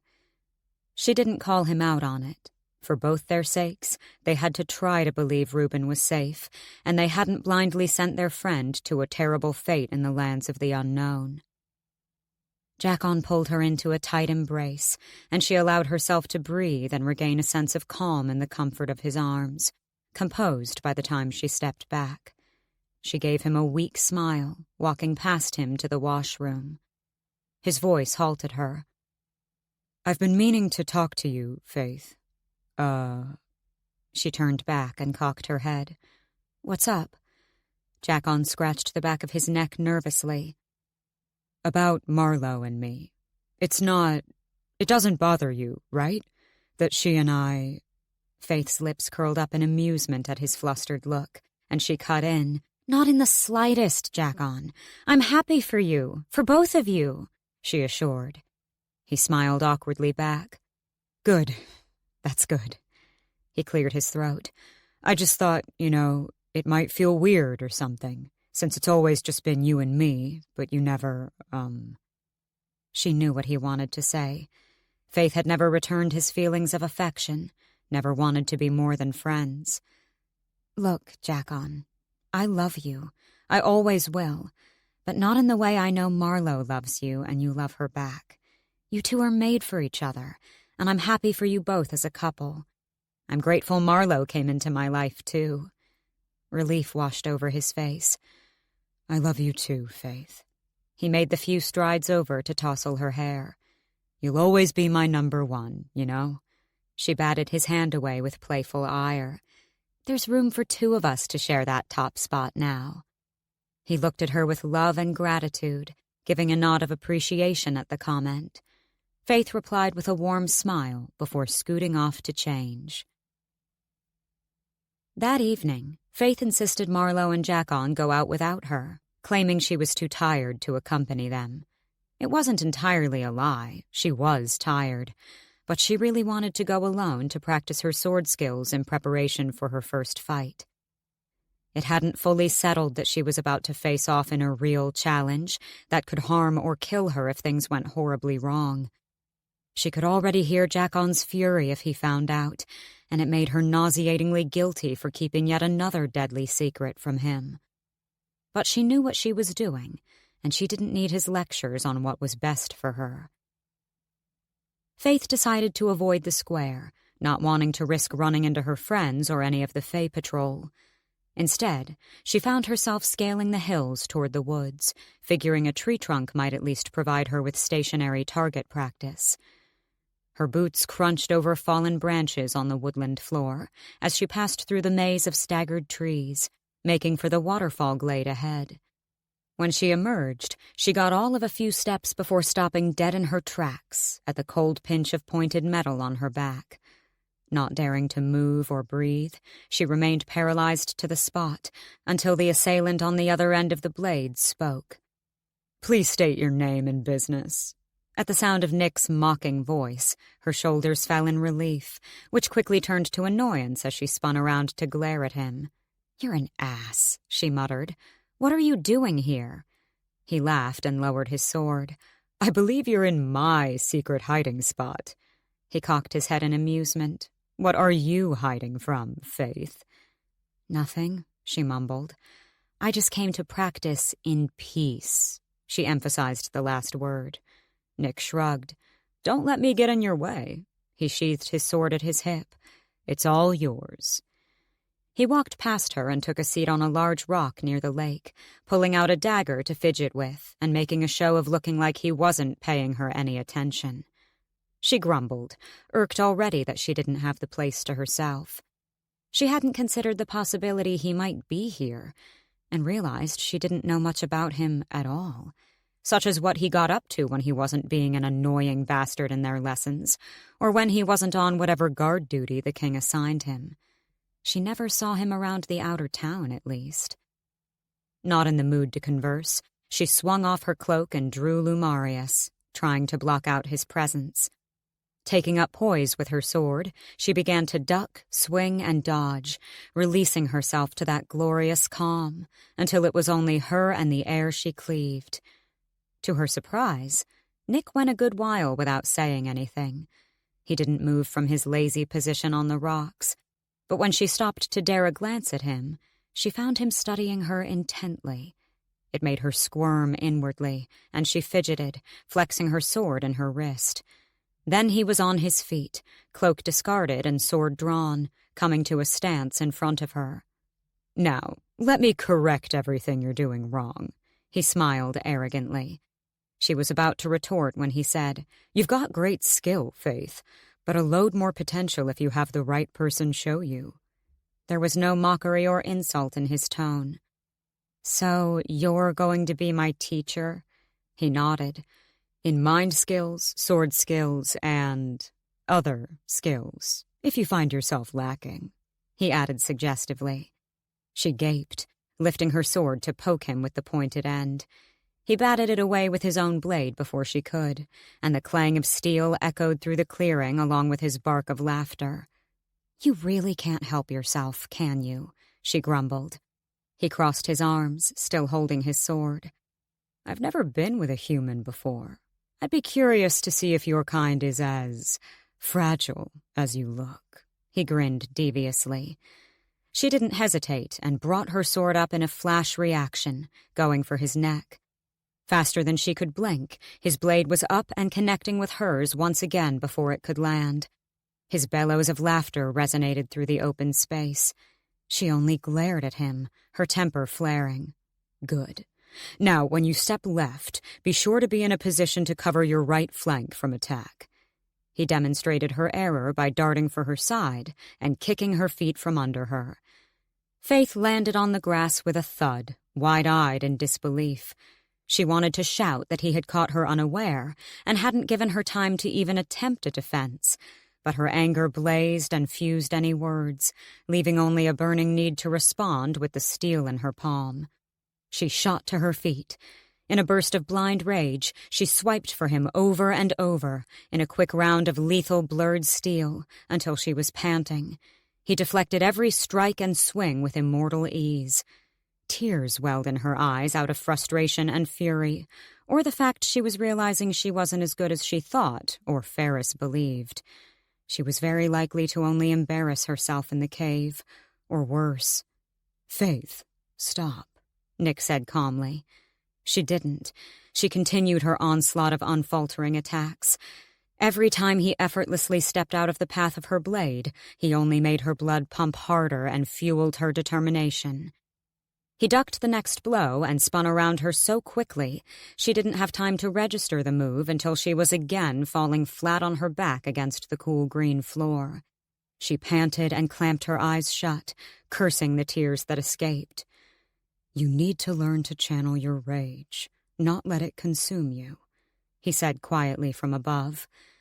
She didn't know why she was so angry, or why when she held a blade in her hands, it seemed to open the floodgates of indignation and grief she spent so long holding back with weak fortification. "Thanks for the advice," she said sarcastically, pushing herself to her feet. She walked a few steps away before twisting to him, her sword angled again. "Teach me something of use, will you?" He didn't balk or position himself to fight at the challenge. "Where does the anger come from?" She went on the offensive once more, but he still didn't raise his sword as he ducked from her blade. "I don't want to be weak," she spat, thrusting forward. He dodged her again. "I don't want to be defenseless." Another swipe of her sword. "I don't want to be afraid." He kept dancing around her blows, and she felt her temper rise again. "I don't want anyone else to ever get hurt because I was too cowardly and incapable of protecting them," she screamed in frustration. Her eyes locked on his as the last words left her. She brought her hands up, blade poised, and then she saw his next move before it happened. In a split-second reaction, she twisted her sword and felt it connect with the edge of his thigh, slicing right through where, just a second sooner, he would have stepped fully out of range. Faythe stopped, breathless, and stared at the shallow gash in Nick's leg that had started to bleed through the fabric of his pants. Her eyes snapped to his, and he stared back at her in surprise. "I'm sorry," she breathed. She dropped her sword, only now returning to her full senses as she realized what she'd done, the feral rage she'd let consume her. "How did you do that?" was all he said. She shook her head in disbelief. "I don't know. It was like... Oh, gods, I'm sorry, I didn't mean to," she stuttered. All at once, her other emotions returned and threatened to drown her now the anger had subsided. As if sensing it, he said, "It's nothing. I heal far faster than you. It'll be completely gone in less than an hour." His eyes bore into hers in bewilderment, awe, curiosity. Faythe wasn't quite sure what it was. "I lost control. I don't know what happened," she muttered weakly. His face softened. "You have a fire in you. That's a good thing, if you can learn to harness it." After another assessing look, he went on. "You're faster than any mortal I've ever seen. But that? It was impossibly quick, even for you." She swallowed, her throat suddenly bone dry. "I don't know how to explain it. It was like I could see your intentions before you physically moved." He was quiet for a moment. Your ability is more impressive than I thought. It could be an invaluable skill in combat, he said at last. She blinked. Wouldn't that be cheating? If you have an advantage, why not use it? She pondered for a moment, deciding it couldn't hurt to see what she was capable of. I don't know how to read a mind. It's always been accidental. She cringed as she glanced at his leg, slightly relieved to see the wound had already started to knit together. Then we'll have to figure it out. Together, he said with a small smile. She was grateful to have him as her friend. That was what she considered him now, whether it was mutual or not, and she felt bad she had ever doubted his motives when he'd given her no reason to. Most of all, she was glad to not be alone. At the thought, she perked up. Where do we start? His wicked grin returned as he motioned for her to retrieve her sword with a flick of his own. First, the basics. You're good, great even by mortal standards. His green eyes flashed. But you can be better. Chapter 21. For an hour, Faythe and Nick parried back and forth with deliberate slowness, while he demonstrated a range of new maneuvers, as well as how to attack and deflect using more than just her blade. They even ditched the swords at one point and practiced dodges, kicks, and how to get out of compromised positions. Faythe felt wonderfully drunk on the combat knowledge and techniques he shared with her, and was in utter awe at the way he moved, a centuries-old Fey warrior honed for the battlefield.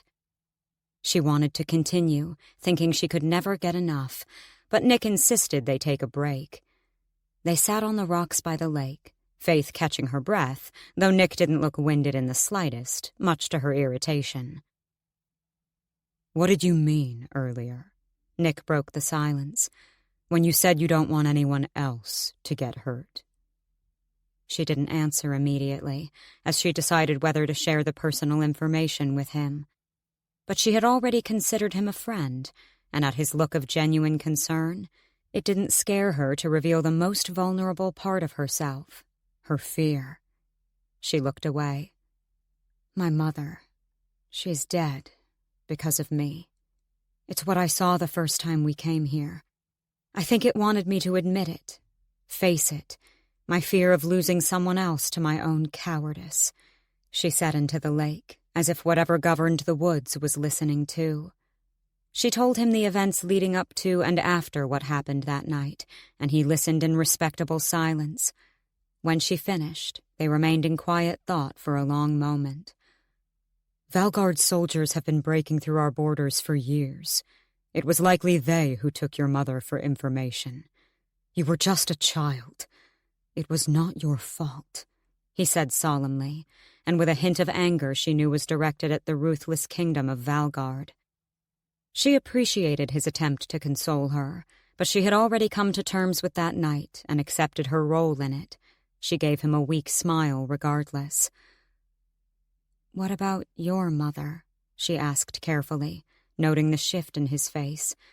His jaw flexed, and he refused to meet her eye. She waited for his refusal to speak of it again, expecting his silence in answer. She was killed nearly 100 years ago by an intruder. They were never caught, he said quietly. Though a great measure of time separated their trauma, Faythe felt herself tragically bonded to him through their mutual grief in that moment. She knew verbal condolences would offer little comfort, as they never had for her, so she didn't bother with them. Instead, she shuffled down the rocks until she was close enough to touch, and didn't wait to see if he would retreat.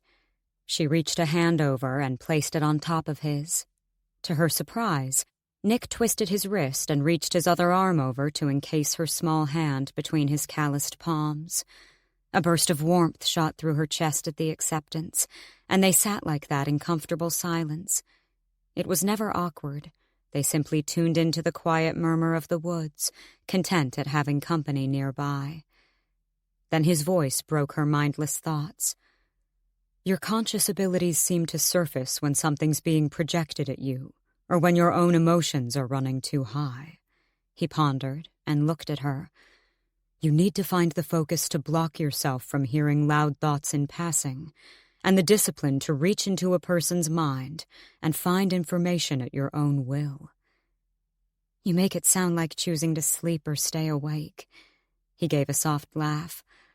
I would imagine it's similar, actually, at least to your night walking. She winced. I haven't even tried to do that yet, knowingly. You have to try. Pick someone who won't make you feel as guilty as you feel doing it to your friend. She was beginning to wonder if Nick was a conscious mind reader himself, with how often he knew exactly what she was thinking. I'll try, was all she said. His eyes met hers, and she found herself being swallowed by the emerald pools. What do you want, Faith? A provocative question. From his teasing grin, she knew he was projecting it to her on purpose. Hearing her name in his voice inside her head sent a ripple down her spine. She refused to let it show, but she also couldn't bring herself to look away. You need only ask, he whispered seductively in her mind. Gods, she could even hear his change in volume. It sent a pulse through her, as if she were feeling his breath on her ear even though he kept his distance. Stop that, she hissed, ripping her hand out of his as her cheeks flushed red. He chuckled. I'm just testing your abilities. From the way his pupils darkened, she had no doubt he could hear the increased tempo of her heart, could possibly even smell the effect it had on her with his fey senses. Though that's with me trying. Now you try. I'll let you past my barriers, just enough to test the theory. She stared at him in horror. Did he really trust her enough to let her go poking around in his head? Reading her expression, he said, Don't worry. I have every control over my mental walls. You'll only be able to see the things I let you. Right. Of course he wouldn't offer himself as a test host if she could rifle through any of his thoughts and memories. She took a wary breath, straightening before focusing her eyes fully on his. She pictured what his walls would look like, imagined his black and gray smoke like that in his subconscious. Then, as she pierced past the deep green of his eyes, she found herself arriving at a thick black veil, which she somehow knew was the entrance to his mind. She gasped a little at the strange feeling. Good. I can feel you, she heard faintly, but his voice was a background blur like the rest of the woods, as she honed in on the image of his mind. It felt like being in two places at once. The wall was solid, but then she felt a small crack open up and slipped inside. It was pitch black until color soon appeared in a blur of rainbow hues, and a scene unfolded around her. She was looking at herself through waves of spitting amber fire, and she was dancing. His memory of the summer solstice, she realized. When she locked eyes with herself at the end of the song, her heart skipped. But was that Nick's heart she was feeling? He walked around the fire with eyes fixed on her as she walked, more like swayed, away from him to find Jackon. She felt something else. Curiosity? At the man who held Faythe from falling. When she was sitting by herself, Jackon having gone to get her water, Nick started his walk toward her. When he got closer, she stood up, yet to notice him as his eyes grazed over her, appreciating the effort she'd made for the event. She could hear his one thought in that moment. Beautiful. Faythe pulled herself from the memory and focused once again on the green eyes and surrounding noise of the woods. She averted her gaze immediately, cheeks aflame. What? He asked innocently. She glared at him. You know what? Why did you choose to show me that? Just in case not enough people told you how wonderful you looked that night, he teased, and the heat on her face reached boiling point. His eyes twinkled in amusement before he asked, What was it like? It felt like I was you, obviously. It's not obvious, though. He looked ahead, brow creased in thought. When we nightwalk, we don't see through the host's eyes. We shadow them through their memories. Most with the ability don't usually know emotion, unless it's relevant information, and even then, memories don't always capture true feelings. Another contemplative pause. Your reach far surpasses the typical night-walking ability to be able to shadow and embody the host. With training, you might be able to know what a person is thinking and feeling in real time, not only in memories. You could maybe even alter thoughts in real time, too. Faythe paled, and he quickly added, only if you choose to, of course. You've gone this long without knowing what kind of power you have, so you only need to train your mind to enter another's at will. Is that all? She said sarcastically at the wave of new information. He gave her a look of understanding. It may seem like a lot, but it will become as easy as breathing. Trust me. She did trust him. She trusted him to help her, and she knew that with his guidance, she might one day be able to master both sides of her ability. Never in her lifetime did she imagine she would be putting her trust, and her life in some ways, in a centuries-old Fae warrior. But Nick was different. He was good. Thank you, she said sincerely. Something changed in the atmosphere between them, but she didn't balk at the intimate look they shared. Slowly, he reached a hand up to graze his fingers under her chin. Her heart pounded when he seemed to shift slightly closer, their thighs now touching where they sat side by side on the rock, and she felt the soft caress of his breath over her mouth. Only a sliver of space remained between them, and it became a noticeable coolness. She wasn't sure if she was still breathing. She longed for him to close that distance. What is it that you want, Faythe? She caught the question at the edge of his mind. He wouldn't kiss her without her asking for it, and it was enough hesitation for her to snap into her own senses. Nick was Fae, an immortal, a royal guard, and she was human, a nobody, and that was how it would always be. They couldn't be seen together. She could never tell her friends how she came to know him or anything about him. No one would understand, and no one would accept them. She backed away and stood, letting his hand drop where it had held her face. She felt cold from the absence, but shook her mind to clear the thoughts and calm her racing heart. I think that's enough of a lesson for today, she said a little breathlessly, not daring to look at him again as she stalked over to her discarded cloak and fastened it around herself. Neither of them spoke as they left the woods and walked over the hills, barely muttering their goodbyes when they parted on the edge of town as usual. But Faythe couldn't stop her rattling thoughts and still felt the echo of his touch as she made her way back to the hut in the dark. Chapter 22. Faythe sulked the whole way home after departing from Nick. She knew it was for the best that they kept it strictly friendly or professional or whatever it was they were doing, but it didn't help her sting of disappointment.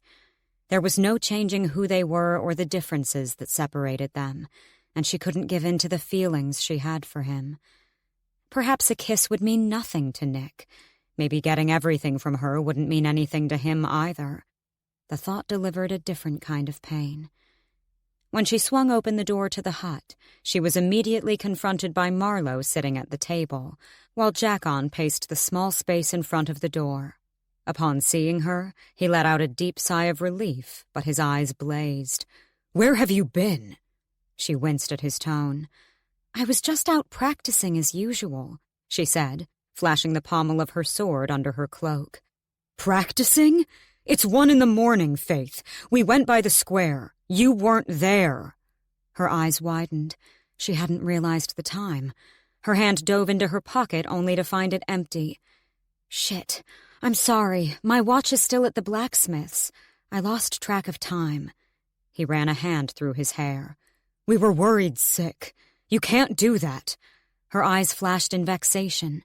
"Can't do what, Jack? Go out on my own? I'm not a child. I can look out for myself."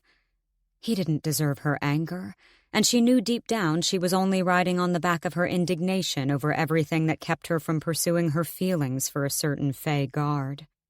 Not being able to talk about it only made her resentment grow more. Jackon recoiled at her tone, and then straightened. "You have friends who care about you. I don't know what's been up with you lately, but your secrets and selfishness affect us both," he shot back. Faythe felt the words hard. He knew right where to strike. She couldn't help herself in her flash of rage, and she focused on his mind to see if he meant any truth in them. Jackon was an open book, no walls like she saw in Nick's head, and completely vulnerable to her. "You don't think your actions affect me too. You only think about yourself.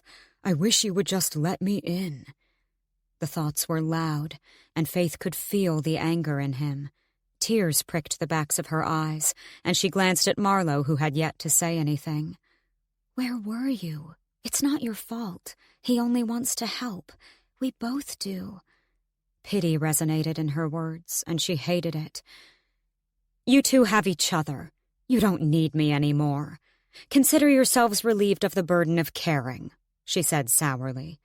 Shutting them both out, she turned on her heel and stalked to the bedroom. Jackon called her name, but didn't follow. The tears fell silently from her eyes as she stripped down and pulled herself into her nightclothes before curling up in her cot. They kept falling as she thought of everything she was and wasn't, everything her friends thought about her, everything she couldn't have with Nick, everything that made her a screwed-up waste of existence. She didn't deserve her abilities. She didn't deserve her friends. She didn't deserve to be loved. She would only end up disappointing everyone in the end. After a long moment, she heard shuffling, and then, from her position facing the wall, she felt the dip of her bed and a warm body curl around hers. The petite female form fit neatly behind her own. She released a sob, and Marlowe stroked her hair without saying anything. She only held her tight and let Faythe cry it out. And she did. Sadness poured out of her like her anger in the woods. She wanted so badly to tell Marlowe everything in that moment, and Jackon too. It pained her more every day, the walking lie she was to them.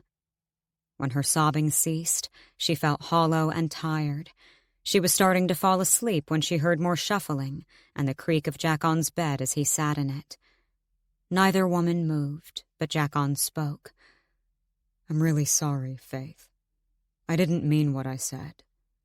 She didn't respond. She knew he'd meant it from peering into his thoughts, and for once, she didn't feel guilty for it. Jackon didn't press the issue further, and she heard him lie back in his cot. As silence filled the room, she embraced the fall into darkness, still safe in the warmth of Marlowe's arms. Faythe sat in her subconscious, idly playing with the mist between her fingers. She intended to guide herself to full unconsciousness at first, but she had been toying with an idea for some time now. She couldn't get Marlowe and Jackon's thoughts about her from her mind, and was tempted to walk into Marlowe's head to see if they ever spoke about her when she wasn't with them. It seemed petty, but she was desperate to ease the pain and insecurity. She could deal with it from anyone else, herself, even Nick, but she wouldn't be able to live with herself if her friends truly thought of her as selfish and uncaring. Or worse. She could control it, only see what she needed to see to put her own mind at ease, and not pry into anything she had no business seeing. At least, she hoped she could. Which was why she had sat on the idea for all this time, out of fear she might accidentally walk into Marlowe's private thoughts or memories and never forgive herself. She stood abruptly. Nick had said she needed to try, to practice. If anyone would understand, it was Marlowe. She was sure of that. So, without giving herself time to back out again, she closed her eyes and thought of her friend until she felt a pull. And just like that, gold changed to hues of vibrant purple when she opened them. Marlowe's mind. It shocked her how easy it was, but Nick had warned her not to stay in this part of the mind for long, and to find the memory she was looking to jump into. She began sifting through memories of Marlowe and Jackon, quickly flicking through them to rule out the ones in which she was physically present, until there was only one prominent memory left. The scene unfolded around her as she willed it to, and she stood behind Marlowe as she and Jackon walked hand in hand down by the harbor. Faythe recognized the path just past Harbor Hall, beautifully lit with amber torches. The moon was bright, catching the ripples of lapping water and making the sea glitter like the stars in the night sky above. It was the perfect romantic setting, and Faythe couldn't help but feel like she was intruding. Find the relevant information. The memory skipped forward, and they were sitting on a bench, Marlowe resting her head on Jackon's shoulder while he wrapped his arm around her. Faythe's heart stung at the sight. It was jealousy, she realized, at their completely effortless, carefree relationship. Finally, Jackon spoke. "Do you think Faythe is okay with this?" Marlowe lifted her head, knowing he meant the two of them. Why wouldn't she be? He shrugged, looking out over the tranquil sea. "She seems distant lately." Faythe's face fell at his pained look. "It was never like this between us, you know, like what you and I have," he started. "But I feel like she's been pushing me out ever since. Or maybe I've been pushing her away by not including her as much as I should. It's always just been the two of us, and now—" He trailed off. Marlowe put her hand on his thigh. "She's a grown woman, Jackon. She's headstrong and fierce, but her heart is always in the right place. She knows how to look out for herself." He nodded. "Gods, I know she does." His frown deepened as he put his hand on hers. I think I'm scared to let her go, to accept that she no longer needs me." "You've looked out for her since she was a child. She'll always need you. But she also has her own life to live." He was silent for a moment before admitting, "I love her, Marlowe. I always will." She gave him a warm smile. "And nothing will ever come between that." Squeezing his hand, she added, "I love her too." Faythe felt the damp trails on her cheeks before she realized she was crying. She didn't stay to see if they said anything else, only projected herself back into her familiar golden white mist. She sobbed loudly in the comfort of her own head, feeling awful she'd ever had doubts about either of them. Jackon, who had been by her side since she was orphaned at 9 years old, and always put her first. Even now, when it came to Marlowe, he made sure to confess his love for her. Not as a lover, but no matter what, he would always choose Faythe. It made her feel hideous he ever thought he'd have to choose between the two. And then there was Marlowe, who showed absolutely no sign of jealousy or resentment for it. Faythe felt crippled with guilt and undeserving of their love and loyalty. But she wouldn't let herself fall into despair. She would rise and prove herself worthy. Chapter 23. When Faythe awoke the next morning, both of her friends had already left. She pushed back the disappointment she felt at not getting to tell them she was sorry, and that they didn't deserve her display of anger last night. Her words of apology would have to remain unspoken until she saw them later. For now, she hopped out of her cot and washed, feeling fresher and lighter than she had in a long while. It was as if a weight she didn't realize was slowly crushing her had been lifted. That uncertainty of who she was and what she meant to the people who mattered. She was dressed and heading out the door when she paused on the threshold, nearly tumbling over a package on the doorstep. She frowned and gave it a light kick, making sure nothing live or combustible was inside. When it remained stationary and silent, she warily picked it up and took it into the hut. She gave it another look over before gently pulling at the string that bound the box shut and peeling back the lid cautiously. Inside, a note on the top was the first thing to catch her attention.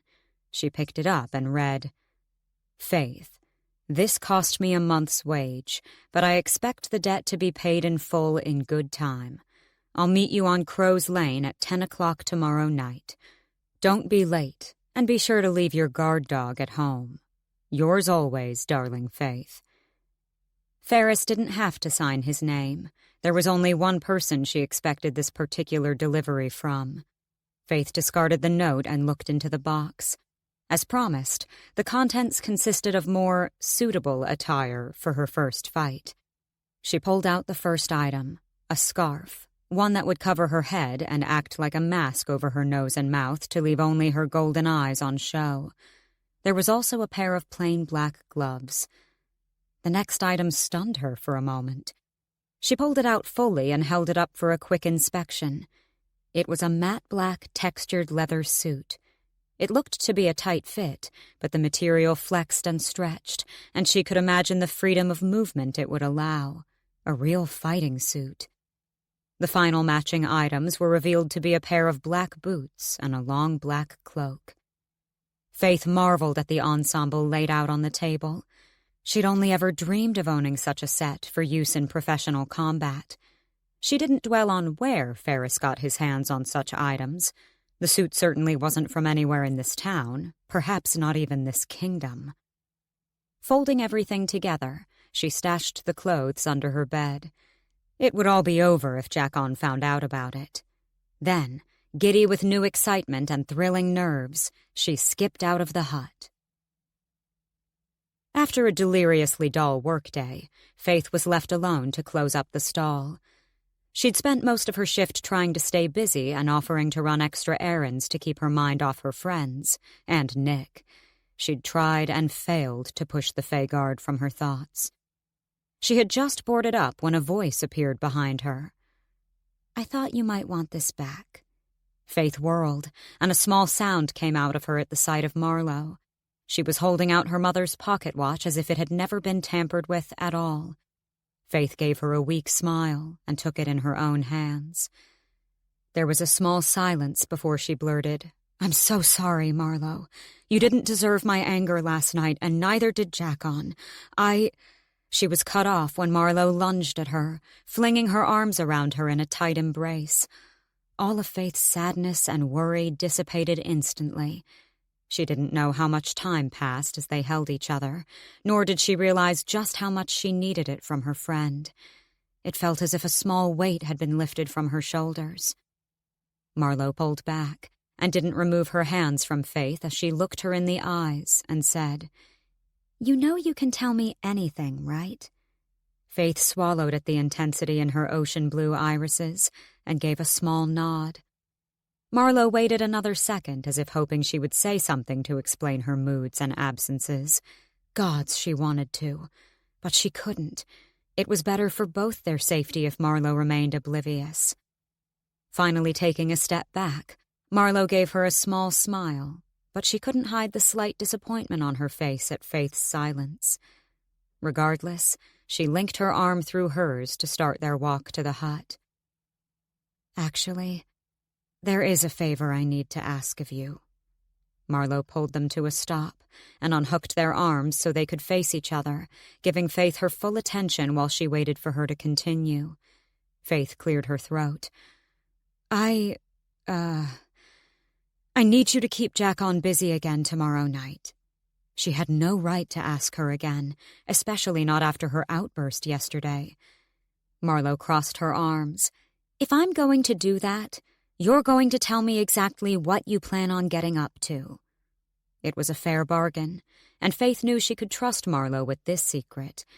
It was a perfectly normal human activity, albeit stupidly dangerous and reckless.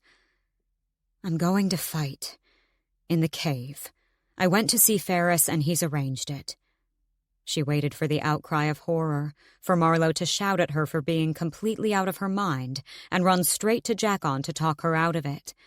None of that came. She couldn't read the expression on her friend's face as she stared back for a moment, contemplating. "You're sure you can win?" Faythe blinked in surprise. "Well, no, but Ferris seems pretty convinced I have a good shot." She winced. His judgment of her skills wasn't exactly solid ground to go on, and even she felt foolish for trusting it. Marlowe huffed, but a small smile tugged at her lips. "I hope he knows if he's slightly wrong, and you come out with even a scratch, it won't be Jackon's wrath he has to worry about." Faythe sagged with relief and grinned widely. She didn't deserve such a loyal friend. Marlowe simply looped her arm back through Faythe's without saying anything more of it, and they continued their walk. Her heart swelled. Although it was yet another secret she was keeping from Jackon, It was a relief to have at least one of her friends to talk to about it. Back at the hut, Jackon strolled in no more than 10 minutes after them. His lips parted to speak, but Faythe hurled herself at him before he got any words out. Jackon's solid arms wrapped around her waist, lifting her slightly as she clamped hers around his neck. They stayed like that for a long moment. Faythe was overcome with emotion, but she had exhausted all her tears last night. "I'm sorry," he mumbled into her hair. She pulled back to look into his brown eyes and shook her head firmly. "It's me who should be sorry. I don't know what came over me. You had every right to be angry." "I'll always need you, Faythe, and I'll never stop caring about you," he said quietly. "I know," she barely whispered. "I'm sorry if I've been distant lately, but it has nothing to do with you or Marlowe. I'll always need both of you, and I'll never make you choose between either of us." She stepped out of his arms. Marlowe smiled warmly at her, while Jackon gave her an appreciative nod. The air between them finally returned to full, bright clarity, and Faythe filled her lungs with it in relief. "I think we should all go to Harbor Hall tonight. My treat," Marlowe beamed. Faythe grinned in answer, grateful for the change in topic to shift the mood. Her stomach grumbled loudly at the mention of food, and as soon as Jackon was freshened up from the farm, they swiftly left the hut. They strolled lazily together down the quiet street toward the harbor. Torches lining the buildings aided the fading sunlight as it finished its descent over the horizon. At Harbor Hall, they were guided to a table by the window overlooking the sea. This time, Marlowe and Jackon scooted into the booth together, and Faythe sat opposite them. She had been worried about feeling out of place in the trio, but it surprised her just how comfortable she was. They dined and laughed and talked about everything and anything. She relished in the normalcy and joy at seeing her friends so carefree. She hadn't realized just how much she missed and needed this. If she was going to learn how to control her anger and sadness to become more in tune with her abilities, the key was balance. Their spirits were elated, and Faythe felt drunk on laughter as they paid their bill and left, making the short walk back home. But as they rounded the last corner before the hut, Faythe stiffened, all joyous feelings snuffed out in an instant. Marlowe noticed the change where their arms joined and followed her gaze. The trio faced another force of 3 walking toward them from the bottom of the street. 2 Fae guards, led by Captain Varys. Marlowe said nothing but subtly pulled Faythe closer into her side as if sensing her fear. Faythe tried to keep her eyes fixed on the ground and not pay them any attention, hoping the captain wouldn't remember their last encounter. But his dark voice rumbled through her mind. "Look at me, girl." A show of dominance. He wanted her to look at him as they passed, to taste the fear in her eyes, and prove to himself he had succeeded in evoking the terror he wished upon his inferiors. She knew that if she didn't oblige, he would stop them and physically try to satisfy his sadistic desire for violence. When the guards were only a foot away, she forced her eyes up to meet his. She didn't balk at his black stare, though the waves of hatred and malice that radiated off him turned her stomach, nearly knocking her off balance. At seeing her defiant stance, a flash of rage stabbed her chest. His rage. Maybe she was foolish for not giving him the reaction he wanted, but in that moment, her own vexation took over from logic and rational thinking. She would not cower, never again. They held each other's stares as they passed, arms almost grazing, 1 second feeling like a lifetime. When Varys didn't stop to punish Faythe, she released a long breath and offered Marlowe a weak smile as her friend squeezed her arm. It seemed she'd managed to pass the encounter off as her general wariness of the Fae, a wariness everyone had, and justifiably so. "It's as if they have nothing better to do with their immortal existence than invoke fear and stand pretty," Marlowe quipped once the guards had passed. Jackon laughed at her light-hearted comment, and just like that, Faythe banished all thoughts from the past few minutes, remembering the great night she'd had with the best company instead. Back at home, she hugged Marlowe goodnight before Jackon walked her to the other side of town as usual.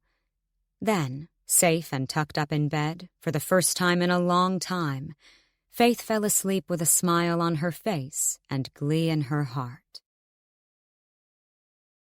Chapter 24. The following day was a series of pastry deliveries, pleasant chatter, and Marie complaining Faythe wasn't focused when she messed up a couple of orders. Her scolding was justified.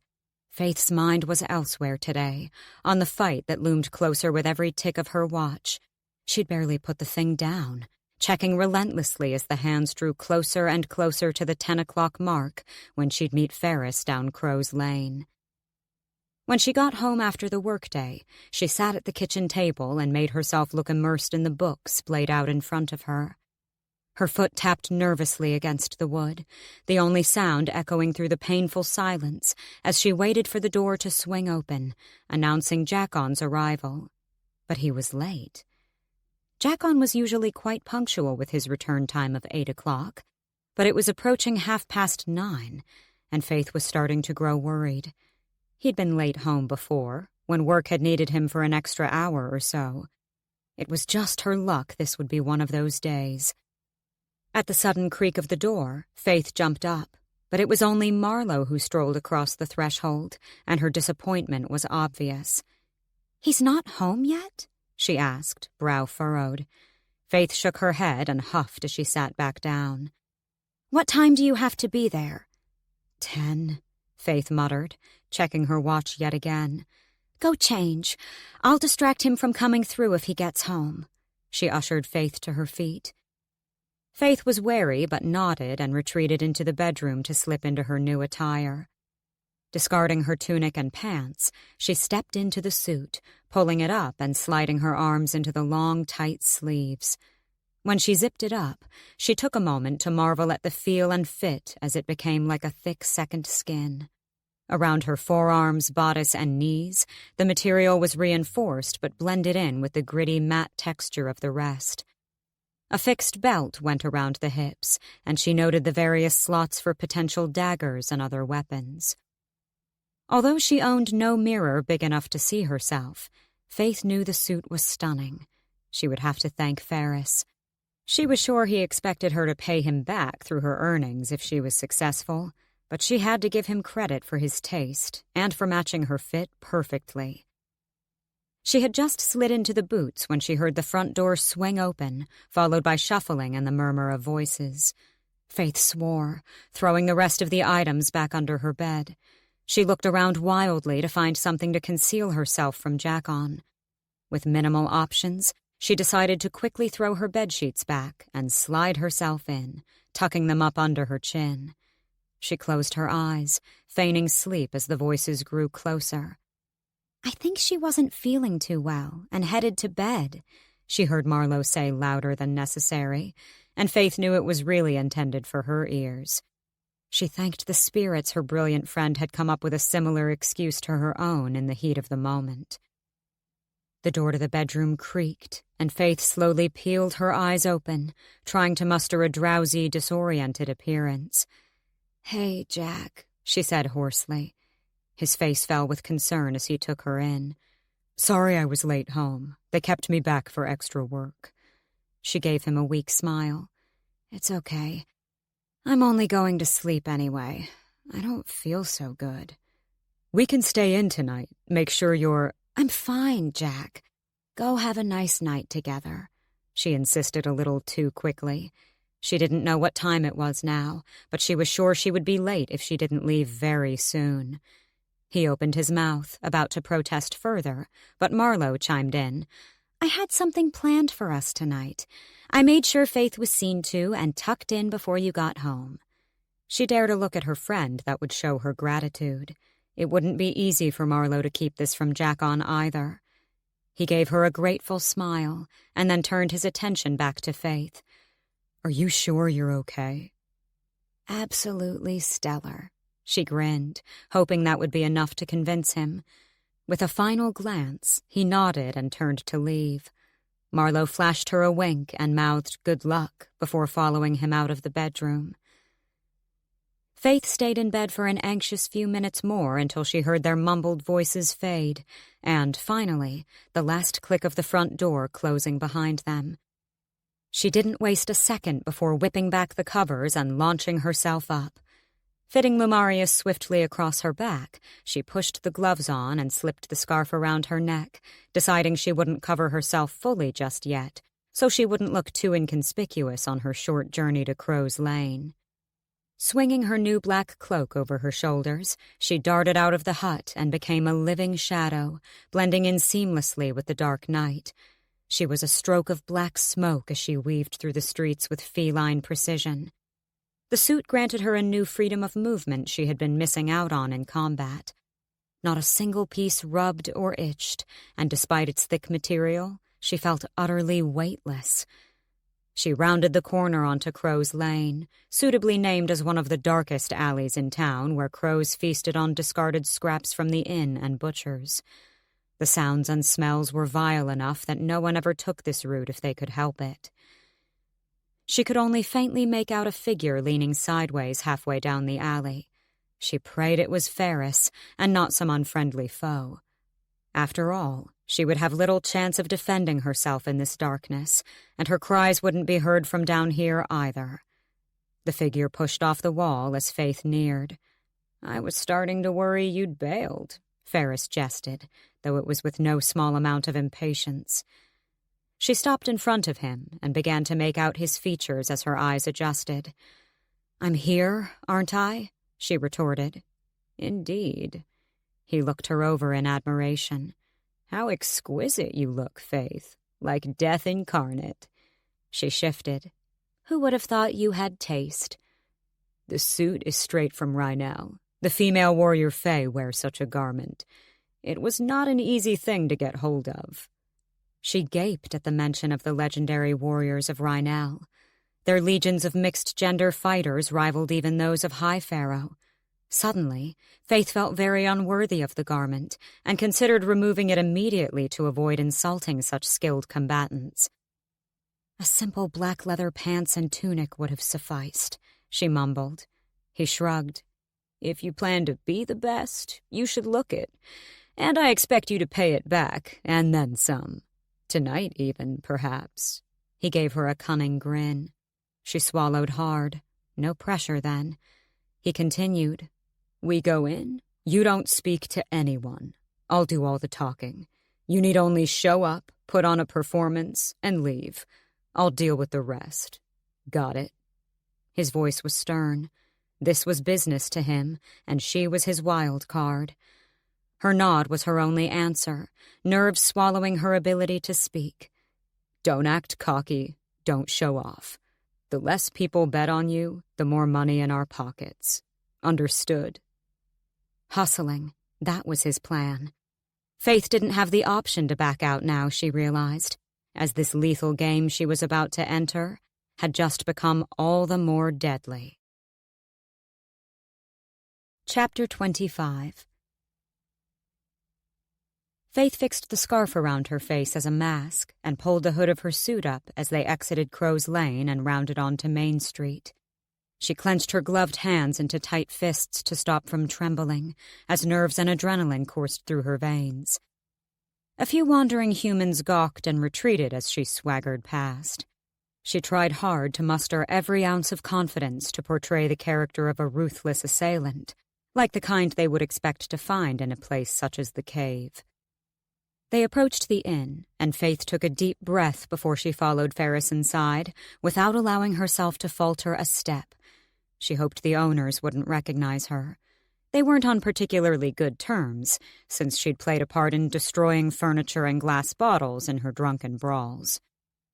The establishment was peppered with small groups of men chatting and drinking. A couple glanced at her, their curiosity piquing, as the mysterious hooded figure glided past.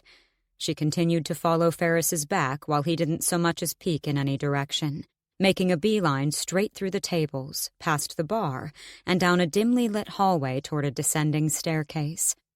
No one seemed to stop him or ask his business, and she wondered just how often her friend visited the notorious cave below. Her hands grew slick under the leather of her gloves. She flexed them more as a distraction than anything else, as the torches lining the walls became less frequent. At the bottom of the stairs was another short hallway, and 2 giant human men stood guard on either side of the large iron double doors at the end of it. She tried not to balk, hoping she wouldn't be fighting anyone of that size. She had no idea who she would face in the fighting pit, actually. And if Ferris knew, he hadn't given anything away. Maybe it was out of fear she would change her mind, or perhaps his silence was a blessing so she wouldn't get herself worked up beforehand. Ferris stopped walking and turned to her. "I've put a lot of money in for you tonight, Faythe, and I've persuaded my master to as well. Losing isn't an option. You're quick, you're smart. Don't disappoint us," he said quietly, so only she could hear. He wasn't scolding her or trying to spark fear and pressure so he wouldn't lose his coin. No, from the look in his eyes, Faythe knew this was her friend's way of building her confidence. She took a deep breath and rolled her shoulders back with a new flare of determination. Losing would not be an option, not tonight or any other night. Ferris turned on his heel and stepped up to the guards. He spoke quietly, so she couldn't make out what they said, and then he flashed something to them from inside his fitted black and silver jacket. They looked him over before they did the same to her a foot behind him. For the first time, she really took in the redhead's appearance. He was dressed in finer clothes than he usually wore, and it made Faythe wonder what kind of audience would be waiting inside to greet her. She could faintly hear the clamor of voices and cheering, but it was mostly drowned out by the thick wrought iron doors behind the guards. It all came to life a moment later when the guards nodded, and each pulled a handle that opened into the massive space, the cave. It truly lived up to its name, and she followed closely behind Ferris as he stepped into the cavernous dwelling. The smell hit her first. It wasn't the odor of bodies or the sting of alcohol that turned her stomach. It was the copper tang of blood. Her vision swayed a little. She hadn't expected it. She was a fool not to, but she had hoped she could get away with quick wit alone and not have to draw blood. Ferris put a hand on her back, guiding her further in, when she slowed to take in her surroundings. He leaned in close to her ear. "You only have to strike enough to put on a show. It is not a fight to the death, Faythe." His reassurance eased her nerves a little. She would not be able to go through with it if she had to kill someone. He led her over to a balcony, not too high, that overlooked a huge stone ground pit. A fight was well underway, and she caught sight of 2 bloodied men engaged in savage combat. There were ghastly stains on the pit floor and walls, and Faythe almost turned on her heel and stormed right back out at the gruesome display. Revelers cheered and relished in the gore, some leaning casually over the rails and watching in silence with predatory grins. Others stood looking nonchalant as they observed the fight, casually drinking from finer-looking pitchers than could be found in the inn above. The crowd was mostly men, all finely dressed like Ferris. Faythe recognized no one and figured they were the minority humans who actually possessed some wealth and didn't venture into the same parts of town she did. There were some women, too, dressed in scandalous gowns that left little to the imagination, but they were beautiful. Some clung to the arms of their male companions like proud trophies, while others stood more independent, but still clearly with company as they smoked from long, ornate pipes. They seemed to enjoy the show as much as their male counterparts from their sly smiles and seductive eyes. The contrast of finery and savagery made the cave an interesting hotspot for the elite. Faythe again fixed her eyes on the fight below. The sight did nothing to ease her nerves, but at least she could take in what she could of the arena and figure out what angles she could use to her advantage. The men fighting held daggers in each hand. The smaller of the 2 looked close to conceding, or passing out, as he sluggishly stepped around the ring. Ferris had said nothing of rules or weapons, and so far she assumed there were none. Anything was fair game. The beast of a man leading the fight showed no mercy to the other as he attacked again and again. Faythe could only watch the ruthless beating in horror, her heart increasing in tempo at the thought of facing off with such an unhinged opponent. Gods, if Jackon could see this place, see her in this place and what she was about to do. She shook her head. She couldn't think about that just now. She had to stay focused. "Come," Ferris said into her ear above the clamor. Keeping his hand firmly on her back, he led them around to the opposite side of the balcony, just as she heard the crowd roar and assumed the weaker man had finally fallen. There was a downward staircase through an open gap in the stone. Faythe knew it could only lead to one place. Ferris stepped behind her, and she felt his arms over her shoulders before he reached to unclasp her cloak. It fell away, and he came to stand in front of her with it draped over his arm. She suddenly felt very bare and very vulnerable. A wave of panic washed over her. Oh, gods! Oh, gods! What had she been thinking? This was no place for a novice human woman to practice her swordplay tricks. This was a place of merciless brutality, and she was going to get herself hurt, or worse. Strong hands gripped her shoulders hard enough that the pain broke her frenzied thoughts. The crowd had settled again as if waiting for the next dose of carnage. A sharp shake snapped Faythe's eyes up to meet hazel ones. "Get yourself together, Faythe. You know you can do this. Your size is your biggest asset. They won't see it, but I do. You're fast, you're observant, you're smart. They won't expect it." Ferris spoke directly, a coach gearing up his prized fighter at the edge of the ring. "Next fighters!" a voice bellowed. It shook Faythe awake. She took a deep breath, and the pair exchanged a nod of understanding. It was a final good luck from him. Faythe turned for the entrance down to the pit and began to calm her turbulent mind into a smooth river of focused calm. The loud pounding of her fear faded to a quiet hum, leaving only enough to awaken her senses, not shut them down. With every step, she counted her breaths, slowing them to steady the tempo of her heart. She dove deeper and deeper into the well of lethal tranquility that forced her to hone in on every teaching, every practice, every trick that made her a force to be reckoned with in the face of threat or challenge. She would not be weak. She would not cower. She would not lose. Her foot hit the stone floor of the fighting ring, and she emerged a different person than who she was on the balcony. The crowd had gone utterly silent. Faythe stood tall, unflinching, and cast her bright gold eyes up, the only part of her identity on display, to scan the onlookers. Everyone watched her, even those who had been chatting idly with mild interest before. Death incarnate, Ferris had described her, and it was exactly what she would become in this arena, how she would win. The pitmaster, a tall, skinny man, stood in the center of the ring. His eyes grazed over her, and at the promise of pain in her eyes, his throat bobbed. "And the opponent!" he hollered. She looked over at the other entrance to her left.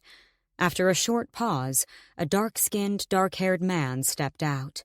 The crowd broke into murmurs and gasps as they took in the sight of the tall brute, pitted against her. He stood over a foot taller than Faythe, and he was built like stone. He wore a beaten-up brown leather tunic, completely sleeveless to show off his incredibly muscular arms, and draw attention to the fact he wouldn't need much protection against any challenger. He was a fool, and it was a weakness Faythe had already noted. If they wanted blood, she knew exactly how to give it to them. Another weakness was his sandal-clad feet. Faythe felt insulted by his obvious confidence he would be able to wipe her out without much movement. A fool, indeed. She had every intention of making him dance. His eyes scanned her, and his look was nothing short of feral. "Is this all you can give me?" he called loudly, throwing his arm out as though she were a mere cockroach for him to crush.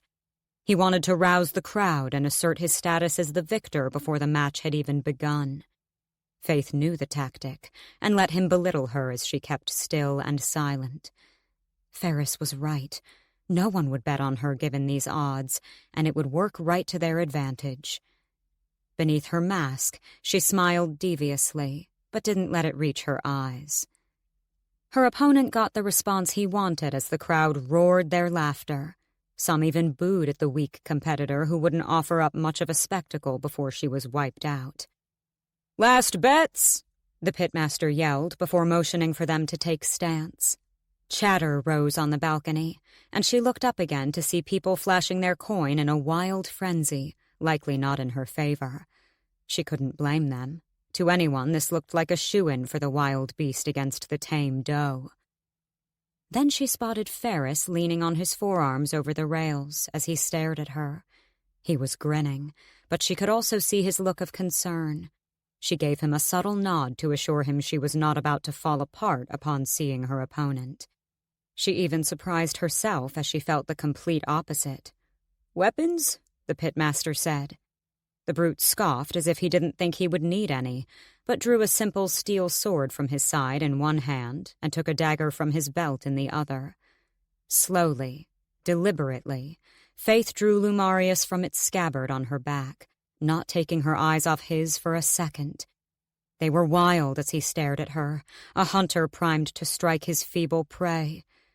"Good luck to you both. You may begin." The pitmaster made himself scarce quickly at his final announcement. They circled closely, and Faythe watched his every flicker of movement.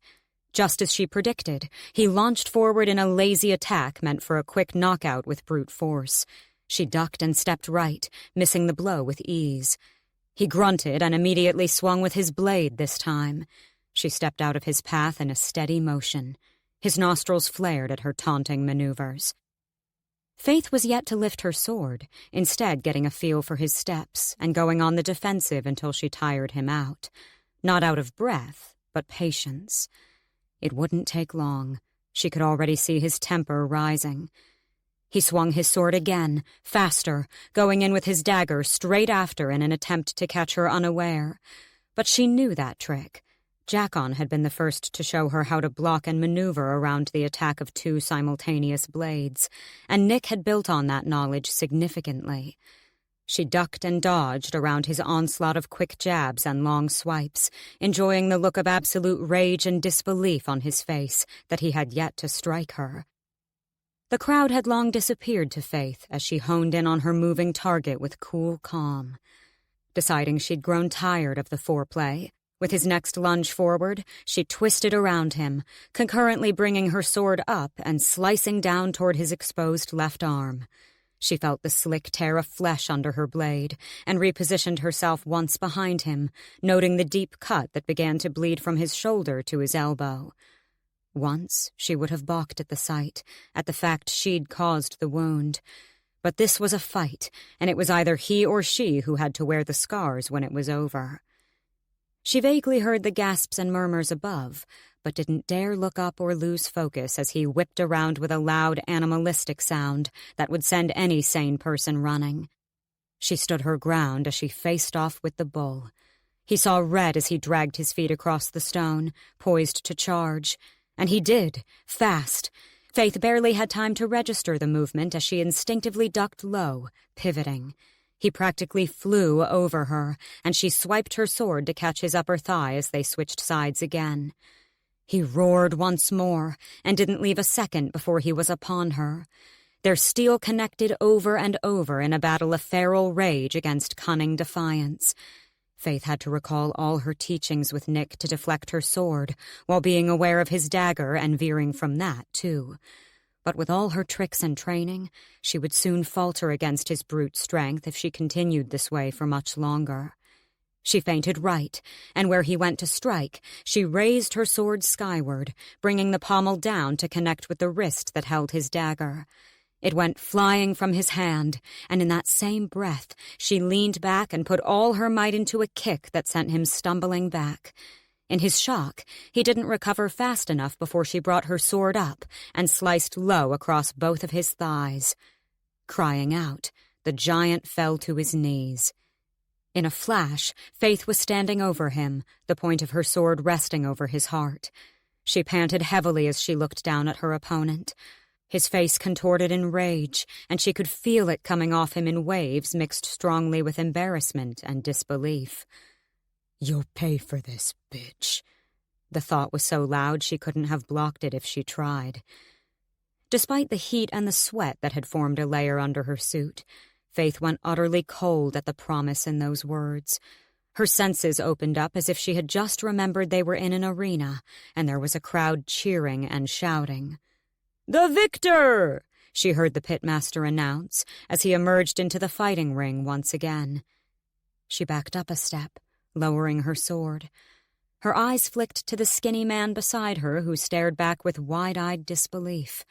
Some people cheered for her, but many, she noticed, were livid at her victory, at their loss of coin for betting against her. All of a sudden, Faythe realized the real danger was never in the fighting. It was in the repercussions of winning.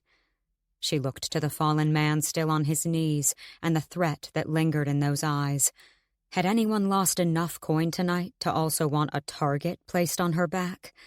Twisting on her heel, she hastily retreated to the exit and hurled herself up the stairs where no one could see her. Once she emerged at the top, she didn't pause, marching for the exit. Onlookers parted, opening a clear path for her as she passed. Lumarius was a dead weight in her hand, the edges of the blade still slick with its first taste of blood in real combat. She hadn't drawn too much from her opponent, and doubted it was enough to satisfy the more bloodthirsty members of the audience like the previous fight. But she had done what she needed to do, and she had won. Chapter 26. Faythe sat on a discarded wet crate in Crow's Lane under the safe cover of darkness. She had removed the scarf, pulled back her hood, and unzipped her suit from under her neck. She almost moaned at the cold lick of air that swirled around her head and over her chest, feeling her breath start to come easier. She discarded Lumarius on the ground next to her, needing to find something to clean off her opponent's blood before she returned it to its scabbard. She leaned over, putting her head in her hands while her mind replayed the events of the night. "You'll pay for this, bitch." Such promise and malice in his thoughts, in his feelings. It made her uneasy he might try to fulfill his wish one day. She might not be so lucky next time. Faythe had humiliated him, a giant brute taken down by a woman. His mind had told her he was not going to let it pass without punishment and retribution. This was a man of little forgiveness and much vengeance. Hearing a scuff of boots to her left, Faythe rose to her feet, swiping up Lumarius and extending it toward her intruder in a single breath. Still skittish and hostile in the aftermath of her first real combat, when her eyes adjusted, she beheld Ferris holding his hands up in surrender with a wide grin. She lowered her sword with a disgruntled sigh of relief, and he came closer. Then she felt a surge of anger and pushed his chest with both hands. He stumbled back a step in surprise. "You bastard," she hissed, careful to keep her voice low. "You've put us all in danger. A man like that isn't going to bow down and accept a humble defeat, Ferris." "Whoa, relax. Faythe, you're forgetting no one knows what you look like. You're as good as a shadow to those people," he defended. She retreated in realization and relaxed slightly, but she maintained her edge as the echoes of her opponent's feelings haunted her. Her ability was a blessing and a curse, though she was finding it far less positive. "You're safe. Don't worry too much about it, okay?" Ferris said calmly. She nodded warily and took a seat again, still not trusting herself to stay upright. "Here." He held a small package out to her, a coin pouch. Faythe took it in her palm, and her eyes widened. It was heavy. Drawing the strings, she emptied some of the coins onto her hand, and her face blanched at the silver. These were no mere coppers. She could already tell this was more than what she'd make at Marie's stall in a whole month. "That's for your participation and victory. And this..." He reached into his tunic and pulled out another brown leather pouch, which she took from his outstretched hand. More silver coins, and a couple of gold, she realized in absolute shock. "This is your share of the betting profits, after I took back what was owed for the outfit and claimed my cut from what was left, of course." She gaped at the money. There was so much coin she didn't know what to say. They had already made enough for her debt to Ferris to be paid off in full. This was all completely hers. "Are you sure this is right?" He chuckled. "You did a lot better than I thought. People were betting like crazy for the other guy to make a sure handsome return on their coin." Her face fell, and her stomach turned. "Won't a lot of them be pissed and want to get back at me?" She winced. "Like I said, no one knows who you are. Besides, this business is a sport to them. Sometimes you win, sometimes you lose. They'll get over it, and it won't stop them from betting in the future. Trust me." Ferris was not one to coddle or sugarcoat situations, another trait she admired when the circumstances called for it, like now. She eased a little as he continued. "Keep it up, and we'll be living the good life in no time." He stuffed his hands in his pockets. Her face fell in dread. "You want me to fight again? I think we made more than enough tonight," she said quickly. "And when it runs out, do you want to go back to running pastries all day for a wage that can barely keep you fed?" He looked her over. Faythe knew he was talking about her particularly lean stature. She didn't respond. "One fight a week, and you can keep your day job to maintain appearances. Just tell that guard dog of yours you got a raise or a promotion." It was tempting. Too tempting. She could do this once a week and make a better life for herself and Jackon. When she thought of what it could do for him, there was no question anymore. After all, it wasn't blood money. She hadn't killed anyone or done anything criminal to earn it. No, she'd put her own life at risk and won in complete fairness thanks to her skill with steel and her stealth. With a deep breath, and without giving herself a chance to second-guess, she said, "All right, I'm in." Ferris beamed darkly, and in his eyes, there it was, the understanding she had just signed away her soul. Whatever lay in the pits of the netherworld would claim her soul instead of the blissful afterlife. Chapter 27. Faythe fiddled with a strange compass device she'd picked up from the workshop bench in the blacksmith's. Next to her, Marlowe was completely engrossed in the old book of words and phrases that was apparently older than the king. She was at least halfway through translating the strange note they'd found in her mother's watch. It had been nearly 3 weeks since her first fight at the cave, and she had fought and won 2 more fights since, with her 4th only a couple of days away. Faythe had never felt more alive and confident in herself. She finally had a way of putting her skills to use that would benefit her and her friends. They had spent many evenings together in Harbor Hall, dining and drinking wine. Jackon had bought into her story that the bakery had picked up, and Marie had entrusted her to run the stall alone on a higher wage. He was skeptical at first, so Faythe had to be careful with just how much she spent to avoid raising his suspicions about her unsavory weekly activities. She had also been shopping with Marlowe during the week and purchased a couple of new gowns, tunics, and pants. Again, not buying anything too expensive to keep her roommate from finding out about her new, unorthodox source of income.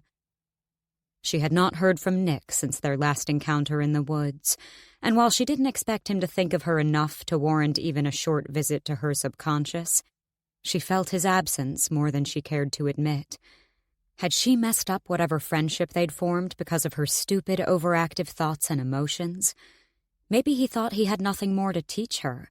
And besides, she was not at risk anymore, so perhaps he no longer saw it appropriate. Her mind had been too occupied by the fighting to think about him. But now the initial thrill and adrenaline of an approaching challenge was wearing off. She found herself missing the Fae Guard. "Have you heard the rumors of the gold-eyed shadow?" Marlowe's voice pulled her from her thoughts. "Apparently, she's like a deadly ghost and haunts the town." Faythe scoffed. "Sounds like an arrogant fool who's in over her head." She flashed Marlowe a grin. Her friend chuckled. "I thought so too." She was quiet for a moment before she added, "You need to be careful, Faythe. I've never seen a set of eyes quite like yours before. Unless you fight blind, it's the only thing you can't hide, and it's your most distinguishing feature. Luckily, Jackon doesn't tune in to petty gossip, or he would have put the pieces together by now. But I've heard mention of you here, clients inquiring about new weapons to challenge you with. So you should know." Faythe cursed herself. She hadn't thought about her eyes possibly attracting attention, and had tried not to stare at anyone for so long they would take notice. But with Marlowe's warning, it seemed she hadn't done a very good job of that. "Don't worry about me. As Faythe, no one is exactly looking in my direction for anything anyway.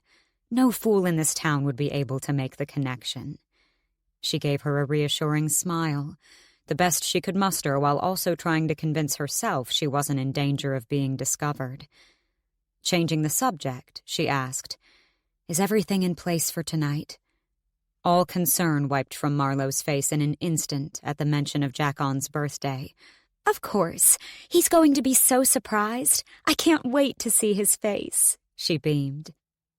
They had planned a surprise party at Harbor Hall and invited everyone they were acquainted with in town, some friends closer than others. Faythe was to meet Jackon at home and take him down there for a meal, just the two of them. Little did he know, Marlowe would already be there with everyone ready to surprise him. The profit from each fight was still substantial despite Faythe's reigning title of victor. With her winnings, she had been able to afford the whole space for the night, as well as hire the hall to cater a spread of food, treats, and wine. Jackon would never suspect anything like it. They usually celebrated each other's birthdays by going out for a modestly priced meal and exchanging a small gift if they could afford one. She had already planned to say Marlowe had helped with the costs when he undoubtedly asked. He had left early this morning, and Faythe was yet to give him his gifts. She had splashed out on a selection of new jackets, shirts, and pants, as well as a pair of new boots. He was in desperate need of it all. Marlowe had finished crafting the sword for him from scratch, and it was impeccable just like her own. She had an eye for detail that stood out as her maker's mark. Jackon was about to be spoiled like he'd never been spoiled before by both women, and they had been giddy with excitement all week. Good. Well, I should probably go. I want to be home before Jackon gets back. Faythe pushed herself up from the bench. Marlowe gave an excited squeal in response, and Faythe left her to finish up for the day. When she arrived back at the hut, she decided to get herself ready while she had some spare time. Earlier that week, she and Marlowe had gone shopping for new gowns just for tonight. Her dress, a white crystal-embossed corset that overlapped long lilac chiffon skirts, made her feel beautiful and showed off the woman's body she was slowly filling into from eating well these past weeks. Faythe had never thought she'd be able to wear such a fine dress and still marveled at her new wardrobe, embracing the femininity. She went to work on her hair, pinning half of it back in various places, until she had some form of braided knot at the back, leaving the rest in its loose, natural waves. She applied a thin, flicked line of kohl to accentuate the brightness of her eyes, and powdered her cheeks to give herself a natural rosiness. As she was finishing off, she heard the door swing open, and dropped what she held to skip out and greet her friend. Jackon paused across the room at the sight of her, but she ran and threw herself at him anyway. He caught her around the waist, and she flung her arms around him, squeezing tightly. "Happy birthday, Jack," she squealed. When he put her down, she stepped away and found him still staring wordlessly at her. Her cheeks flushed as he looked her over from head to toe. "I thought I would put in the effort for your birthday," she said, shifting nervously. "You look," he trailed off. She knew it wasn't lust in his eyes as he observed her, wide-eyed. It was friendly admiration. "Incredible." He settled on the word and then regained his usual composure. "You didn't need to go to so much trouble. I'm going to have to spend my birthday fending off lustful men all night now," he teased. She huffed. "I hardly think so. Trust me, all eyes will be on you tonight," he said playfully. "Let me just go change, except now I think I'm going to be severely underdressed in comparison." He scratched the back of his neck with a hint of embarrassment. "Actually," Faythe drawled, "that's where your gift comes in." She didn't wait for him to say anything before she scurried off into the bedroom and returned beaming, carrying 3 different paper shopping bags. He gaped at her, not immediately going to them when she placed them on the kitchen table and gestured for him to take a look. "Faith, where did you get the money for all this?" She knew the Inquisition would be coming and rolled her eyes. "I was saving long before I got the raise. Now stop worrying and open them," she lied, pushing him over to the table so he wouldn't question her further. Jackon pulled out each garment one by one, stopping to gawk at her after every piece. She watched like a kid on Yulemas morning, grinning at every new item as if it were the first time she was seeing them too. Marlowe had played a part in some of the choices, and she had to admit, together, they had impeccable taste in men's attire. "I want you to wear the royal blue jacket tonight. The rest you can pick," she said, specifically choosing that one because she knew it was the same color as Marlowe's dress for the party. He looked at a loss for words as he finished fishing through all the articles, but he finally said, "This is too much. Far too much. We can return some of it if—" "You're really killing my buzz, Jack, and I'm starting to get offended," she cut in with a look. He seemed like he wanted to protest more, but Faythe held her gaze firm, letting him know she would kick his ass if he did. Instead, he smiled, and with a long sigh he said, "Thank you, Faythe. It's way more than I could have ever asked for, so thank you." She embraced him again with a squeal of delight. "Now go change. I made a reservation for the best seats, and we'll be late." She gathered up the clothing and pushed him into the room before moving to wait in the kitchen, reeling with excitement. She couldn't keep still and paced around humming a tune to herself to distract her from checking her pocket watch, as she'd done twice already since he retreated to the bedroom.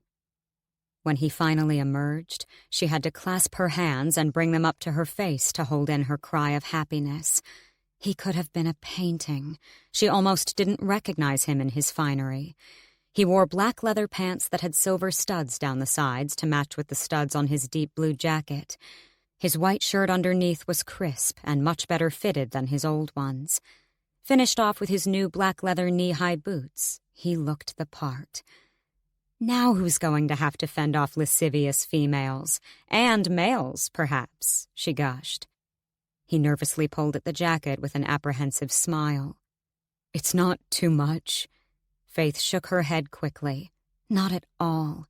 She held an arm out to him and sang, "Shall we?" Jackon gave a soft laugh and linked his arm through hers. His eyes trailed over her again, and he smirked. "Look at us. You'd have thought we just robbed the wealthy part of town." She chuckled, her lips pulling up in a deviant grin. He wasn't too far from the truth. Faythe practically skipped down the streets, unable to keep herself still from the thrill of nerves. If Jackon noticed, he didn't comment on it as they idly chatted about his day and what she had been up to earlier. She edited the details of her particular activities. Harbor Hall came into view, and it took every ounce of Faythe's control not to jump from her burst of excitement. No one was sitting at any of the tables she could see through the windows, and she prayed Jackon wouldn't question the unusual quietness before they could get inside. She let him go in first. He gripped the handle and pushed the door. "Surprise!" Jackon nearly knocked her over as he launched backward, going to grab her from any threat of danger. Faythe howled with laughter, so much so her eyes started to well with tears, and she doubled over, clutching her stomach. He gaped between her and the crowd of their friends inside in utter shock and horror. Marlowe came bounding to the door and grabbed his hand to drag him in as he stood there frozen. Faythe followed inside just as some lute players started their ensemble, and everyone flooded over to wish Jackon a happy birthday.